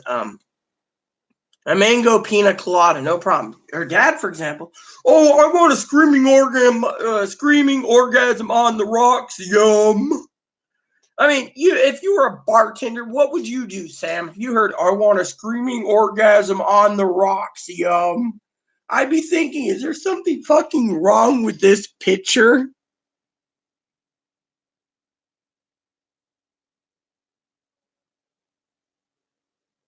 Yeah, the thing is you don't need to wear makeup to be who you are. I see all these people. "Oh, you're not a real woman. You're not wearing makeup. You're not got bigger triple D's." I had this ugly person go, "Oh, I'm getting facial femme. I want to be 18 again. And I want to get fucked by guys." And they're got these honkers like this that they had the doctor put in. They're like, guys. I have a friend of mine who told me, "Yeah, I'm friends with him." I said, "What happened?" They said, "Honey, you have the best tits in the world. You're not artificial. You speak your mind." This person, "Look at my tits. I'm a real woman. Look how big my titties are. Guys are going to want to play with it." I messaged them. "So, got a guy yet?" "No, I don't have a guy yet. I don't have a guy yet. I don't have a guy yet." I get all my bras at the thrift store. And it's about being comfortable. Yeah, I mean, literally. I mean, literally, it is. I mean, literally. I think I told the story, right? You probably heard it, where I was coming out of a bathroom in the ferry, and I went up to wash my hands, right? And I'm sitting there, and this woman sitting, and this little girl's like, "Look, mom, she's got a dog." And she's like, "Yes, it's cute." I'm sitting here. Tranny comes out, bald head, sitting there. "Oh yeah, I love being a woman." The mother and the kid booked it out of there. I'm sitting there. I just finished up, grabbed some paper towels, and washed dried my hands, walked out. I'm going back to my fucking seat, and the lady comes up to me and she says, "Were you born male?" And I go, "No, I was intersex." She says, "What's that mean?" I explained it. She says, "Ah." I says, "I know why you asked me about it." She says, "That guy is weird." I said, "He makes everyone look like," and I didn't use female pronouns. I said, "He makes the trans community look bad." She says, "The trans community is already looking bad when they're trying to ram it down everyone's throat for taxpayer sex changes. And two, they're ramming it down people's throats because they want a guy and they should be entitled to marry a guy." She's like, "How many freaking bald headed mooses like that person is going to get a fucking guy?" I'm like, "We won't go there." And she's just looking at me like, "Well, may my daughter pet your dog?" I'm like, "Oh, yeah, go ahead, little one."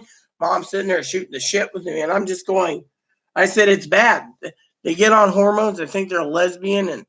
And all of a sudden they want to be with men." I mean, the world's gone down the fucking shitter. 20 years ago, you had to go through a lot more loopholes than you're not loopholes, a lot more hula hoops than loopholes.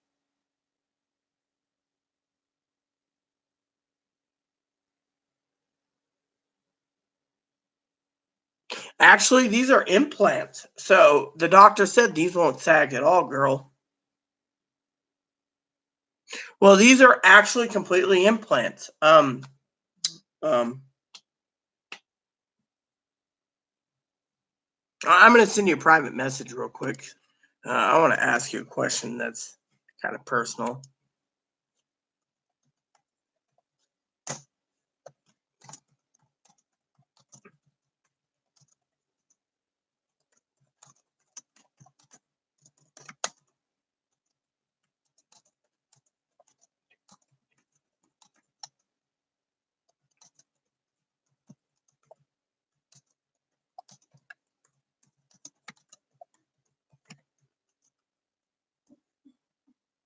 There.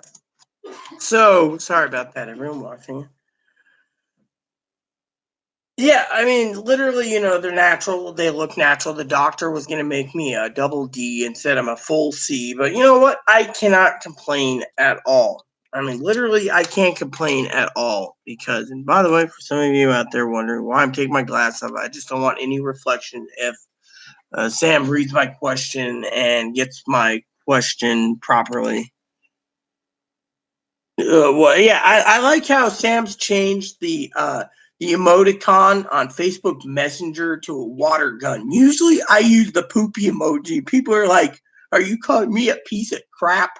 The poopy emoji is for thumbs up. The thumbs up is a water gun for her. To me, it is an interesting concept, literally. But I had to ask because usually, close friends and family usually no, it's personal, but it's just an interesting question to ask, and I'm keeping it quiet. So it's what we call a personal matter. Ah, because my headphones are plugged in. Yep. See, I have respect for Sam too. She just gave me an answer, so it's all good. I was just being prepared. So, but yeah, these are I mean, if you remember earlier, I pulled a card out of my billfold, my Hello Kitty billfold. It actually had the implant side. The doctor gave me implants, and I have the scars right under here. So, you know, and they look nice. I know. I think it was Commander Jess was talking about bigger. We were saying men dig boobs, and maybe I should get a bigger. I was asking. I asked recently, Sam, if I should get them bigger. They are implants. 470 cc natural gummy bear implants, silicone cohesive gel. So that's why I pushed them together. But oh yeah, I know. I mean, I've seen trannies that are so big they're like, oh god. And the doctor says eventually gravity will hit them too, even with their big ones. They'll just start to sag to their floor. And the point is I'm not the type that will, but like I said, my mornings basically consist of, if I have to go somewhere, it's always Mr. Man, but it's in here. Makeup doesn't make a woman. Breasts don't make a woman. There's people that had cancer removed. And they're like, I wouldn't want my breast removed for cancer. Or these are the trannies. Uh, uh, let's see. What was it she was saying? I love the tank top though; it looks comfy. I love sleeping. Yeah, exactly. I do too. I mean, I got the shiny ones that Jess always tells me to put on shiny ones. So but let's see. It's a shot of Bailey's with some maple shit. Blah blah. Well, I mean, literally to me, she had a baby and got them in the first month after giving birth. Yeah, I mean, literally. Um, yeah, I mean, when you have a baby, you must wait at least 9 months to a year so you can, or after you give your last baby because your breast milk. But now they're saying breast milk is safe, giving on that. But the thing is when you're pregnant, they get bigger anyways because of the breast milk. So a lot of people are always afraid about breastfeeding with implants, anyways. I mean, you don't need to get implants, after giving birth. I mean, literally, because what if you have another kid? Then they'll more stretch mark. What's going to happen? They're going to go and get them redone again. I mean, literally, these doctors are like, "Oh, you don't need a, it's safe to breastfeed." I don't know if it's safe to breastfeed. I don't know if it isn't safe to breastfeed. I just don't know. So to me, It's it's confusing, and to me, I just think it's fucking stupid.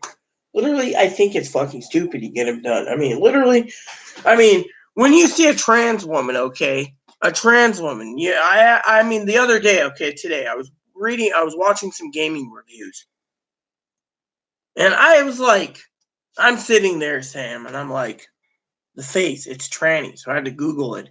Is this person on YouTube transgender? And it's lo and behold, transgender. So my tranny dart went off like a red flag.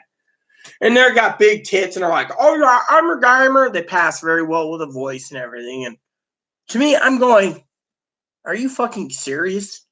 And so to me, most of the trans women get them too fucking big. So when you're like looking around, you see this woman, they're like, "Oh yeah, guys are buying me drinks, oh yeah," and then they deceive and say they're a genetic woman. Usually, I can tell right away, like, yeah, they got a lot of makeup on, they're trying to pass as a woman, but their tits give them away. They get bigger tits than they need. And they're like, "Oh yeah, I'm a genetic woman. Yeah, I can't give birth," and you're sitting there going, I mean, literally, to me, it fucking is a stupid son of a bitch. Oh, yeah, go ahead.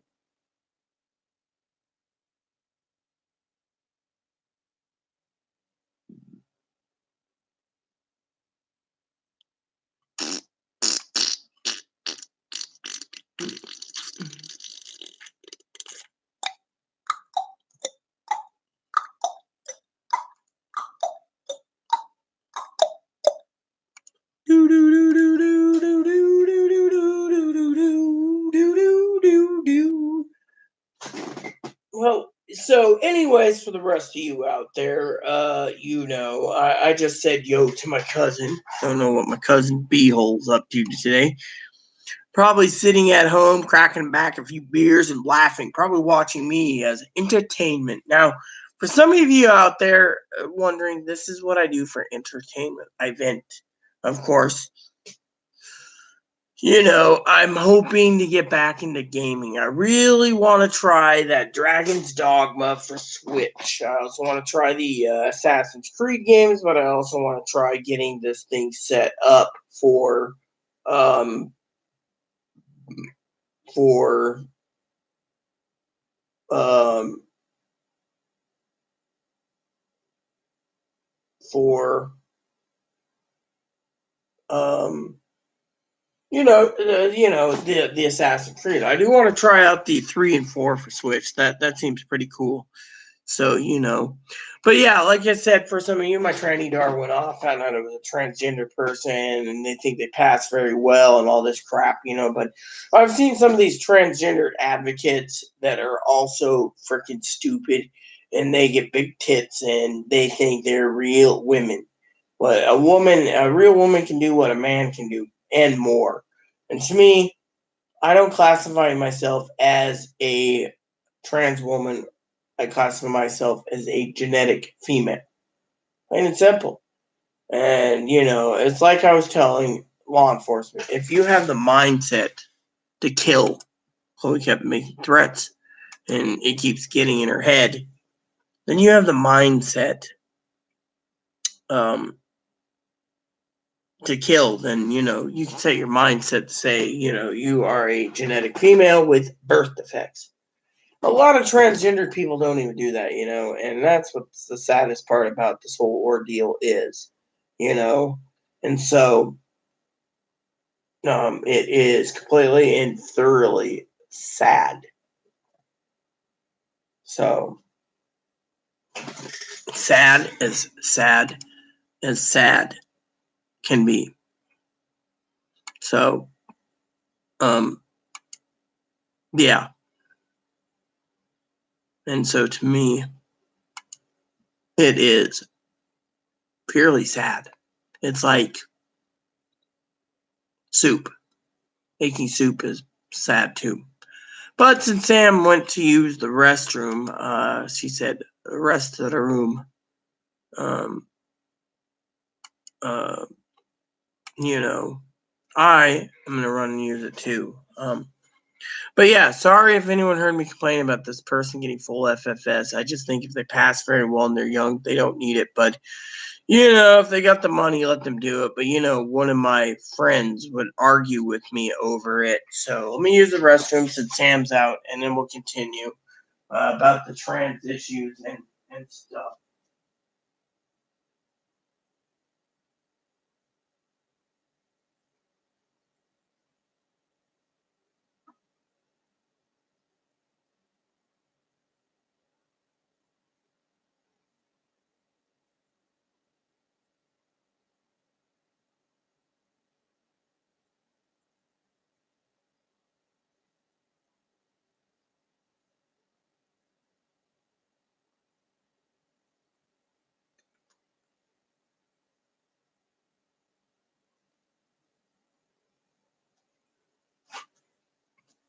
Okay, so basically, this trans woman who's young and passable, the thing is you don't need to go and waste money if you pass. But apparently, my friend who thinks even young trannies should pass and be deceiving, and it doesn't matter if they deceive because they need to get dick in them. And I don't think a person who has a sex change is doing it for the right reason.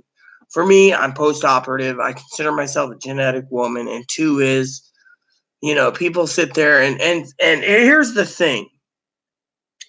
People turn around and tell me that I quote unquote am looking for love and I'm bitching that these young trannies should get love. I'm sorry, but if you deceive a man and have all this work done, then you're not entitled to a fucking man. It'd be like a fucking tranny going up to Sam and going, I'm a real woman. I'm entitled to your man, Danny. She'd beat the shit out of him probably and then turn him into a fucking pretzel. And that is what the trannies are pushing for right now. They're trying to push for rich men, expensive men. I mean, I had a tranny turn around that was fucking high class. It was an airline stewardess and a fucking hooker, dancer, stripper, porn star, did all this stuff to make her money for surgery. Aaron's fat, lazy, not literally fat and lazy, but the lady said he doesn't have an 8-pack, doesn't have money. He might have a good personality, but she needs security. I'm sorry, but most fucking trannies don't deserve fucking security. They don't even deserve to be fucking married. No offense. Welcome back, Sam. No fucking offense. I mean, I'm sorry I gave Sam's guy as an example, but it's like the trannies telling me outright at times that my cousin Dinky doesn't deserve Corey and that these fucking men in dresses deserve fucking Corey. I'm sorry, but I don't know what Sam's take on the transgender community personally, but my damn fucking beef is mostly, as Sam probably knows, is deceiving. I mean, if you get fucking the shit kicked out of you, if you're a tranny and get the shit kicked out of you in Texas probably and end up dead, the tranny's probably at fault for it. Literally. I mean, to me, Sam knows this also. The trans community hates my fucking guts. And they hate it because I'm outspoken. They're like, oh, yeah, all these young girls are facial femme. They need to look so cute, passable that no one can tell. And then they tell me I don't pass because of my voice. I went to a voice coach and said my voice is natural. I do dip. I smoke pipes. I smoke cigars. I drink whiskey. All that can contribute to the voice deepening over the year. If anyone has ever seen the movie My Fellow American, where Jack Lennon's character has a wife in it, the actor in the movie, the lady's got a deep voice, literally. The woman who plays the first lady's like, if you're going to go for the gold, go for the gold. Don't just use the frickin'. Go for the gold if you're going to swear. And, well, thank you, Thank you, Sam. But no, my beef is fucking deception. Literally. So, my main thing is deception. You sit there and you get all this work done. You're like, oh yeah, I'm gonna get dick in me every night. And then 20 years later, you run into them. It's like, yeah, I had sex 6 times. They look at my vagina and they know it's man-made. And I got the shit kicked out of me. And then the police turned and said, oh, well, you didn't tell them that you were a former dude, so you had it coming. And we need more rights because we got beat up and it's a hate crime.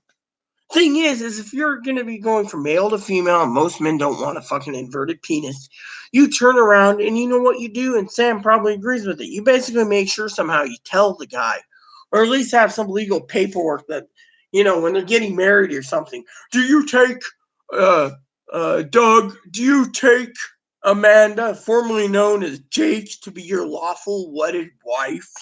I mean, some legal way that can tell, like a paperwork thing. Then no one gets fucking hurt, and then they demand more rights to deceive.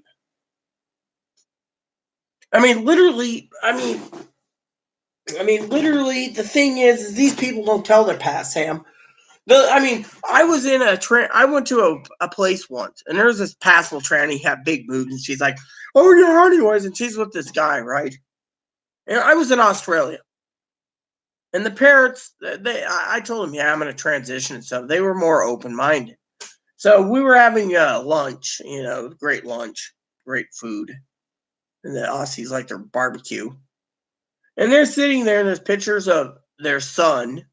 It was like Dale, who's now like Diana. And the guy's looking, and he's looking at the son and saying, "Oh, you have a good looking son." The dad kept breaking up laughing, and I'm sitting there quietly. He looked at me, and this guy's a minister too, and he says, "Deception is not the answer." And the guy, his name's Frank, and he says, "Well, I don't understand, sir. What is it?" He says, "Do you like women or men, sir?" And he's like, "I like women, and I want to get your permission to marry your daughter." Turns around and said, "What you're marrying, son, is my former son, Dale. Dale, you said it looks like a good-looking guy.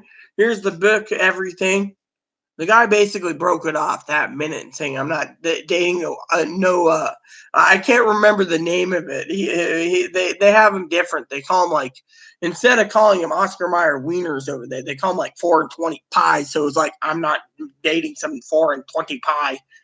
And at the time I was with Fiona, so me and Fiona just laughed, and this tranny was furious.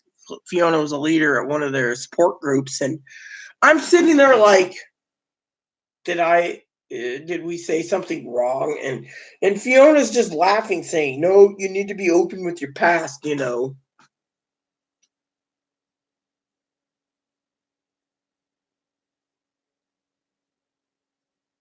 I mean, yeah, literally, Aaron was transitioning from male to female. His legal birth name before he changed it was John.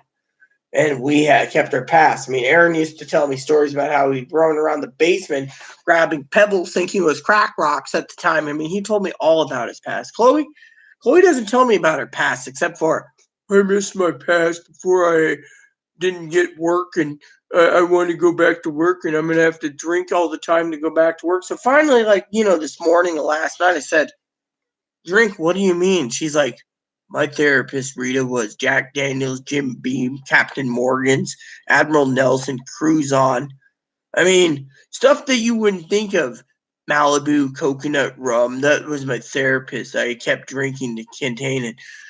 So I'd go and I'd ask the roommate, drinking. She says, "Yeah." But, it's like, the thing is, but to get some of the answers I needed from Chloe's past to put it together, Chloe was always saying, "Oh, my roommate was bad. My roommate's this." So I one day messaged her ex-roommate, became friends with her, and there are people that she hated. And they turned around and told me the exact opposite story. It's like, "Oh, Chloe did this, put holes in the wall. Chloe's temper was bad. I finally shipped her off to San Diego when Chloe couldn't pay the bills, refused to pay the rent, refused this, refused to help with the electricity, paid her portion of the rent." She's like, "I had to pay the electricity, I had to pay the internet, I had to pay everything else. Chloe wouldn't do it." And so I had to go through some other channel to find out about Chloe's past. And to me, it kind of stinks. I mean, hold on a sec.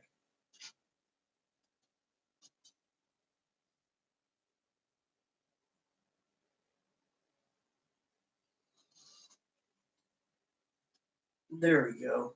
There we go. I mean, literally, yeah, okay, so I had to turn off some lights. I try to save electricity. Chloe likes to leave the entire place on like a freaking like a Christmas tree. See, but how demented are you to tell the person about you, tell your love, tell the person you love about you? Yeah, I mean, literally. I mean, look, how many people out there, okay, literally, Sam, would sit there and say, well, you were with Aaron, but you had a Filipino wife. I don't hide it. I mean, look, I don't hide my past. Someone asked me a stupid question. What was the stupidest thing you did? And I'd be like, oh, I almost got committed once from my family once. A long time ago, Sam. I did something stupid. My mom got one present for me. Everyone else got more presents.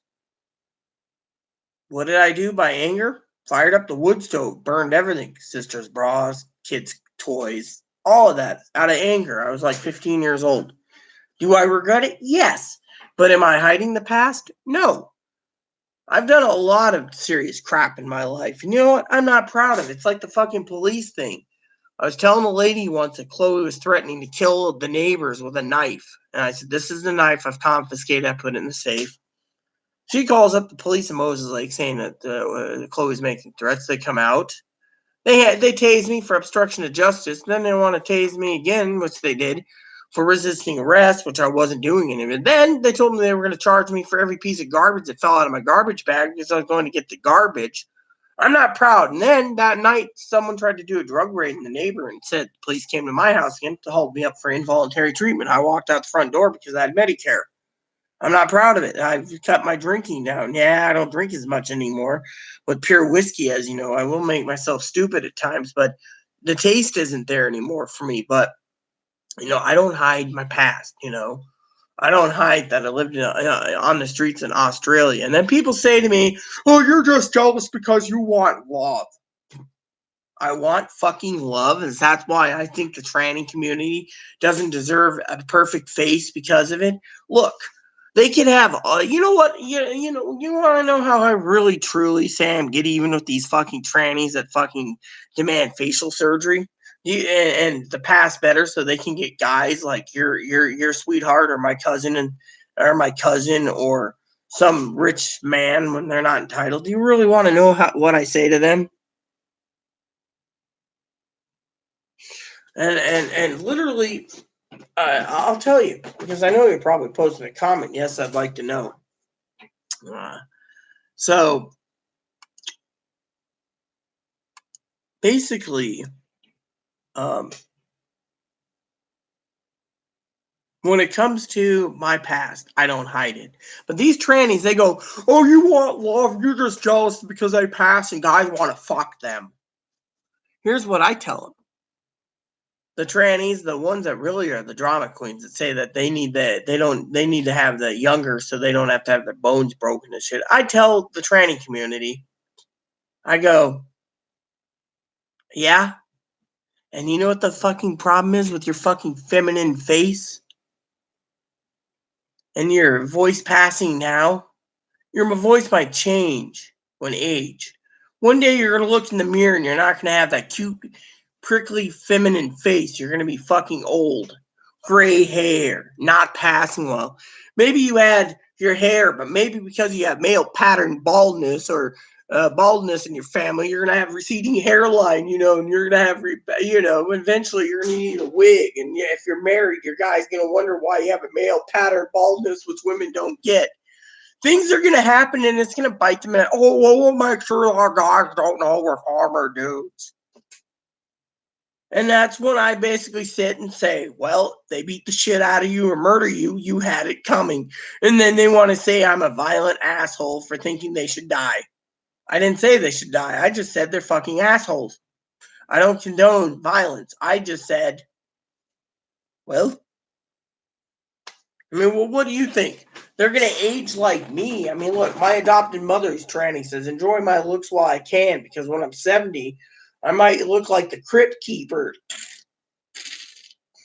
or a skeleton. Jokingly, of course. But that's the thing. They all these young ones want to transition as fast as they could, move out, get their surgeries, and then they want guys. I mean, look at these these older ones. I need to have a facial farm so I could be 18 and get a guy. Let me put it this way, Sam, okay? I know you're married and all, and I want you to picture this in your head. for a second. Picture your guy or a young man, single, right? And you get this man who goes in and has surgery. Maybe it looks like they're in their 18s and 20s. Maybe they look about 30, about your age. And they're wooing a guy, right? Maybe they're 70. Okay, picture this. The guy is going to be so sick to his stomach. He thinks he's fucking a 18 to 30-year-old, and he's fucking a 70-year-old that had all this work done. Wouldn't that mean the guy is not considered a cougar? I would be fucking throwing up in a garbage pail or a fucking 5-gallon bucket for a fucking week, emptying it into the toilet as soon as it's full, because I would not want to be fucking one of them with a stolen dick. Literally, it just turned me off. Maybe I'm just a bigot. Maybe that's what it is. I'm a bigot, as these trannies tell me. Oh yeah, exactly. I agree with you completely. I mean, literally. I mean, I've had trannies that are African American friends that tell me I'm fucking bitter because they pass well, or they pass well, or the facial film should be given to 18-year-olds on sex changes at 4, and if their kid, whatever. And it's like, look, 4-year-old, they can't make the decision. If the fucking government says you can't be fucking 18 to buy alcohol or cigarettes anymore, tobacco products, then you shouldn't be allowed to have a sex change until you're 21, and deem the military the same thing. But yeah, it's deception. This is what irritates me the fucking most. They turn around and tell me I'm not female enough, right? I don't sit there and go, oh yeah, I love being a woman.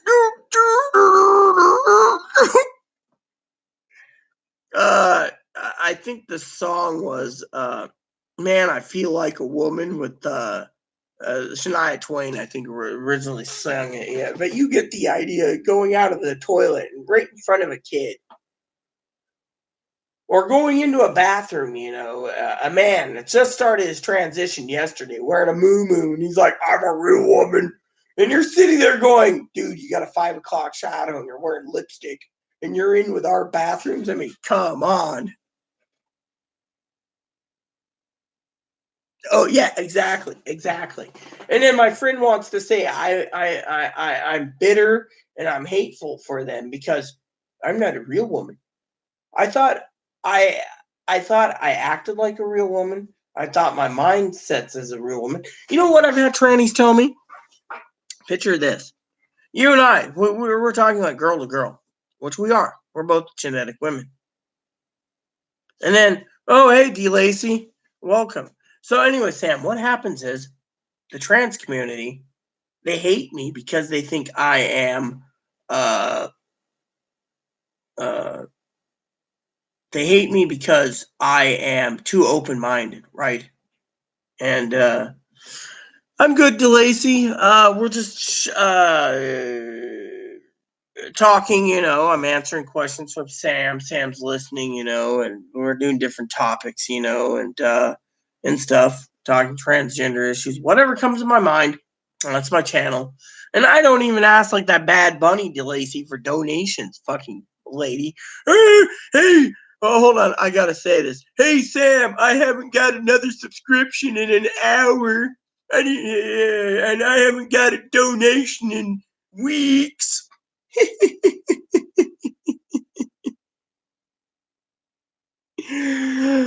Oh, okay. Enough about Bad Bunny. All right.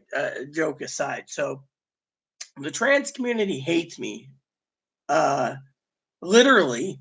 And then they think it's because I'm jealous of their looks, that I'm older and I transitioned to her. So I'm an old tranny whore. Then they turn around and tell me I'm not truly female. And then they get bitch to me and ask me what's on my mind. Oh, well, you don't wear makeup. Well, I thought I didn't need to wear makeup. I thought wearing a cute top and enjoying myself. Hell, I could do a video in my bra and panties. It wouldn't be too bad. I think DeLacy keeps asking me about that. Isn't that you, DeLacy, that keeps telling me to do another video in my panties? Sam's sitting there probably chucking panty and bra video. Okay, so honestly, the trans community hates me because They say I'm not woman enough like them. They have to wear the makeup. They have to have the big tits. They have to wear the. Oh yeah, thanks. I got a shiny top. I'll be wearing it one day once I can dig it out of the closet, But anyways, the tranny community hates me, Sam, because they hate me because I'm too open-minded. And the fact that they hate me because my mind is different. They say, well, oh, you're a man, you're doing skull. I have about 1,000 friends on Facebook to 1,500 cisgendered women like yourself. And I'm cisgendered. That's how I see myself. And they all fucking smoke cigars. They like the big ass Stogers. You would be like, oh yeah, exactly. Exactly. I would be the one saying, look, I'm wearing a bra and panty, and I'm modeling it. Literally. There's trannies out there though. I've always wanted to do a video with me with the bra, the panty, the garter belt, and the black hose or the white hose, and maybe wear some heels, just for fun. That's what making these videos is about. It's about fun. It's not about donations. It's just having fun, But the trannies, that's the other thing. They think if you're not you're on Facebook or Instagram or Tumblr or Twitter or one of these where their profile pictures of them in a bra and panty and thigh highs, that you're not a real woman. And then they tell me, and this is a really freaking, yeah, see, even platform Mary Jane's, exactly, really fun. Yeah, exactly. So, but the problem is, like I said to you all, DeLacy and Sam, is the trans community thinks I'm not woman. I don't sound woman. I don't act like woman. They sit there and they ask me, what do you think about?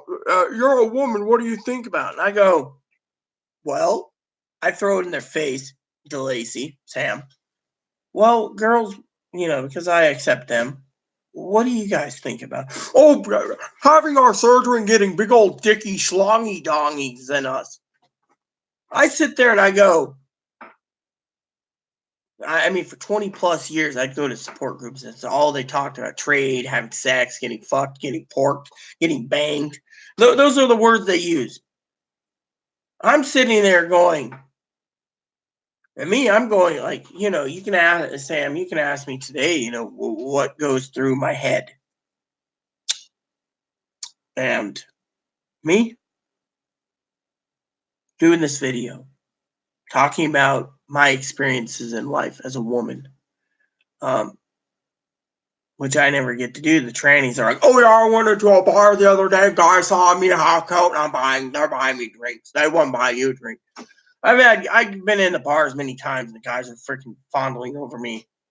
It's like, I'm not that special. But here's the deal. When I go out in public, I act like a woman. I am a woman.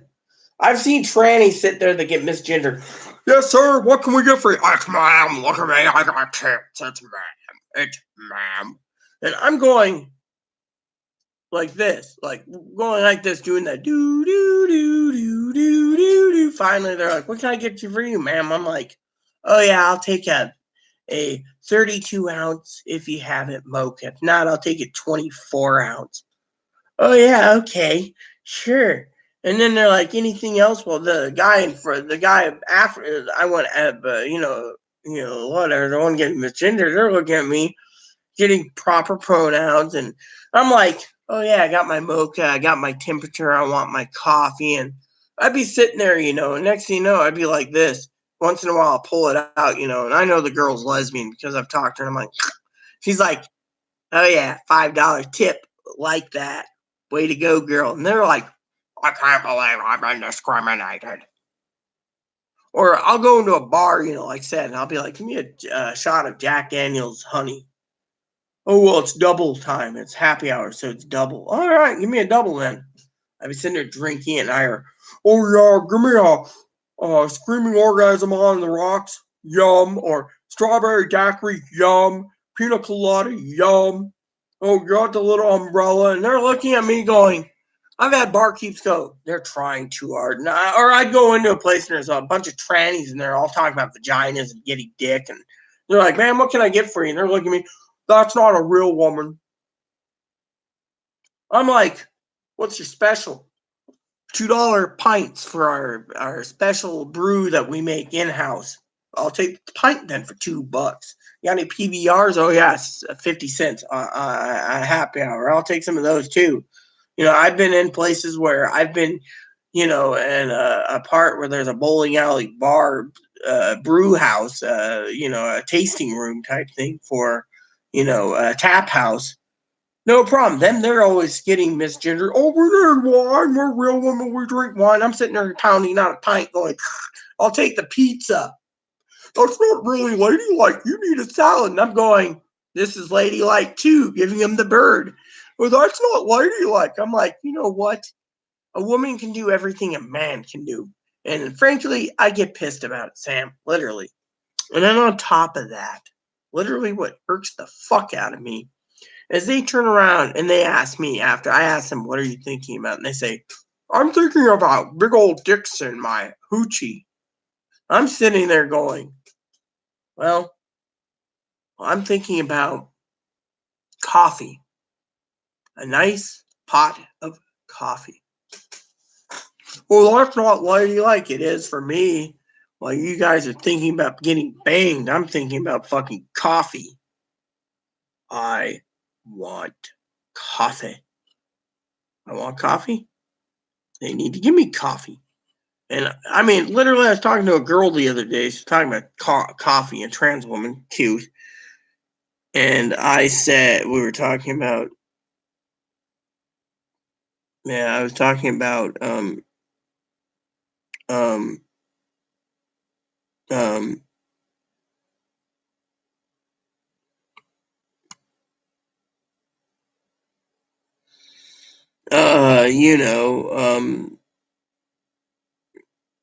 you know, I mean, literally, I was talking to someone the other day about, you know, stuff, and the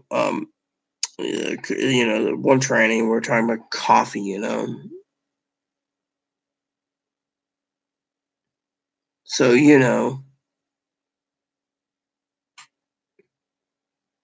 So a friend of mine posted, tranny pics, how cute they are, and I was like, cute. And we're talking about pricing. They're on fixed income, so that we're talking about coffee,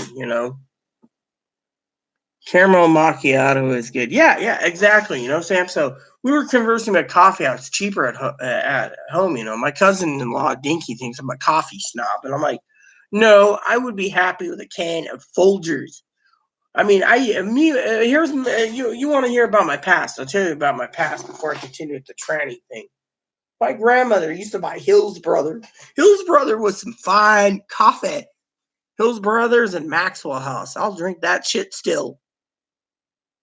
Oh, you're so hooty tooty. You need the Starbucks. Starbucks is on sale, and they got Morning Joe. I'll drink it, or fucking that smoky blended of Seattle's Best. I'll drink that too. But my point is the trannies. Okay, they say I'm not a real woman, and yet they're always thinking about dick. And then they say, oh, you don't know, we're real true trans. You can look in their eyes and they're always talking about dick. It means they're fucking gay, or they're fucking in the closet gay, or they couldn't be a gay boy because of religion, so they have a sex change, and now they're preaching the good book that they want a man to take care of. I had one lady go, I'm a real woman, I got a divorce, and I'm not a woman, and my kids are with me, and they have to call me mom.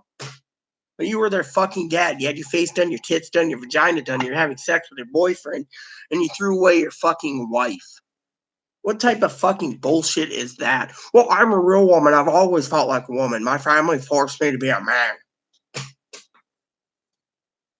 I mean, literally, he throws it away. Literally, you could have made it work with your woman. Oh no, I needed a dick in me. That's why I got rid of my wife. I wasn't really wanting to be with them, but I wanted to be laying on the bed and getting dick in me. Instead, I had to get her pregnant. And I'm not a real man. I'm a woman, and I had to fight for my kids. They have to call me mom, and they got to call my fiance dad.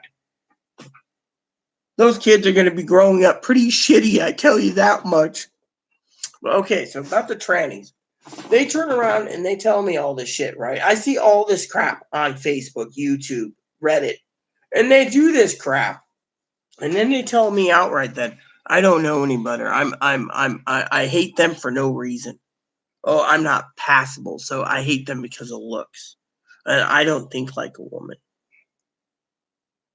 So, Sam, do I think like a woman? Because while they're thinking about big old dicks, I'm thinking about my spreadsheets, doing my budget, trying to contain Chloe, trying to figure out my next move, trying to figure out dinner, trying to figure out how to cook my dinner, how to prepare my dinner, how to, what video games to purchase next, what I'm gonna do.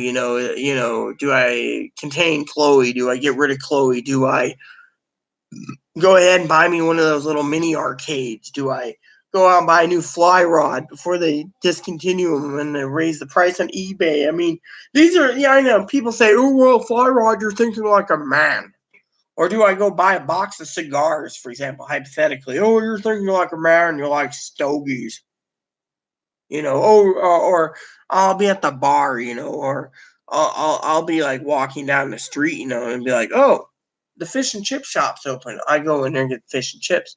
Well, that's a man's meal. I mean, literally every time I turn around, they're always putting me down. It's like, I mean, my adopted mother, who's 55, says, you know why they're putting you down? Because they hate you, because they fucking are jealous of you. You got the fucking tits, you got the personality, and they hate it. People pick up on it. I mean, I don't, Sam, I really truly don't know why the trans community hates me so much. Is it because I'm outspoken? Is it because I outspeak because of the deception? I mean, they all say they're all together, but they're all divided.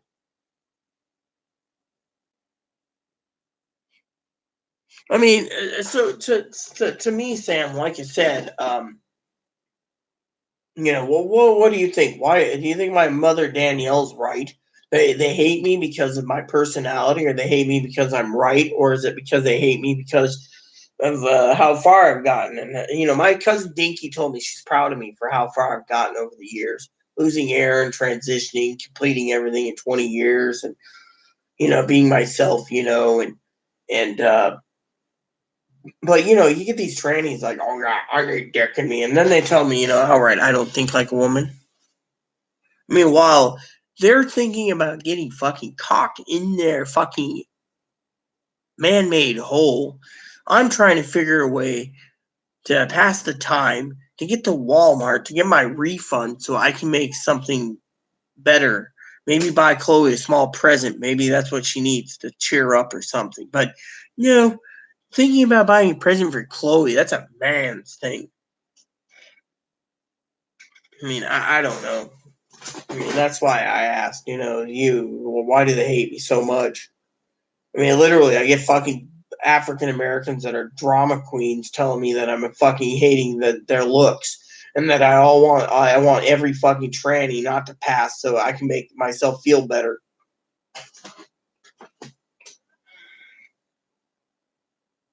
I mean, literally, I see so many artificial douchebags. I just read your comment, by the way, that I feel they're not themselves. I mean, look, what type of person would sit there and say, Chloe's going through such change because of me? Chloe turns around and says, my dad found out I was becoming a woman. He had to be a woman. I mean,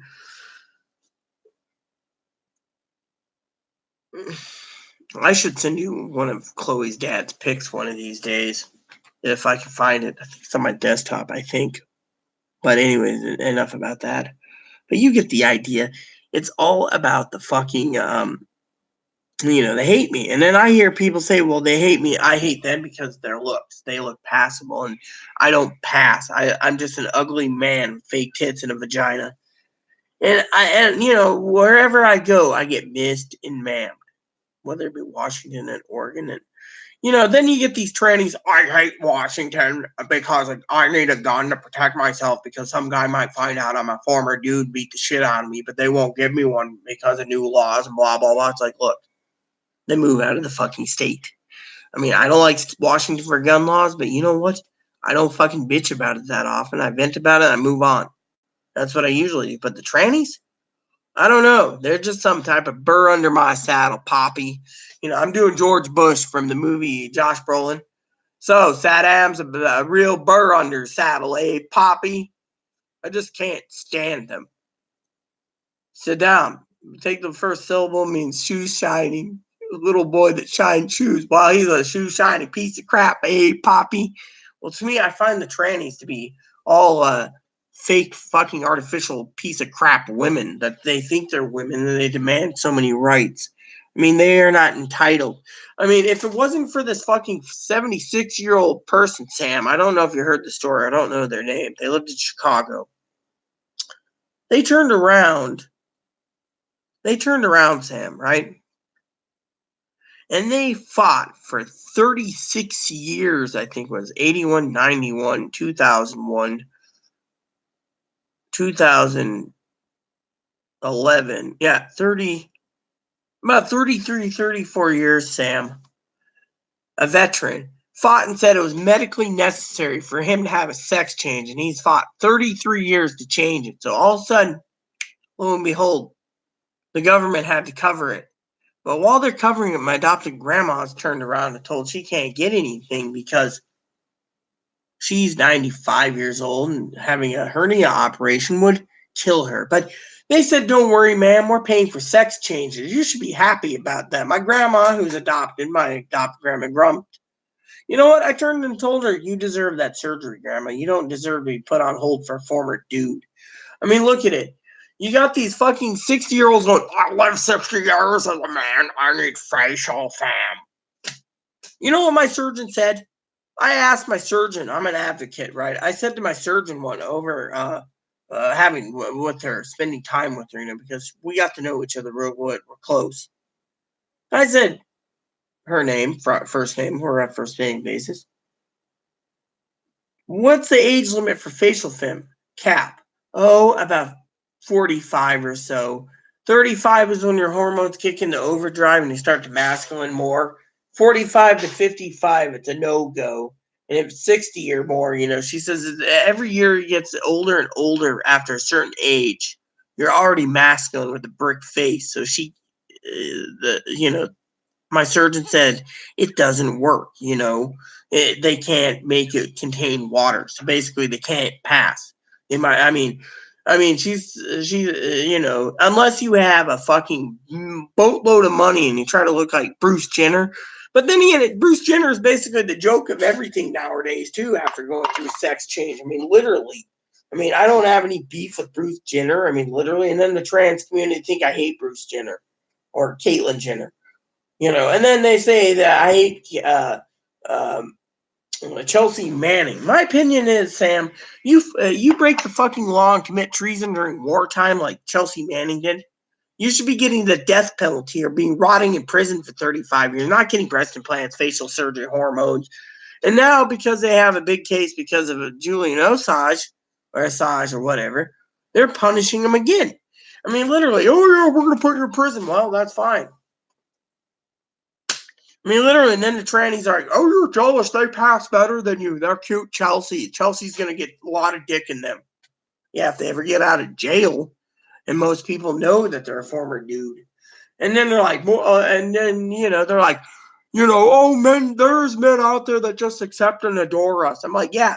And you know what I tell them also? I slap them in the face, basically, verbally. I go, yeah, the rejectors. The ones that get rejected by the cisgendered women, they go out for the trannies. Again, they think I don't know what I'm talking about. I guess I don't. Maybe I'm just talking out my asshole. Hey, buddy, are you there? Yeah, I'm here. Are we talking out our asshole? Yeah, we're talking out our asshole. See? It's talking out his asshole. Or she is. She's talking out her asshole. What's your name? Brownie? Because they got a brown hole. See, I can be a little humorous too, Sam, but you get the point. I just hate these fuckers. They hate you because you're everything. Yeah, that's the thing. That's what my adopted mom is trans said.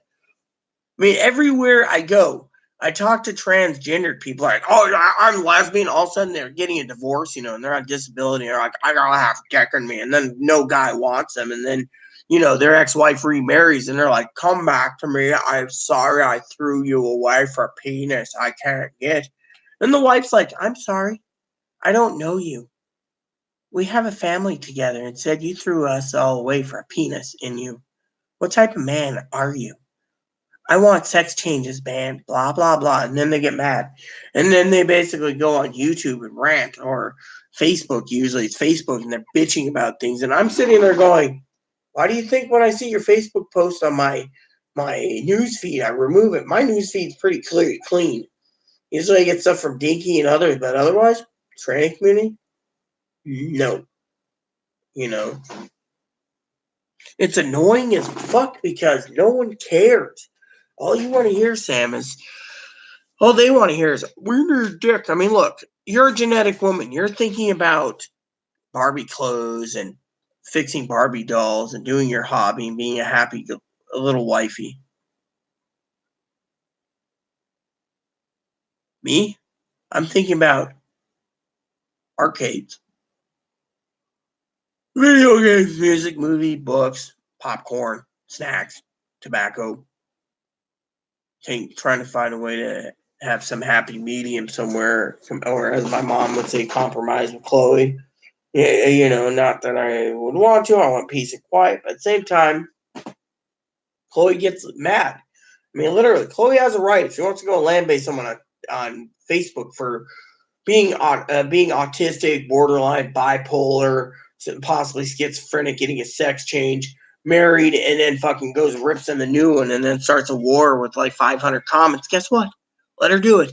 If it makes her feel better that they're getting money because of that, and then Chloe's bitching because she's got all these problems, she feels like she's being more discriminated. Yeah, maybe it's the stubble under her chin. Maybe it's something else. Who knows? But thing is, I've seen a lot of shit when it comes to Chloe, discrimination and everything else. Oh yeah, I mean, literally, I love cooking. Literally, they think, Thing is, most of the trannies I talk to, they don't even want to pick up a fucking cooking dish. They want a man to cook for them. I mean, I don't know how many times, Sam, that I'd go over to my hubby's apartment and we're getting ready to do a video, and he'd be like, "Guess what I'm making you tonight?" And I go, "What is it?" He's like, "Oh, I got some prime rib for you and some lobster, and we're gonna have a little dinner, and I got us our favorite wine." I'm like, "The claret?" He's like, "The claret." And I'm like, "You are a good man." And then he'd pop the cork and he'd be like, pour the wines. We had wine rack in home. I'd sip it and I'd be like, "What's wrong?" He goes, "It happened again." I go, "You got to tell me." And he says, "Don't let it get to you." And I go, "No, tell me." He's like, "That's what I love about you. You don't even go and argue with them." I said, "What happened?" About 16 friends of yours was browsing this and doing that, and they added me saying I'm cute. And, he always kept his Facebook thing single. But thing is, he said, "Look, all these girls, trannies, they want me." And I'm like, "Oh, I'm disabled. I have a service dog. I bring in X amount of money. You don't want me." And they're like, "Oh, yeah." And then they're like, "What are you doing with a former dude that doesn't pass?" And Aaron would be like, "Simple. I love them. They're a woman." I mean, literally. I loved Aaron because he had a sense of wearing the pants in the family. He'd pour wine. He'd be like, "Yeah, 16 trannies are trying to woo me to get rid of you, and then you'd probably suicide." And I go, "Really?" And then he'd make dinner with Yorkshire pudding, would shoot the shit. That was it, But he was a man that he always told me, "Yeah, these people are, they want they're jealous that, I'm like, yeah, I tell them they're jealous. They want what I have, and yet they are angry, literally.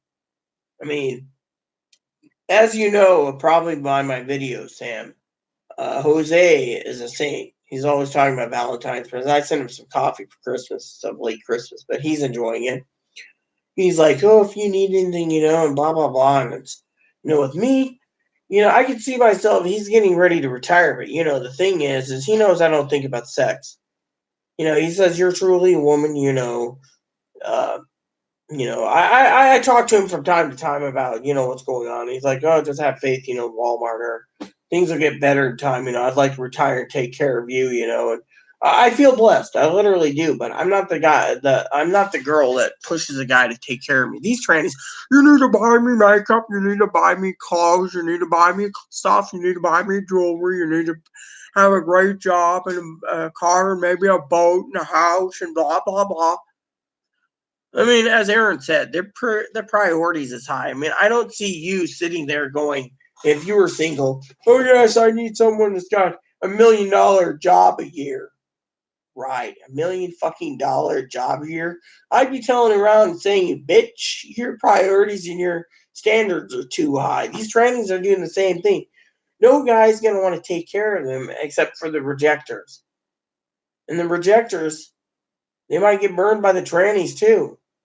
And then, you hear these trannies say, well, you know what, men want us because we can't get pregnant, so they really want to fuck us. And I'm like, yeah, they want to fucking use you and abuse you, or just fuck you and dispose of you.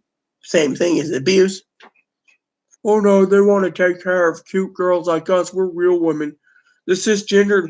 So they want to basically be classified as real women, and they want everyone to not know about their past. Like if their name was Paul.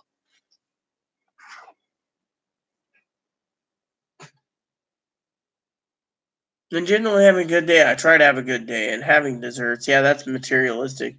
No, money means nothing. A rich guy and a poor guy still beats his wife. Yeah, exactly. And the poor guy could be using his money to buy booze. I mean, literally, the point is you're right. You're completely right. The thing is let me ask you this, Sam. I will have to use the restroom in a second. Maybe you can type it. But what do you think from the male perspective? I know you're married, but what do you think from the married perspective? You probably heard it many times down there in Texas.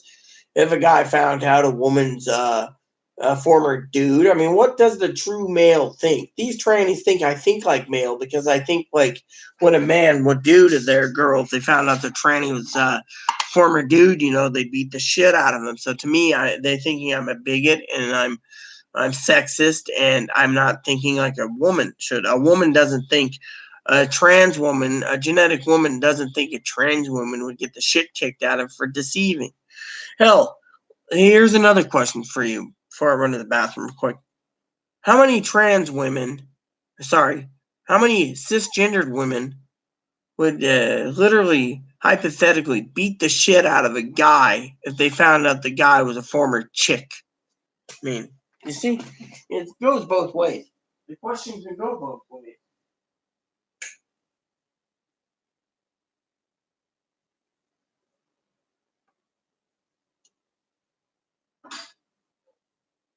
What? What? Sleep on the bed. Why don't you? You're not bad, are you? Mhm.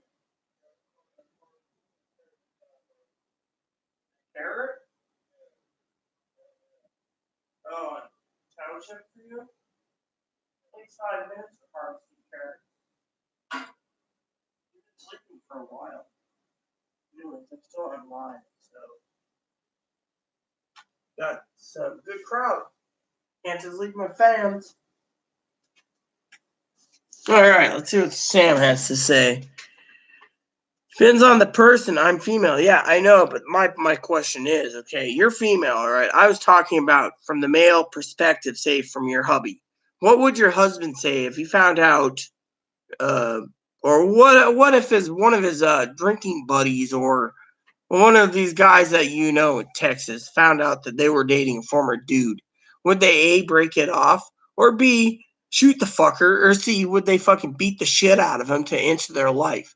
The same principle I asked reversed. What if you were dating a guy and they didn't tell you they were a former dude? Well, I know you're open minded, so it doesn't matter, but it would kind of disturb me that no one openly basically said, yes, I was a former chick. I used to wear bras and panties and I wear boxers. To me, I look at these deceitful trans men and I think of them as chicks in boxers. I mean, literally. Maybe I'm just a fucking bigot. Rita's a bigot. Rita's a bigot. Rita's a bigot.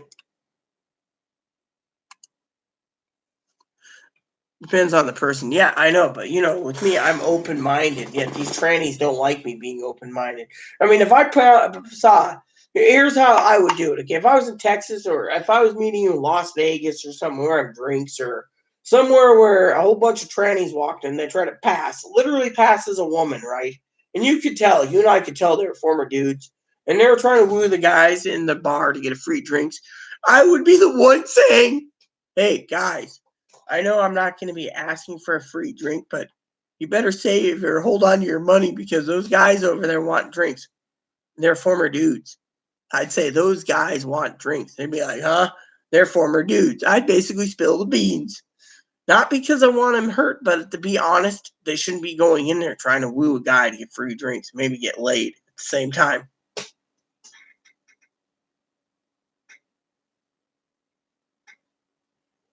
Oh, I know, literally, exactly. I was taught if you're transitioning, you tell the truth. I mean, literally. Literally. I mean, like I said, you literally do it. I mean, I've had doctors talk to me, but I was talking to a doctor recently about breast surgery getting bigger. She said, yours is perfect. You don't need them bigger. But she tells me all these former dudes do it, and they want fucking balloons. I mean, literally, they want to walk around with like H cups or where you can barely feel your hands. They're like, I want that. She's like, basically, you want to have like maybe 3 foot long tits, or as Aaron would say, torpedo tits. Oh, I miss Aaron dearly. But you know what? Aaron used to, you got to be honest. Literally, you got to be honest. I mean, I had for 20 years, I was discriminated. I was attacked. I was put down.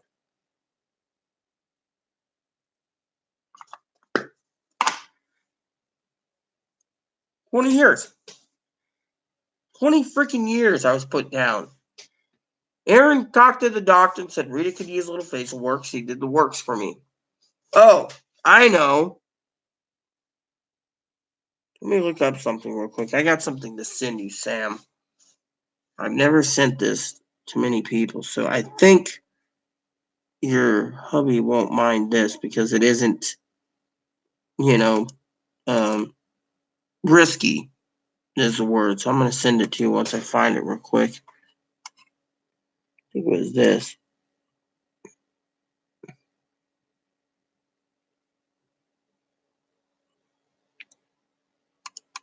Is this what I'm looking for? I sent it to someone else this morning, so no. It might be down a bit. So hold on. I know I'm talking to the microphone. I'm just looking for this for you. No,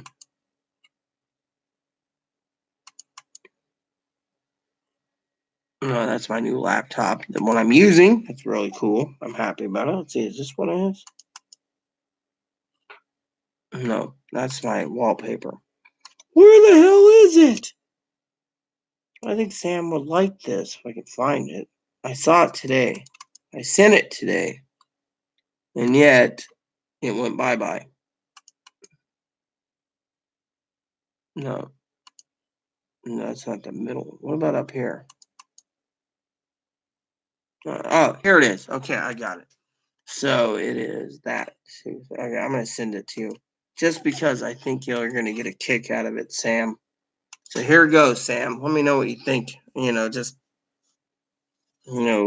don't share this with many people, but it isn't, the other question earlier. So here you go. It is. Hold on a sec.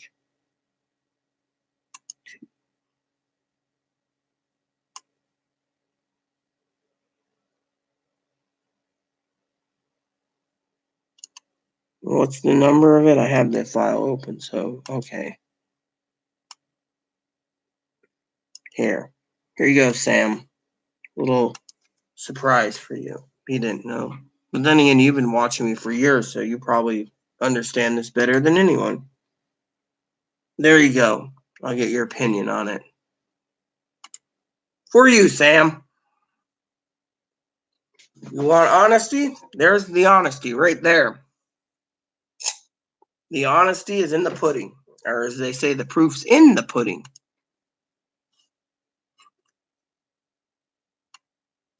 So I sent something that's not provocative or risky or racist or racy or sexually motivated or anything. For some of you out there, it was just something that Sam and I were talking about in the chat here that was, for some of you who want to know, it was a picture that I don't share that often, but that was 20 years before and now. I keep that off of Facebook, but I keep a copy of it for that I put together for my own memory. So I figured, if she might be interested in seeing, before and after to get the true self, how I came 20 years in a full circle. Because, Sam's close to me as a family, extended family. And so, Sam,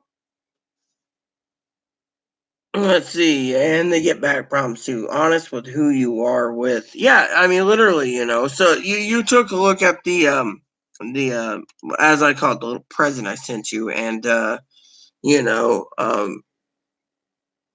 it's all good, right? And she said in a private message, awesome. So yeah, so you could see what the doctor did for me, and did a good job, I think. But these trans women think it was a waste of time and money, and they should have got it done over me. But my opinion is, it's a bunch of ball washing wonkers.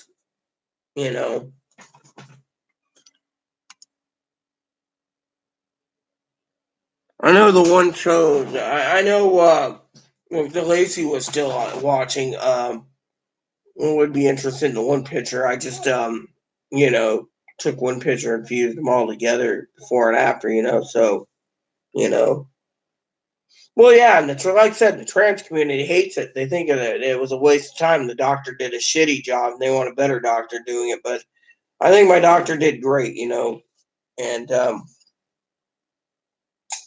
mean, literally, it wasn't easy, And Aaron said, "Look, so I don't get discriminated as much. I haven't been discriminated since, so you know."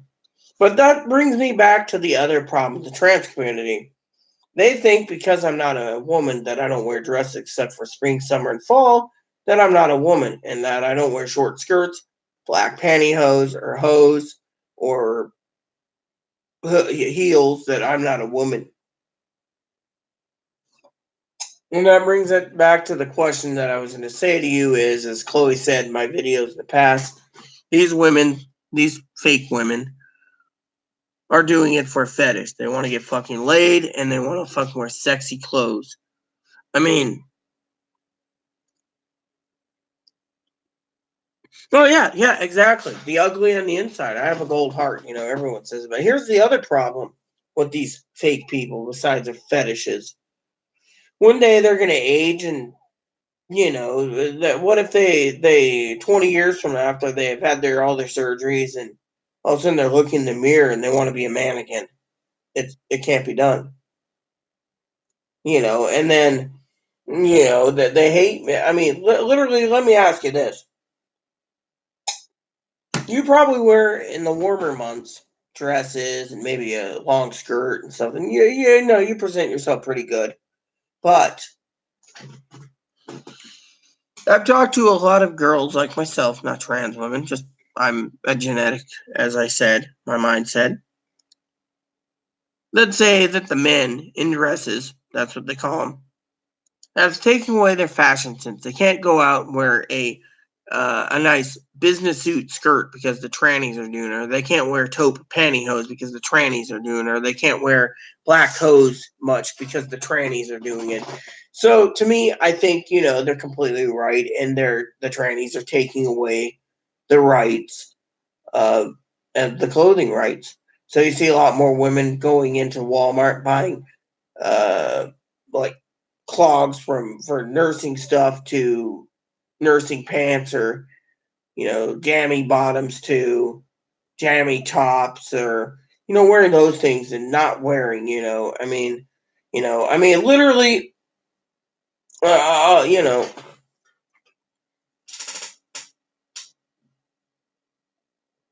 well, yeah, literally, you're wearing something that's comfortable, but at the same time, you're not acting like a trashy whore or a slut. And these trannies, they all wear trashy, slutty stuff. I've seen every tranny, see fat trannies, thin trannies, all wearing fucking sexy clothes, and people, and the genetic women. I remember once in Wenatchee,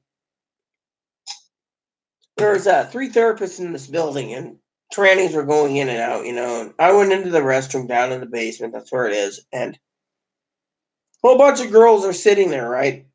And we walk out together, and they're like, "So, Rita, where are you going to eat?" And I go, "I think I'll go to Olive Garden today. They have that, a special, and I'm going to get it." And they're like, "Oh, you're going to love it, right?" Trannies are sitting in there, and they're all looking like hookers. And these women look at me, and they're going, "You're truly a woman. Look what you're wearing." I'm wearing just a regular dress. I'm wearing white tights. And they're like, the tights compliment it, and they're talking. These people are, "What about us? We're real women." And they're going, "Yeah, right. Keep telling yourself that, you fetish queens." Well, yeah, I like flax too. I like pumps. Literally, I have a bunch of pumps, but I don't wear them that often because I don't go out much. But when I do, usually a doctor's appointments, I wear something nice. Literally. I had a doctor tell me, if you want to prove that you're a girl, wear a dress once in a while. So I started wearing dresses in doctor's appointments, and it made her change her tune. And she helped me with hormones and other things. But the thing is these trannies, they're taking away fashion. What's next? Women are starting to wear the Scottish kilts just to be fashionable. Literally. I mean, they're pushing for too many rights. They're pushing away for the clothing. And let's talk about the other thing. Did you hear the story, Sam? Not that you read the magazine, but you heard about the Playboy incident? Hugh Hefner dies. His wife, who was 26 or 27 at the time, turned around and started putting clothing on women, right? So, first thing happened, 25% of their subscribers stopped subscribing. They're like, "Oh, well, they like the pretty girls and they like the comics and the stories." She goes and posts an Italian or French trans post operative wearing clothes. Now they have like 10% of their subscriber base. All the negative comments on Facebook and Twitter is, "We're not going to be jacking off to a fucking former dude. They're not a woman. They'll never be a woman. We're not jacking off to this. We're unsubscribing from your shithole magazine and going with Penthouse or Hustler or some other magazine where we can see real snatch and real tits." And here's another story.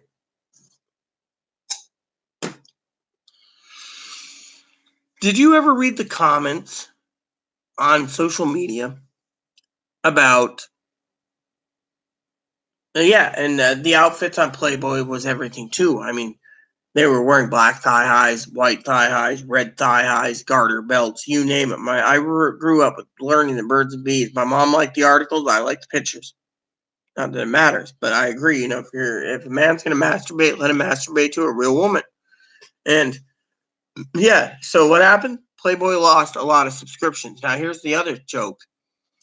A lot of cisgendered women like you and I started posting negative comments, and men, stating that if Victoria's Secret has to put in a transgendered model to save their business, then they're going to lose more business by having genetic women and going to other places like Sears, JCPenney, Fred Meyer's, other mall stores to buy their bras, which would be Bally, Vanity Fair, Playtex, um, Lily, those types of brands, bras, Walmart brand, whatever, over or even Hanes. over buying an $80 bra that's got a transgendered model. So they just did the polls recently and the preliminaries apparently, and they found out that they've lost about 75% of their genetic customer base because of trannies. Now, trannies will go and spend $80 on a bra, fine. To me, it's $80 I'm not wasting because of it, And then the other thing is the genetic women have been pestering for laws to be put in place that if children are going to go to school, they need to have segregated or birth gendered sports. Well, the trans community think it's okay to take away a cisgendered gold medals and outdo um, outdo the women's records by putting a trans in there. They're stronger, their muscle mass is stronger, wider, etc. Same thing. They're basically beating them, and they say, well, we have to be classified as real women, so we have to do it in women. Simple answers, put in a transgendered only, mind you, transgendered only group or class, but they think that's basically going to third class. No, it just basically protects the women. Now, here's another one. There's a trans woman out there in Oregon suing the fucking shit out of like the Miss USA pageant because she wanted to represent, I think, Oregon as a trans woman. They said they wanted genetic women. She's suing the shit out of them and trying to get the trans community backing. And the genetic women's like, if you're going to take away sports, you're going to take away and try to push laws that make us accept you and change birth certificates and change this and change that and make this happen and that happen. Now you want to go and put in trans models so you can make money off of bras and other things. These women are tired of it. They're tired of basically seeing their records taken. They're tired of everything. And so they're revolting. And they have a right to. And the trans community is like, oh, well, they need to accept us as real women. No, they don't. If you're a fucking man trying to ram it down the throat that you're entitled to a dick in you and you're entitled to be a wifey and you're entitled to be taken care of and you're entitled to have a genetic woman's records and break their records in sports and I mean, literally. I mean, I can understand why President Trump's trying to take away sex changes and kick them out of the military. I mean, literally, Playboy's basically lost money. If fucking Victoria's Secret's doing it, there's not much left in the damage the community can do. But no, they're beauty pageants. That's the thing. They want to have they want to do a Miss Trans USA transgendered pageant, not well, I need to be accepted because I passed and I need to be accepted and I'm a real woman. I mean, look, these genetic women are like, you can change the fucking body with plastic surgery, but you can't change the DNA. And, they have rules and regulations. They're trying to change the rules and regulations for the beauty pageants. And so they're trying to change everything. Eventually, what happens? What if the transgendered women keep pushing for it, right? All of a sudden, the genetic women say, well, fuck you. We're not going to do this anymore. The pageant could turn around and say, we're closing the pageant because, well, you pushed everyone away. Pageant goes and closes the door. Victoria's Secret will close their doors. Playboy will close their. You don't see Penthouse or Hustler putting in trannies in their magazines. Yeah, exactly. Female trans. I agree completely. And my cousin Dinky agrees too. Unfortunately, my cousin Dinky was pissed off the other day, Sam, about an article, which I agree with her completely, where they're taking away the female symbol on maxi pads and tampons because trans men might need them, and so it's a disturbance to the trans men when they need to buy female hygiene products and they can't because there's a female logo. I'm sorry, but this has gone too far, in my opinion. I say at times, let the true trans live their life as true trans, block the rest. find some way to do tests, etc. I mean, if you and I compile the tests together and we put conservative women in conservative clothes in a catalog and say, pick your clothes out, and they'd go all for the fucking slutty ass whore clothes. I mean, literally. I mean, that's the way the world works. I mean, literally.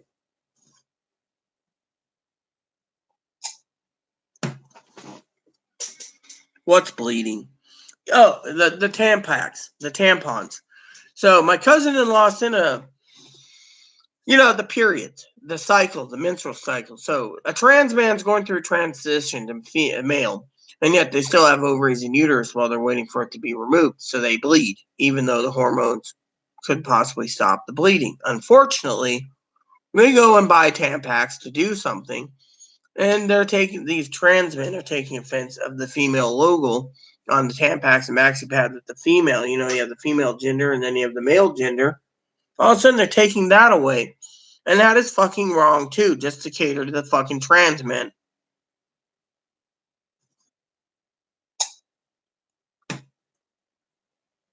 So, I mean, literally. And now the trans people are trying to push for ovaries and uterus transplants. I mean, they haven't had basically a successful ovaries and uterus transplant in a genetic woman yet. And yet, these trannies are like, we need to have a baby. We need to have it medically necessary. Now they're trying to find some doctor find a way to do shoulder shavings down. And now he wants to work on height reduction. I mean, there's a place in Brazil that removes ribs for trannies. I'm sorry to say that takes away 10 years off your life to give you more an hourglass figure.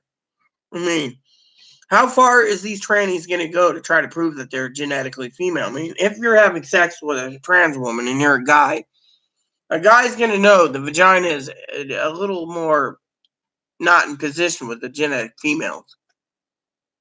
Unless you're born intersex. So, to me, it's a bunch of malarkey. It's a bunch of garbage.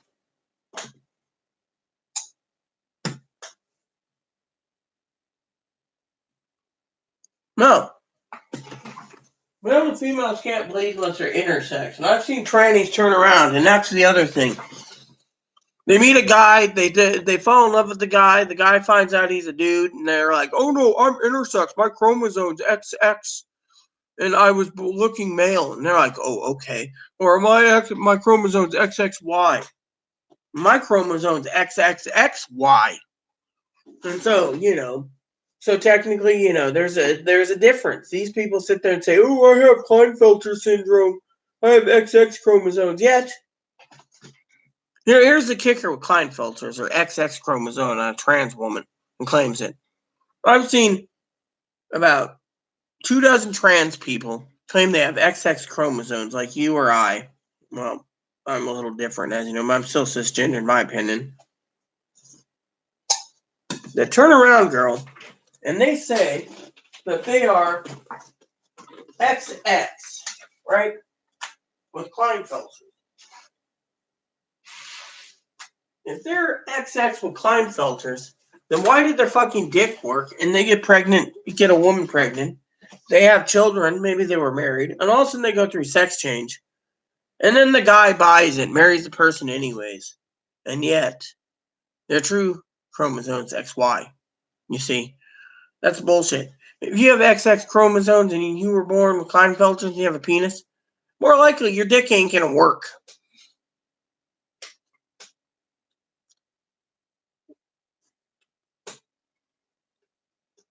I mean,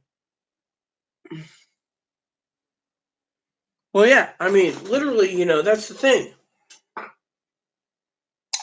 I mean,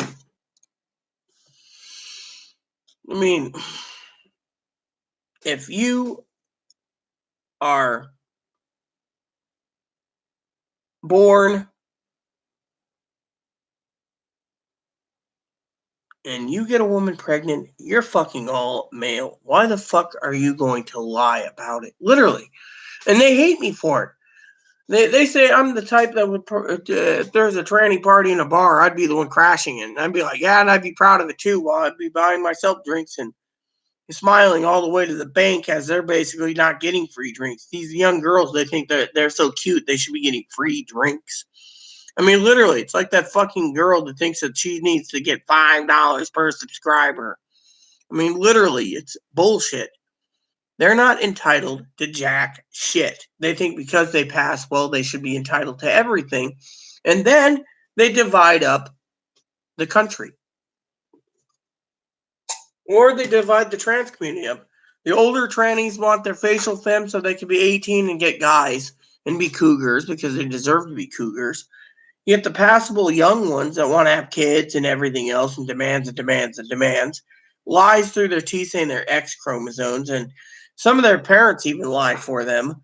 And then you have the middle-aged ones like myself going, look, be your fucking self. We had to advocate for your sorry ass to get these surgeries.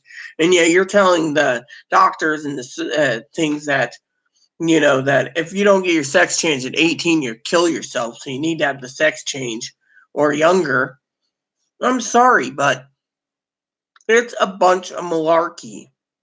Literally. Now they're trying to ram it down schools that they have to use the female restroom. I'm sorry, but if you were born with a dick, I would be, and you wanted to change your sex to female while going into high school, I would be demanding you to go to the fucking nurse's station or the nurse's bathroom, change in there, or a private bathroom, over fucking going to a locker room to go to the gym, because when we grew up 20 years ago, we didn't have these, oh, well, we're going to be changing, so we have to accommodate to a girl that's got a penis in the women's room.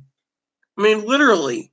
I mean, I would be pulling my kid out of school really fast for that one, Sam.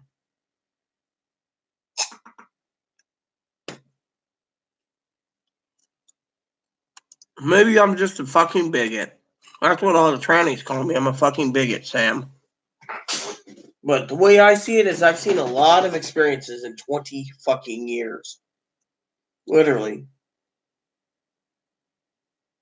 They want to be blonde bimbos so they can get fucked. Guys like blondes, so let's fuck blondes. And then what about the fucking men? Now, they want a woman, but they want to tell their parents that they have a woman. And underneath, the woman doesn't want to get rid of her dick. So he enjoys having a she-male. What's with this? It's a fetish. Oh, I want the she-male so I can have tits and a dick, the best of both worlds. I mean, if people wanted chicks with dicks, genetic women would go and get dicks just because. I mean, literally. What if every genetic woman out there, Sam, decided they wanted to be different? They didn't want to be female, but they wanted to be the best of both worlds. So they kept their tits, they kept their face and everything. They got a dick. They found a way to have estrogen and a penis built on, which could be done. And then they lived as a different gender, the she-male gender, because they don't want to have babies anymore, but they want to cut the population down because these trannies turned around and decided to fuck them over, so they're going to fuck them over by becoming a she-male. I mean, it could happen in the future. I mean, I don't know, if it would, but that's how I see it. I can't see, I have a lot of girlfriends, and I can't, some of them say, oh, I'd love to be a she-male, then maybe fucking guys won't hit on me.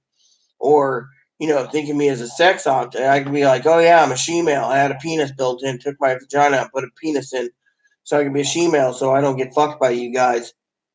I mean, literally, a genetic man thinks of sex every 10 seconds. The tranny thinks of sex every fucking 5 seconds. The genetic woman, I don't remember when the last time I was thinking about fucking sex.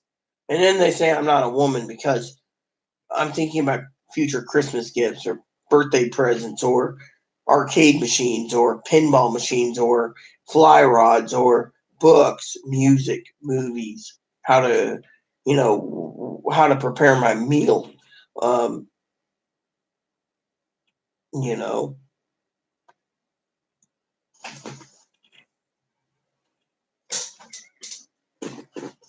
they sanitize them. Yeah, literally. The genetic women are fighting back, and the trannies hate it. And then they think I am part of, I'm a MILF. Well, fine. I'm a fucking MILF then, I guess. I mean, literally, I'm a cisgendered MILF. I mean, literally, I don't see. And then these cute girls go, "Oh well, you know, I'm so hot and cute. Guys want to fuck me. They think about sticking their dick in my little clitty, in my labia minora." And I'm going, no one wants to fuck you, so you're jealous. You're not going to get fucked. You're one of these that became a girl because you couldn't get fucked. No, I'm just my fucking self.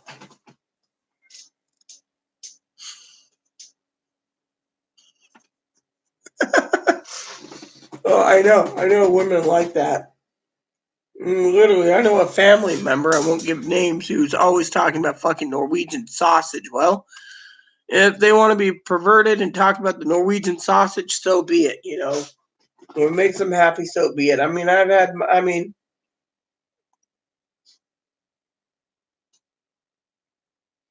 hear a lot of trannies like, I want a big old dicky in my fucking clitty. I want it in my fucking hooch. I want it in my fucking cunt. I want it in my fucking snatch. I'm sitting there going, why am I at this fucking group? Why am I at this fucking support group? I mean, literally, these support groups are always talking about fucking sex, sexy clothes, and winning guys over. I mean, literally. I mean, I talked to a guy once recently, right? He asked me if I can have this girl because this girl was interested in me. She's trans. I said, I don't care. But before I say you have my permission or my blessings, I have a question for you. And he said, okay. You can have any girl in the world. Why you choose this Filipino she-male? Well, I love her and I got rejected too many times. So you're willing to take her out of the Philippines, move her to, I think it's Australia or New Zealand, settle down with her, and yet it's because you can't get a fucking girl. Get out there, mingle, you'll find someone. Just don't choose a fucking second class female that's a former dude that's in the Philippines with huge tits and fucking a dick.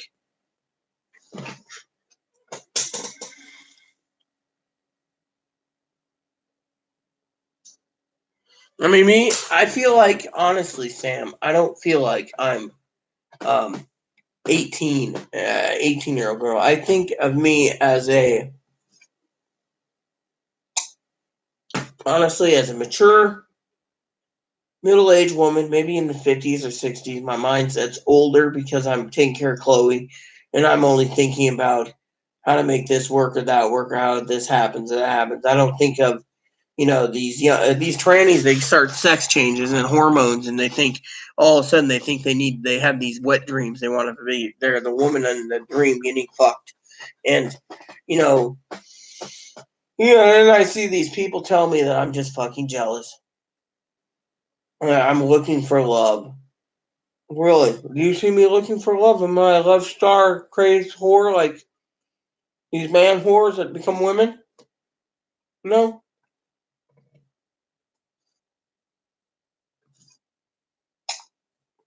I mean, I feel like I'm so mature. I'm like a motherly figure. I'm always looking at options. I mean, for example, a tranny gets birthday money. Let's just say they don't have a job, they're waiting for disability, and they get birthday money, Christmas money, checks, gift cards. They're going to go out and blow it. I'm the woman that says, hold on to it. You might need that money for later. Trannies go out and they want to spend it and splurge and blow it. Am I wrong for saying hold on to it? Save it. You've got plenty of time to use it.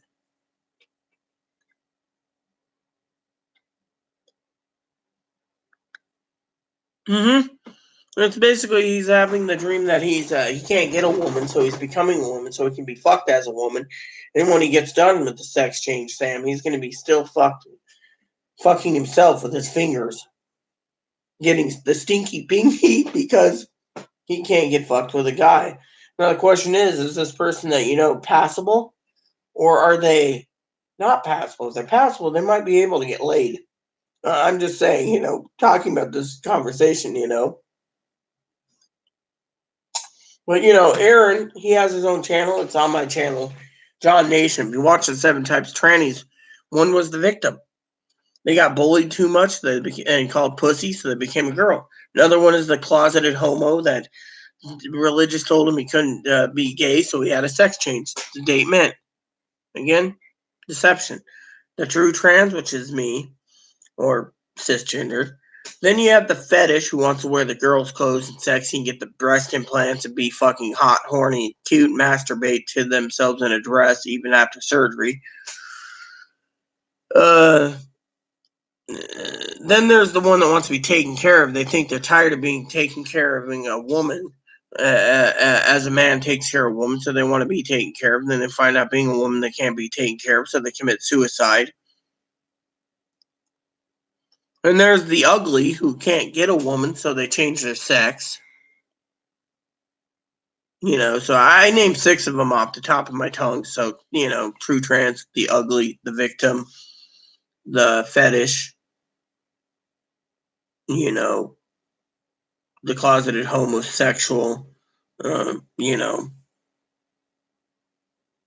So, you know, I mean, if you ever watch Aaron's John Nation channel, he explains it in detail. I'll send you a link in um, Facebook, you know, if you ever want to watch my like 8-minute tunes, but he does like the transgendered 101 or something, you know, and you know, and he basically explains, you know, being a former trans person, you know, there's 7 types. I know Chloe came up with 12. She wanted to do it on our channel, my channel here, so that's cool. But you know, the point is no one truly knows, you know, anymore. That's why they need to weed them out. Literally. I mean, I've seen a lot of trannies say, "Oh, I thought I was gay until I had a sex change."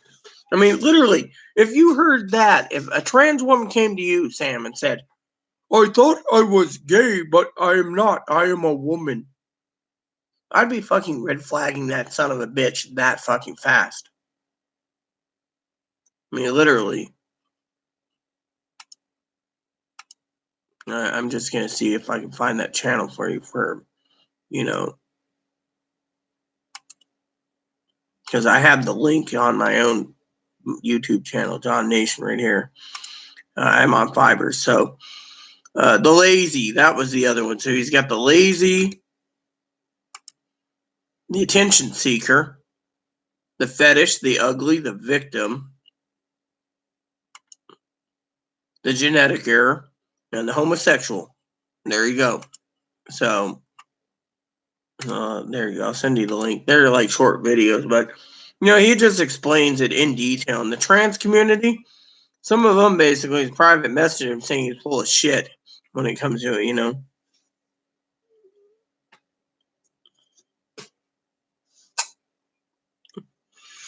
Well, yeah, but the thing is, you know, he said he always liked feminine things. Yeah, but even if you like feminine things, you can be a feminine, you can act feminine and be feminine without going through a full sex change. That there is basically confusion. You're going through sex change for the wrong reason. No, that's just my opinion, but maybe I'm just being a bigot or outspoken of your friend. You know, so as Aaron called himself the thinker, but you know, the point is you know, um,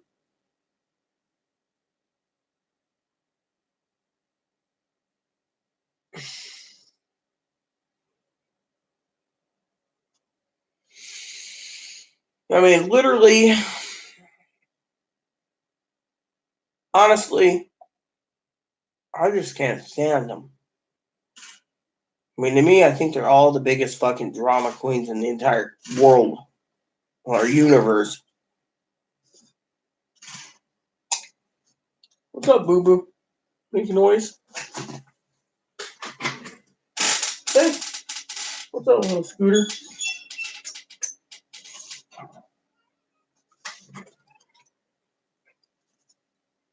So, you know, it's just the way it is, Sam. I mean, I mean, it's just one subject I hate to talk about, but it's a way to vent because, for 20 years. And here's another thing.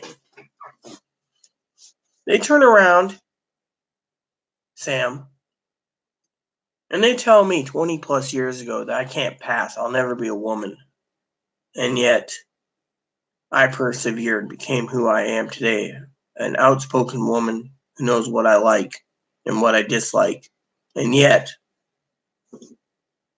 these trannies tell me that I should have stayed a man and dated them. But when I say, I'm autistic or I'm borderline or bipolar, whatever, or disabled as a service dog, they're like, oh, we wouldn't take you. So what's the point if you want me to stay a man and so I could fuck you girls? It doesn't work, does it? You see? I mean, what do you think?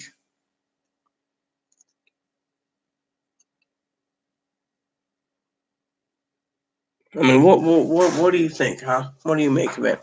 I was supposed to be a man, and I'm supposed to stick it in trannies' vaginas.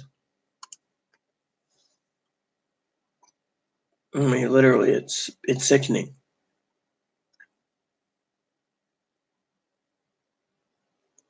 It's sickening to no end. It's too sickening, in my opinion. It depresses me, literally, that these people think I should have been a man. I mean, literally. Whatever happened to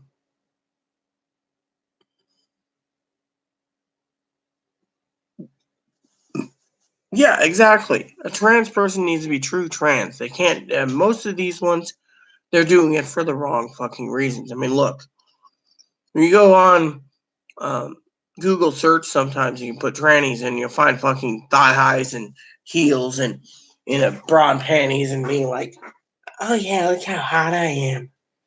I mean, literally. I mean, honestly, let me ask you, Sam.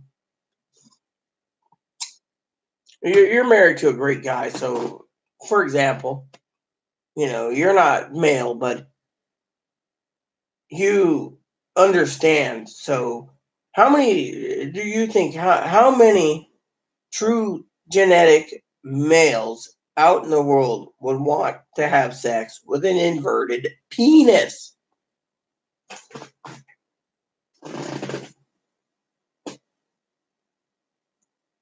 I mean, I can only think of the ones that have been rejected by women so many times for whatever reason that they want to fuck a tranny. I mean, literally.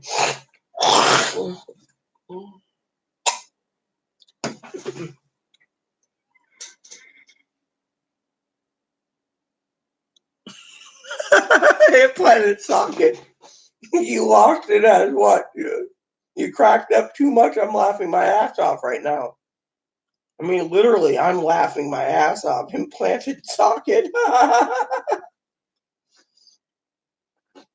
You do know I have dip in my mouth, okay? And if I keep laughing, I'm gonna fucking swallow it. So, implanted socket.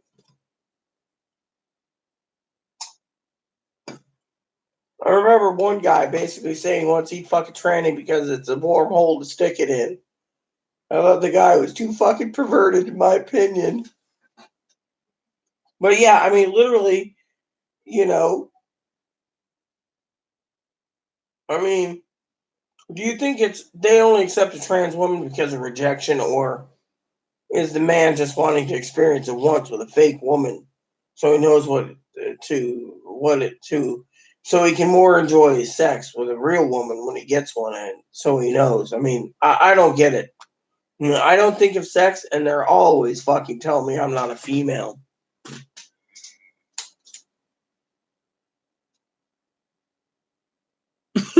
He does. He goes that as exit void. Yeah, literally, I get tired of these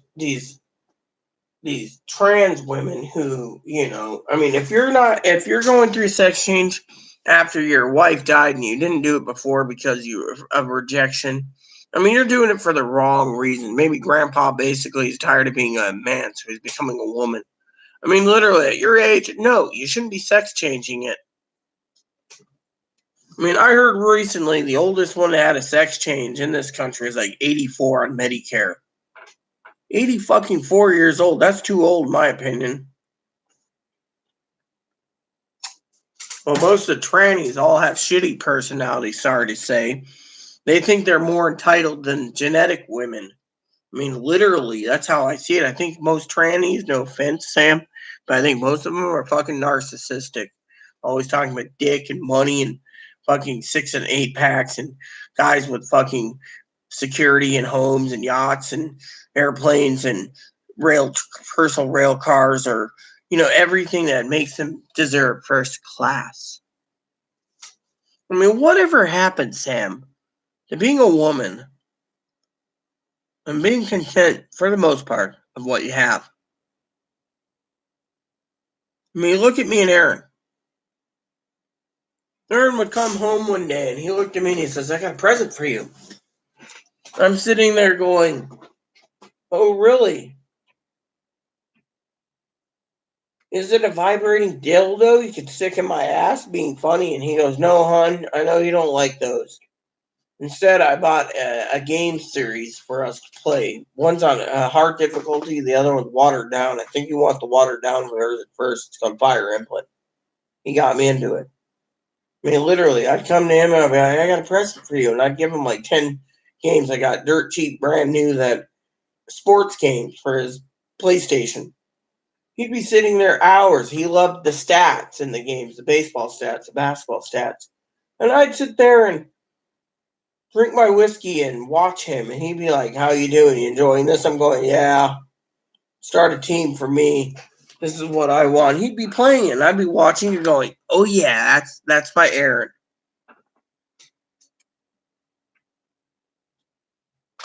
So you got to be happy with what you are, with who you are, but you also got to be content. And me, the trans community hates me because they don't like me being content. They like me being uncontent. I mean, it's like, literally.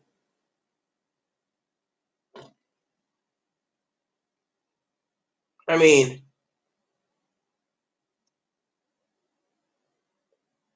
being a woman, you're just, I mean, here, let me tell you a story, Sam. When I was in the surgeon's office, he did my chromosomes, he did everything. He says, "So, ma'am, why do you want the surgery?" I said, "Well, I had the breast done. I had the face done. I want the surgery, sir, to be complete. And if Aaron was alive," he wrote it down, "we would have sex as a normal husband and wife. But sex doesn't even faze me. I was only going to have sex with him only, but he's no longer around." I said, "I want to feel comfortable, positive going into a bathroom with no problems." And I said, "I don't want to be like these fucking trannies that just want to get dick." He turned around and told me, "I don't think, Rita, that sex changes truly save lives." He brought this up to me recently in an email. He says, "I think it's a fetish. They all want fucking dick. They're all closeted gays. But the psychologists say differently, so I got to do surgery." I mean, he said, "If it was me, I wouldn't do the surgeries." He says, "There's fat women, fat former dudes, thin former dudes, muscular former dudes, all these different types, and they don't meet the criteria. You're not thinking sex. We're only going to do it for Aaron. Otherwise, you just want to be complete." And he said, "That's something that I'd never even thought of." thought I was going to say I want sex like everyone else, instead it had to do with, me being who I am, literally.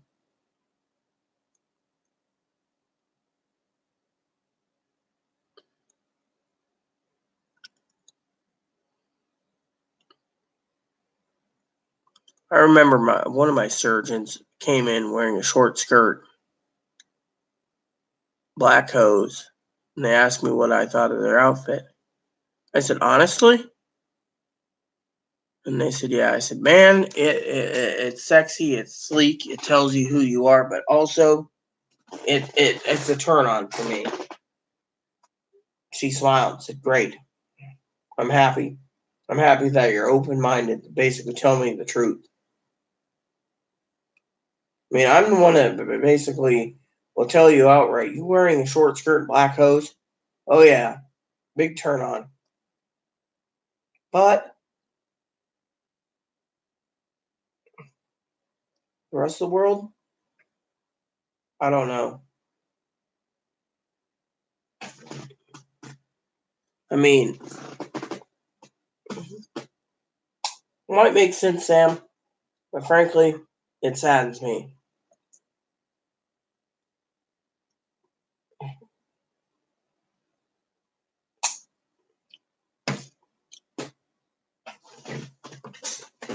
I mean, these trannies, they got to go get the biggest tits because they think tits make a woman.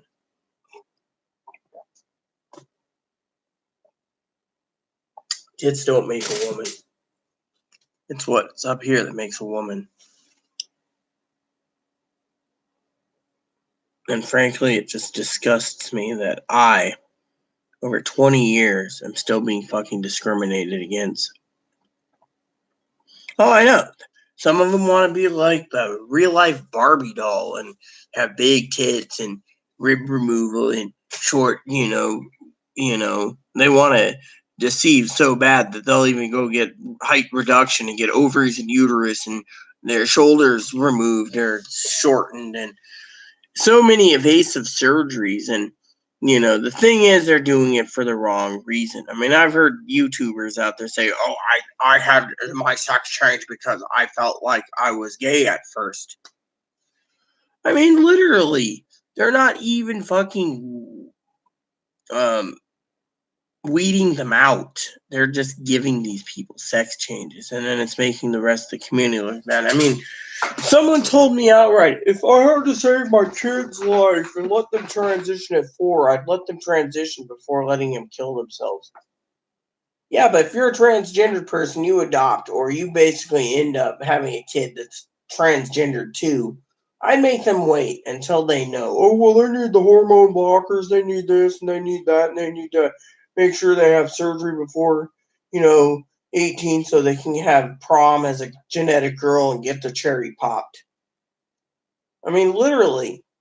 I mean, the way I see it, they say there's going to be more transgendered people in this country in 50 years than there is today. I mean, that would mean the trans community is going to be coming up really fast, and which means population will be cut down, and there's going to be a lot of problems. That's what I read. So, but maybe I'm just talking through my ass, Sam. Maybe I don't know anything. That's what a lot of trannies tell me. You don't know anything. You're just jealous. I mean, literally. I mean,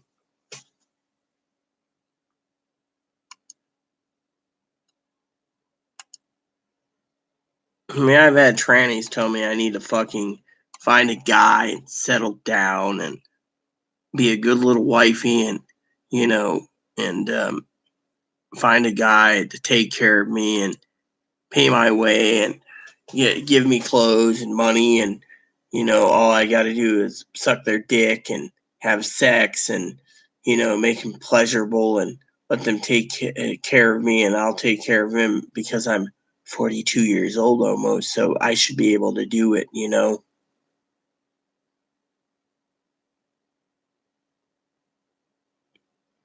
What does the government want? You see, is the government wanting to block it? Yeah, they want to block it because the insurance companies don't want to fucking pay for it. And these trannies are basically ramming it, so the government kicks them out of the military. Then they fight for the insurance, and then they fight other shit. And in the end, it's all about the same fucking bullshit, you know? I mean, literally. I don't know about you, but me, I'm just tired of it. Literally.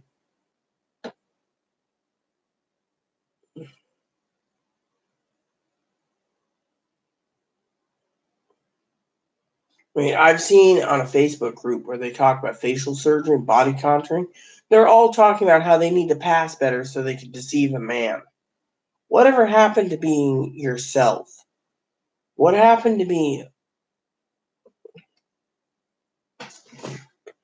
I got a story for you that you might be interested in, Sam.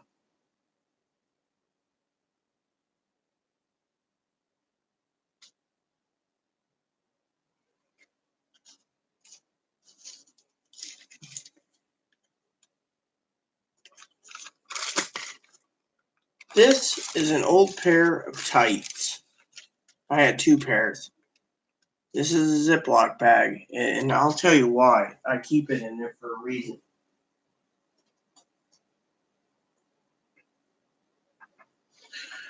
A girl once gave those to me when I was in junior high, 7th grade. She was 8, going into 9th. And she was interested in me. She was special ed. Told her I wasn't interested in her. I just wanted to be myself, but I was going to become a girl after high school. So she gave me dresses and tights and stuff, and they weren't washed, and the dresses were, but the tights I had to wash later. But she put the tights in a brown bag, and it smelled like Limburger cheese, so I had to wash it when I got home. And one day she went to the teacher and demanded them. Teacher asked me about it, and I told her, yeah, I have them. You want me to bring it back? She gave it to me. She told me I keep it. Now she wants to be an Indian giver. Teacher asked me why, and I told her, and she said, oh well. So in 8th grade, I was chosen for a specific task for 8th grade special ed graduation. Go to Costco with one of the teachers' aides, who was the school psychologist. School psychologist asked me what I wanted to do after I got out. I said, I want to be a girl. She said, being a woman ain't easy, but she supported it. And I told her about the tights and stuff, and she said, oh, well, who cares? But the girl that gave them to me wasn't happy, I think, because of whatever reason. But I don't know why she gave me the clothes or anything, but I always cherished out of 2 pairs of tights. One got ruined. The other one I always kept to remind me as hope that I can transition. When I was seeing a therapist in Seattle and in Bellevue, the lady told me I would never transition. I should give up. I'll never pass as a woman. Being a woman as an easy therapist was negative. It was a free service, and she was Catholic. I superseded and prevailed. But those tights, that was a different story, And so, I cherish that. And it's one of the things I cherish in life besides Moppy is I call it my security blanket. When I'm sad, sometimes I pull it out and I'll cry and then I'll cuddle with it and sleep. I mean, trannies say, oh, that's a fetish, you're sniffing those, or you're doing that or doing this. It's like, you know what? These trannies don't know what the art of being a woman is. They think wearing makeup and skimpy clothes and fuck me shorts is going to turn a guy on. Because deep down in their heart, that's what they wanted to do, and that's what turned them on. Basically, that's what they fucking got turned on with. You don't see me wearing short skirts and black hose because it turns me on. No. If I see a cute girl wearing it, I might compliment her on her outfit.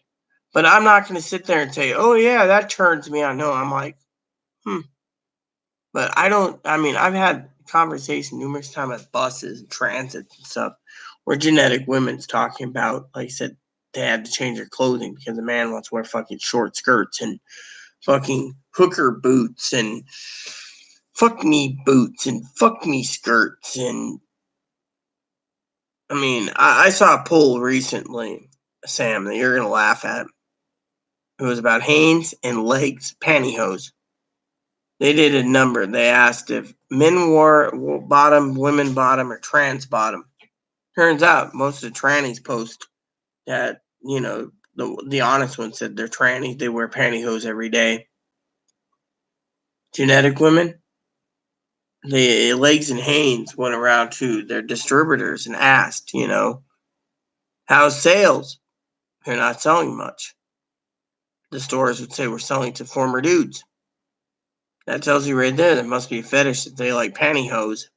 I only wear tights once in a while now. I used to wear them all every day, but I changed my course a long time ago and only did it when I went to doctor's appointments.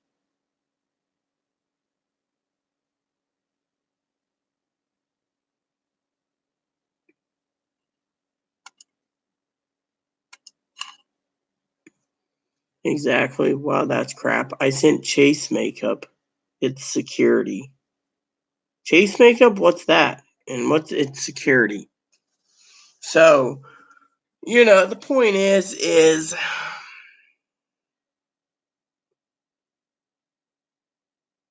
I don't know. I mean, like I said, Sam, maybe I'm the fucking bigot. Maybe these people think, I'm a bigot. I'm looking for love or looking for attention. And I just live my life every day, I mean, how many trannies out there that own their own home or fucking rent even think about cleaning their place?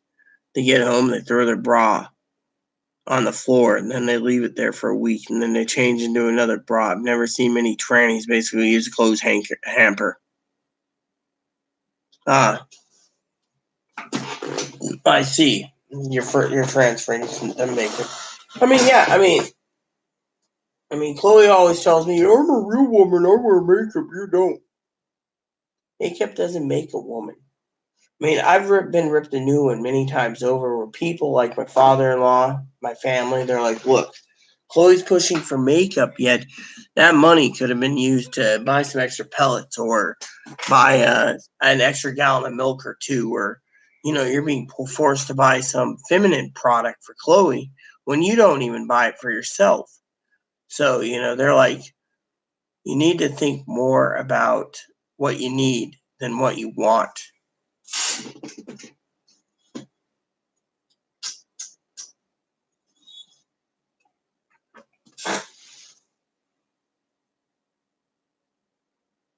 Oh, you know what, Sam? I agree completely. I don't wash my bras. My bras get washed when I put them in a hamper.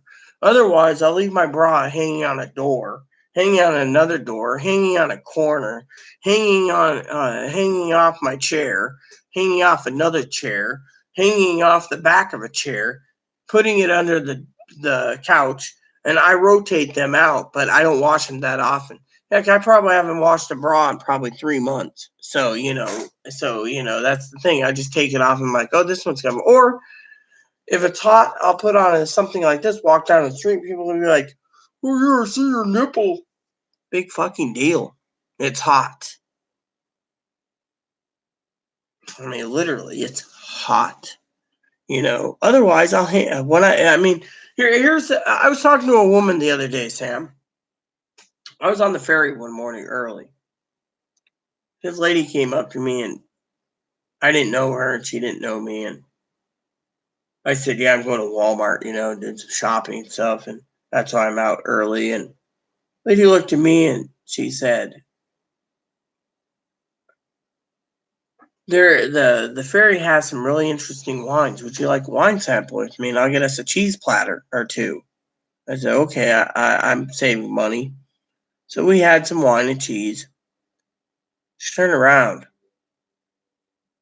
And the funniest thing about this woman was she goes, you know what I enjoy the most? And I said, Well, you're not from around here, so I assume when you go home after work, you unclasp your bra and hang it off the door or something, and you feel relieved that your breasts can breathe. She says, for someone who is intersexed, you know what I'm talking about, girl. Cheers. She was buying the drinks. And yeah, most trannies are like, oh yeah, look at me on my cute panties and I gotta wear a bra. I'm a woman, I gotta wear a bra, I gotta wear a bra. You ask most fucking women this day and age, what do you do when you get home? The first thing they say is, I get out of my fucking bra. The trannies, they keep their bras pushed up and they're like, oh yeah, look at me. Till like 10 o'clock. And then they go put on some skimpy fucking sexy nightshirt with fucking thigh highs to sleep in. If anyone knows, trying to wear thigh highs when you sleep is like wearing tights to stay warm in a warm bed. It doesn't work that well. It kind of overheats you, you know. You know. And then these trannies, they think only Victoria's Secret's the best. Well, Victoria's Secret's gonna fail, then what? I mean, literally, you know what I did 20 years ago, Sam? I was at Safeway, or not Safeway, J.C. Penney, and some other places in the Linwood Mall. And I went shopping before going to Australia. And I went and I bought, and I still have them. They don't get washed that often. I should show you what I'm talking about. Let me see if I can find it.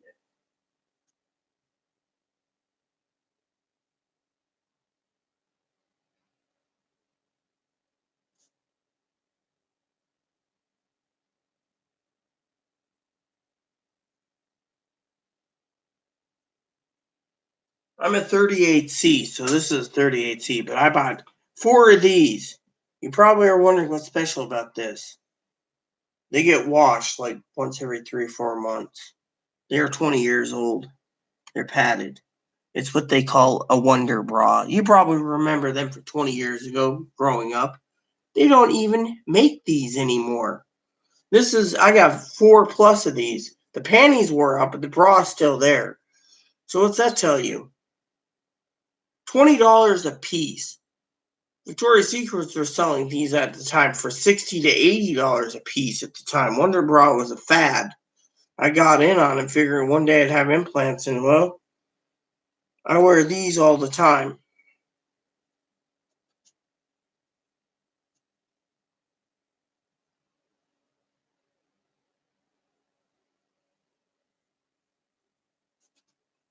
And then the trannies tell me I don't know what I'm talking about. $20 20 years ago, that I should be buying newer bras. Uh-huh. Be right back. All right.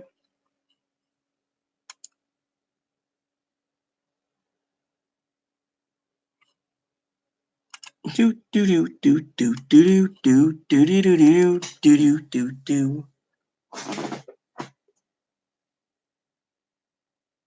So there's 3 people watching. I know Sam's one of them. Who's the other 2? Post a comment. Tell me where you're from. Maybe you'd like to see Ebony the bunny. There's 3 people. So who's watching? Anyone want to see a bunny? The service dog's under the bed sleeping. And Chloe's in her room sleeping. So, I don't know.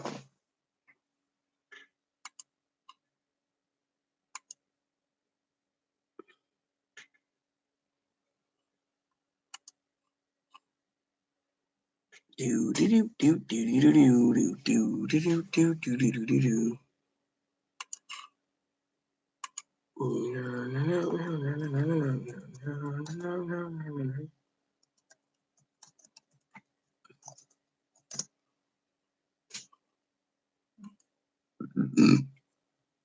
So, one of my hobbies I like to do is I like to play Uno cards.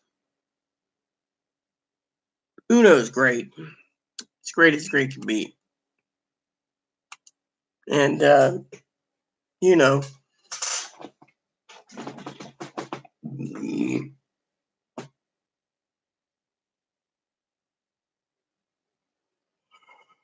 Oh, wow, it's been a long day.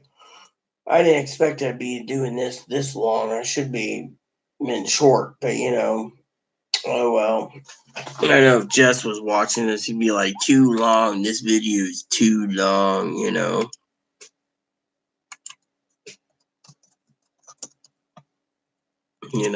Jess is funny. I just let him know he's a subscriber. Yeah, I'm live. Maybe he's trying to get some ideas of true trans or not. Who knows? All I can tell you is I am not happy. Not happy. That I've been through a lot of hell lately, and honestly, that um, um,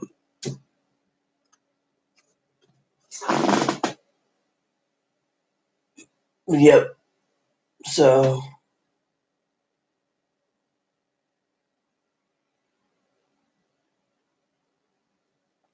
I can't believe a week from today is going to be payday. It'll be a blessing by itself, and coffee's coming in Wednesday. So, I can't complain about that either. So it's all fun and dandy.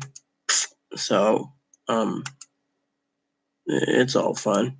I know I'll be taking a train soon. And when I'm taking a train, I'll probably score me some Olive Garden when I'm out and about. Oh, yeah, a little Olive Garden. As long as I don't get McDumpers. Okay, I believe there's a Subway nearby too, where I'm supposed to be staying. Subway, eat fish. Yep, Subway. There's something else. I just can't remember what else. What other restaurant? Oh yeah, there's a Dairy Queen, but they don't make that burger I like. They might have a special though. Dairy Queen or Pizza Hut or Domino's or I don't know. Pizza Hut. No, I don't know if there's a Pizza Hut there. I think there's a Domino's there in Wenatchee. Yeah, there's Domino's there and a Burger King and McDonald's with Burger King. I don't know where the other Burger King is. I know there's on the main strip. There's a McDonald's and a Subway, and I don't know. There's um, um, a Taco Bell or something. I think there might be, but I don't remember. It's been a while. It's been a long while since I've been to Wenatchee, so I just can't remember. I prefer out here anyways. It's nice, and Chloe doesn't like it. That's the other thing. Chloe's basically hates this island, and she's like, she hates it because of the neighbor. And the neighbor, like I said, she needs to basically put the neighbor behind her. I mean, literally. So, I mean, everyone has their own ideas, Chloe's needs to stop with the threats, I mean, she can't threaten to go to another state to deal with her ex roommate, her ex roommate's best friend. I mean, literally, just leave it alone. I mean, literally, they would have had her arrested and sent her off the pokey, anyways, or a mental hospital. So, anyways, um, yeah. So, I should Google something since I'm waiting for something, because, something I'm curious about.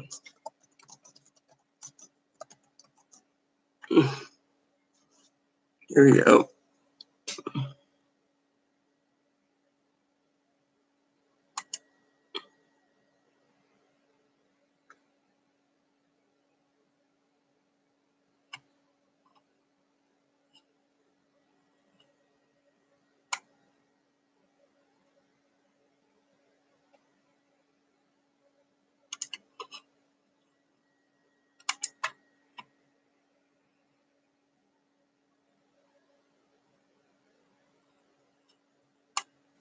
All right, so I have Ziploc bags. So what I can do is I can put my turkey in Ziploc bags if I have to freeze it and then eat what I can, so it doesn't go bad. Otherwise, I got to get soup prepared and with Chloe sleeping, and one of the things I got to do soon is I got to prepare dinner and make the bed and get prepared for tomorrow, which is Monday. Hopefully, nothing happens Monday. Like I said, I don't think anything's gonna happen Monday, but I'm being prepared.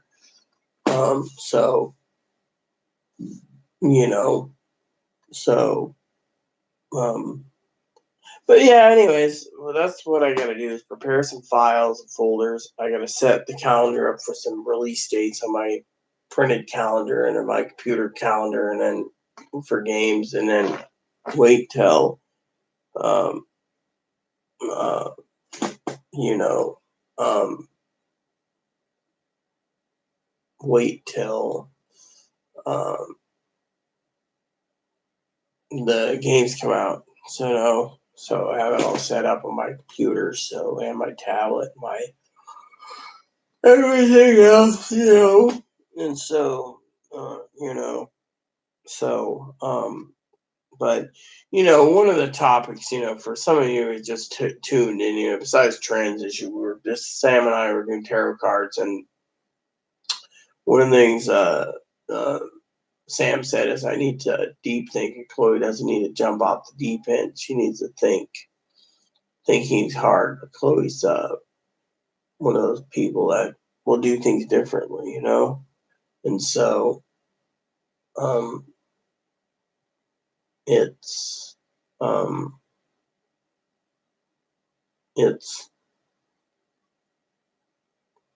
um, the way it works, and so so one of the things I was talking about was the um,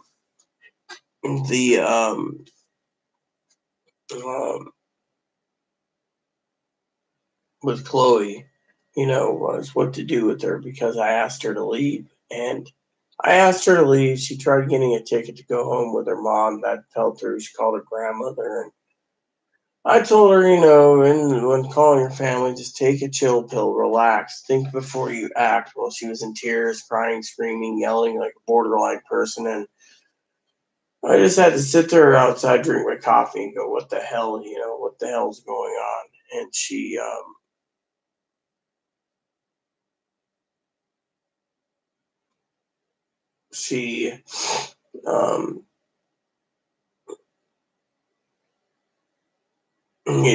it was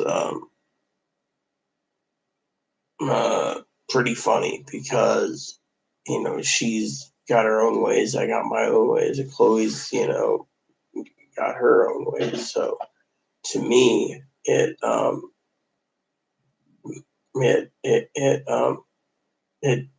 didn't work well. It didn't work well at all because you know um, I regret it, but I don't regret it. My main thing is that, as my family, Dinky and them said, I'm looking for peace, and that's what I really want in life. And as a woman, um, I'm not getting peace, I'm basically getting yelled at, screamed at, you know, tore down, belittled. And it's hard being a woman because you're trying to hold everything together. Instead, you're hearing people say, "Oh, don't worry. Rita will take care of you. You can live off Rita's money until you get on your own. Then you can come home and I can basically use your money for a horse and tack and give it to your brother." I mean, I'm sorry to say, but that's utterly bullshit. And Chloe basically kept telling me that, oh, my mom wants the retro check, my mom wants this, my mom wants that. And to me, it's not cool. Hi. And for some of you subscribers out there that just tuned in, I am kissing a bunny. His name's Ebony. He's a little Dutch dwarf. He lives in a cage and he's happy go lucky. So I was gonna look up something real quick on the internet while talking to you guys, but I forgot what I was going to look up. I'm getting a little tired now, and like I said, being a woman, I have to think about dinner making and soup making and other makings, and prepare for tomorrow, which is spreadsheets. I got 3 spreadsheets to do. I was hoping to get a hold of um, other things, but basically, Sam was doing tarot cards and said, "Look, you need to take it easy and think before you act." And me, I already regretted, telling Chloe to leave, but Chloe, I told her to leave because she, is driving me nuts. Yet everyone says, "Well, I can't have her leave; she's on the lease." So, to me, it's not cool. I mean, literally, it is not cool. So, but yeah, I was trying to hope that, like hell, that me and Chloe could sit down and watch a couple history videos on YouTube, and off and on, while watching regular reviews to figure out what would be good.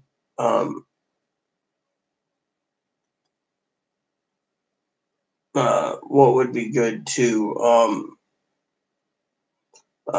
buy, game wise, but also, just to be um, content, and with Chloe, she's never content. I mean, literally, she likes to tear down the neighbor, and it's like, if you just leave the neighbor alone, we wouldn't be in this mess. But instead, she wants to tear down the neighbor, thinking I want the neighbor. I mean, literally, all I truly want in life is peace and quiet. Um, and maybe, just maybe, things would get better, but with Chloe, no. With Chloe, um, it's it's complicated. So literally complicated is complicated. So, but anyways, it's the way it is, and so I have my own ideas.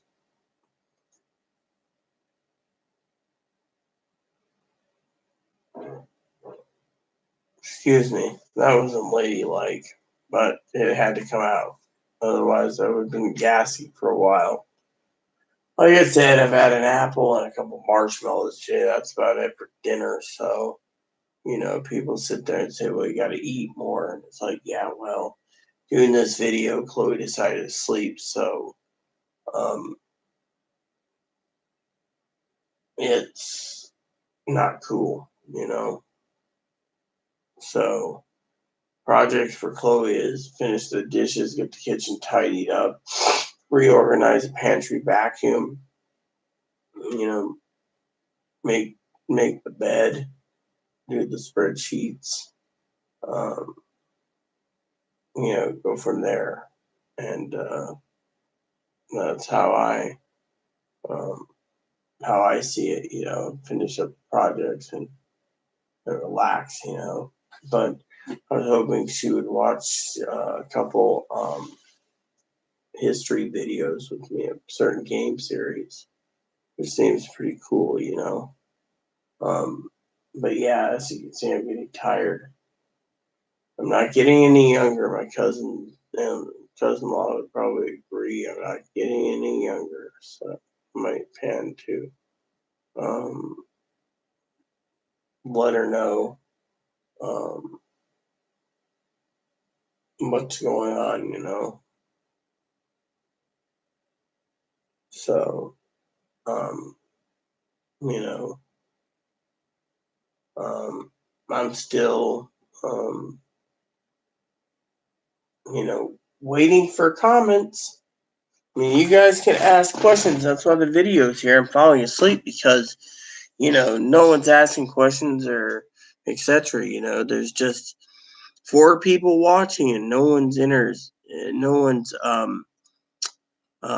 introducing themselves. They're just watching me half asleep in a chair right now. And I mean, I would like to know maybe where you guys are from. One guy, Matthew, messaged and posted that he's from England. So I know where Sam is. So who's the other? Who are the other? Uh, what do you call it? People who's watching me. I'd like to know. Um, a little bit of information. Where are you from, maybe, or what major city you're from. Something. Instead of seeing me half asleep, falling asleep, thinking about dinner and crock pot and making the bed, and changing into my jammies and doing all the um, womanly duties, that I gotta do. But since Sam's not back yet, well, let me just say that I'm really thinking Monday, 7 days from tomorrow, to go to town to um, pick up some Arby's or something, Arby's or Burger King or Arby's around Popeyes, KFC, Taco Bell, McDonald's, you know, Little Caesars, maybe something. I would love Little Caesars. They're pretty affordable. So it's the way it is. I'm just tired as tired can be. And it's hard, for um, for me, doing what I'm doing. So, you know, um, I'm just waiting for, you all to comment or ask questions because, that's what I'm doing. I mean, right now, one of my rants today was transgendered issues, and, these transgendered people don't think I am truly um, female, you know, because of all the shit that's happened to me. They think I'm just a dude in a dress. So, but anyways, um, I you know, wanted to say that I had some videos I got lined up and um, other issues, and so I might send a quick message on Facebook Messenger, just you know, you know, see what's going on. If Facebook Messenger will load. Here we go. There you go. So that's how it is. I deleted an email that came in, and so yeah, so I'm hoping for you know people to tell me something, where they're from, et cetera, et cetera. I'm not like um Bad Bunny, who demands $5 for subscriptions. I don't care if I get subscriptions. I don't care if I don't get any subscriptions. I'm doing this for entertainment purposes anyways. But right now, you all can laugh at me because I'm also falling asleep waiting for Sam and, waiting for um, uh, uh, anyone else. I was hoping, Jess is watching. I was hoping Dinky's watching and, letting me know, because of it. So, but like I said, one of the topics was transgender issues passing, and why I dislike the community, and so to me it's uh, not cool, and so I thought I would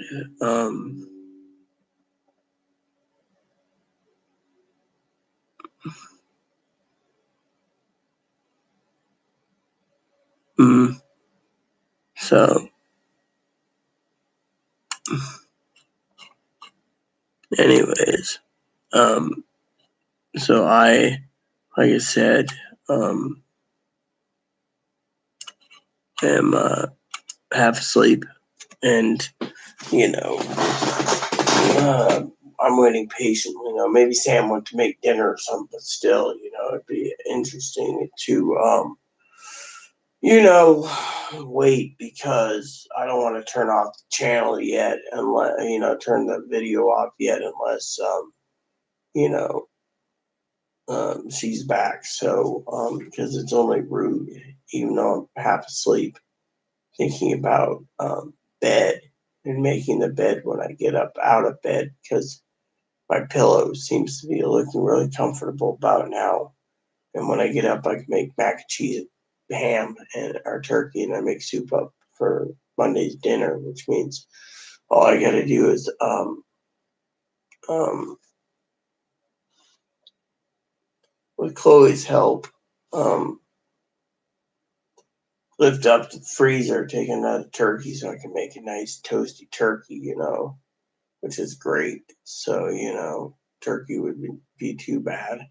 So, have a nice turkey and ready to roast again, and roasting pan, and or try to wait and do Cornish game hens, or something else. Maybe go with a couple cans of soup this week, so I can make sure um,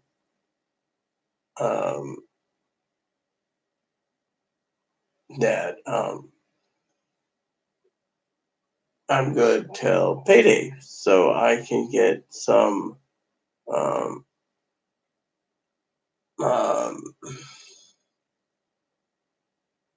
more groceries. The pantry, the way it's filled, we should be having no trouble. So, anyways, I'm just waiting patiently so I can take a snooze. I know I'll be cranky when I get up because there's no coffee until the coffee gets shipped. So that's something I'm kind of concerned about. But we talked about transgender issues and why I dislike the trans community, and we talked about um, Chloe's actions. What Chloe did, what Chloe didn't do, and it's just a real pain in the butt. So to me, it's um, interesting. So, anyways, like I said, I'm just waiting patiently. I do got a message from my cousin. I got a question for Dinky, but otherwise, I'm half out of it. It's getting to the point where I can barely keep my eyes open. So maybe I need a nap or something. The last time I fell asleep about this time, it was because yesterday, because of the DCR. They were supposed to come, so I left Skype up, and DCR means designated crisis responder. They're the ones who vol and invol, and they're just like, oh, you need outpatient care, and Chloe's like, I don't want fucking outpatient care, I want a hospital. I've been kicked out of my house because of whatever reason, which is abusing me basically, and I said enough's enough, so you know so no, that's the way it is. So, anyways, I'll be right back, everyone. I gotta use the bathroom.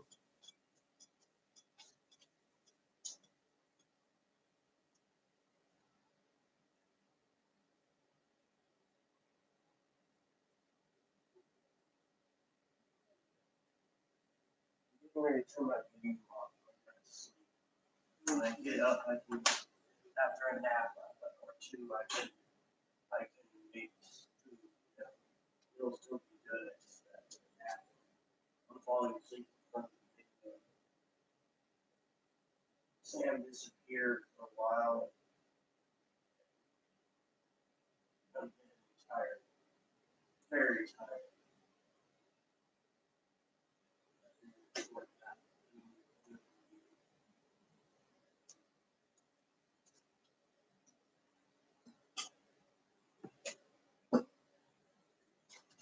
I don't even know where my little beaker is.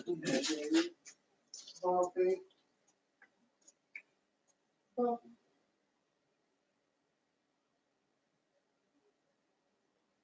Yeah, it's probably under the bed.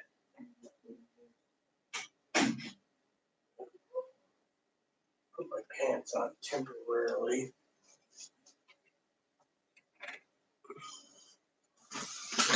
So, anyways, with 3 viewers, oh, my Shih Tzu's right there, Moppy, the Shih Tzu. Come here, Moppy.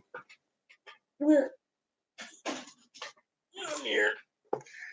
Say hello, everyone. Hello, everyone. Again, my name is Moppy, Moppy the Shih Tzu. I'm gonna go climb into bed with Mommy and go to take a nap soon. Yeah, I like her bed. Her bed's comfy, and well, my mommy's comfy too. However, that rabbit haunch in that cage looks pretty good too. Yeah, I want some rabbit haunch. Yeah, but mommy won't let me have the rabbit haunch. So today we're going to talk about rabbit haunch and how I want a rabbit haunch or Hoffenpfeffer. I wouldn't mind for a little rabbit stew. Yeah. Ebony is your brother, okay? You see, Ebony is my brother. Yeah. So, anyways, my mommy, I think, is going to log off soon and take snooze since no one the messaging. Yep, that's what it is. Oh, isn't he adorable? He's like the cutest little dog in the world. And he's got a great personality. That's why he's been highly trained to be a service dog. How you do, huh? You smell like dry kibble. Yeah, I had some old Roy, I think. No, actually, it was lamb and rice. Oh, yeah, lamb and rice. Yeah. Anyways, everyone, um, um,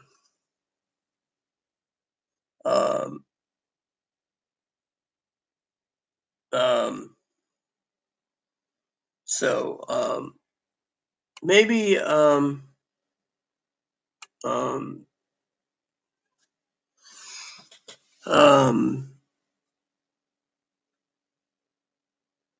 maybe, sometime tomorrow, once we know what's coming in the mail, and I do spreadsheets and special projects and um, um, um, special projects and so forth tomorrow when I get up, that maybe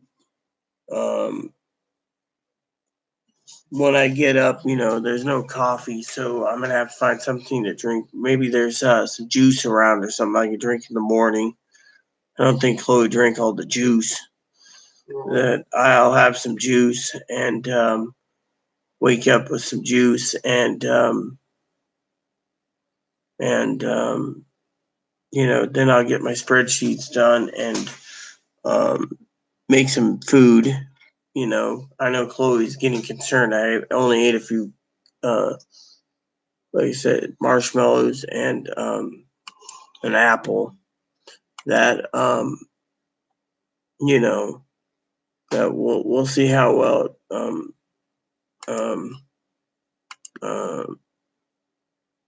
uh, plays out tomorrow. So, anyways,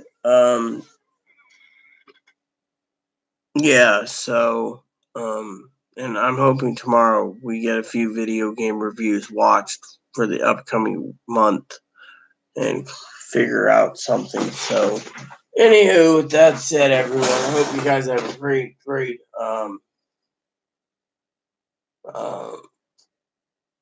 evening. I can't keep my eyes open. It's hard to say. It was like this last night when I was doing a video the night before.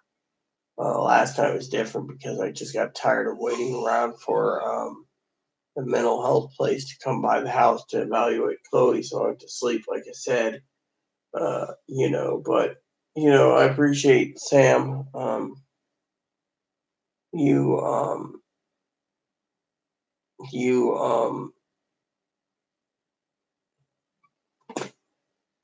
giving me a chance today to talk with you. We do need to do Skype. Maybe we'll set up Skype or voice messenger through my computer, so Chloe can complain to you or tell you what's bothering her. Maybe we can get her temper under control. Because like I said, I'm walking eggshells, and I'm afraid I'm going to lose my home because of her temper. She needs to learn that.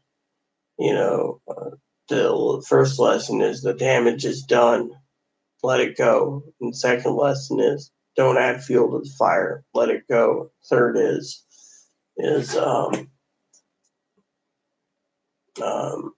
she has a future. She just needs to let everything go, not get angry over something that's in the past. Basically, as they say, the past, it's spilled milk, spilled milk. And that's the way it is.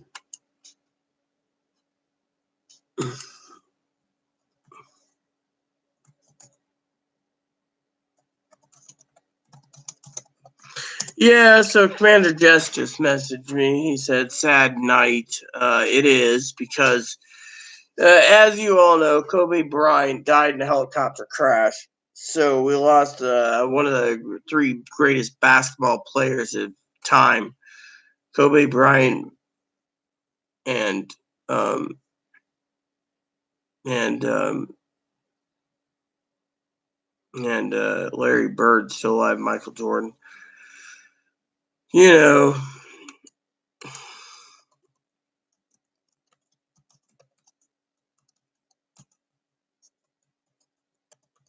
don't remember. It was in Ohio. Something about the Cleveland.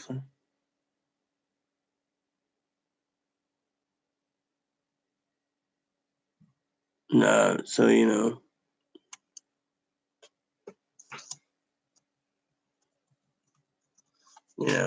it was funny, So here we go.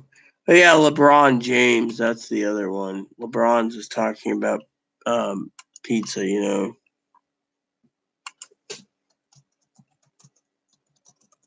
So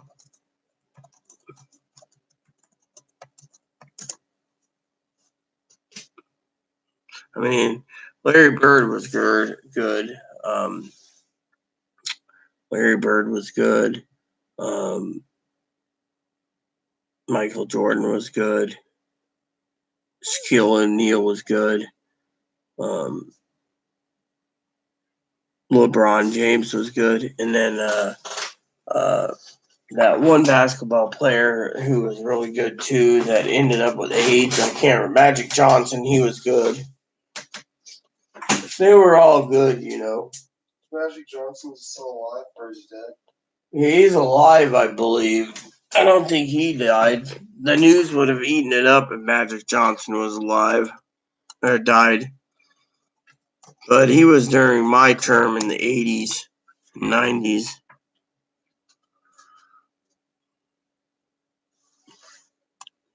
Erwin Magic Johnson is 60 years old.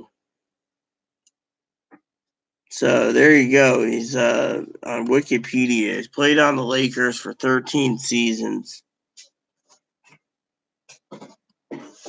He's an advocate for HIV/AIDS. He's been HIV positive since 1991. So there you go, Chloe. He had a relationship with a man. Is he gay? Oh well.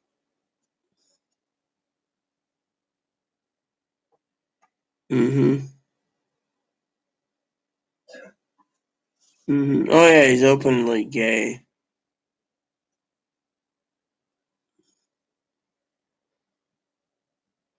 Yeah. Yeah. Oh no. Him and his wife have one son. All right.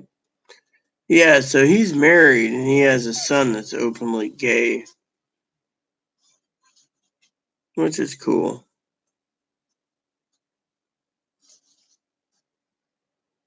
So,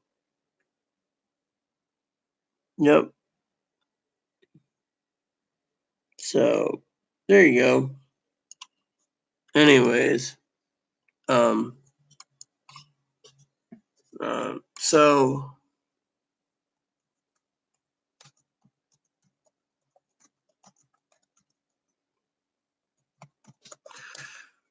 anyways, yeah, so there's a lot of Larry Bird was good too, you know. He was a basketball player too. He's 63 years old. And you know, it's great. Great player.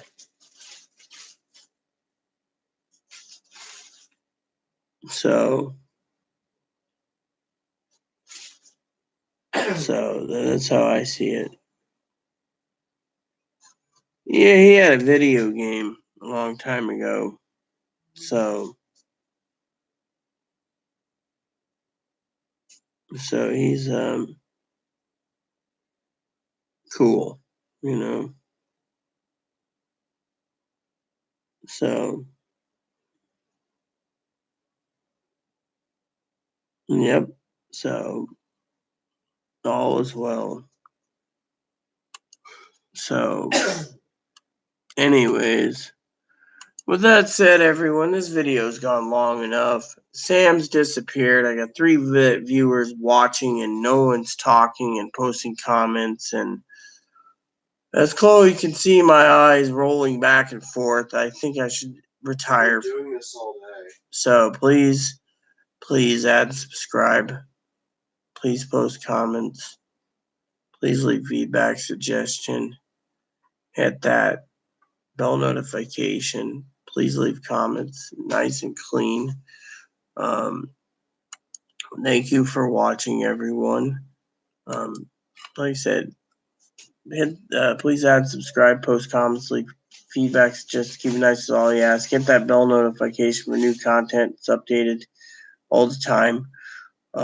It's also healthy and good for your family, your bunnies and your dogs, your service dogs. Thanks for watching. Captain's Log out. NCC 77246. USS Excelsior. This transmission ends now.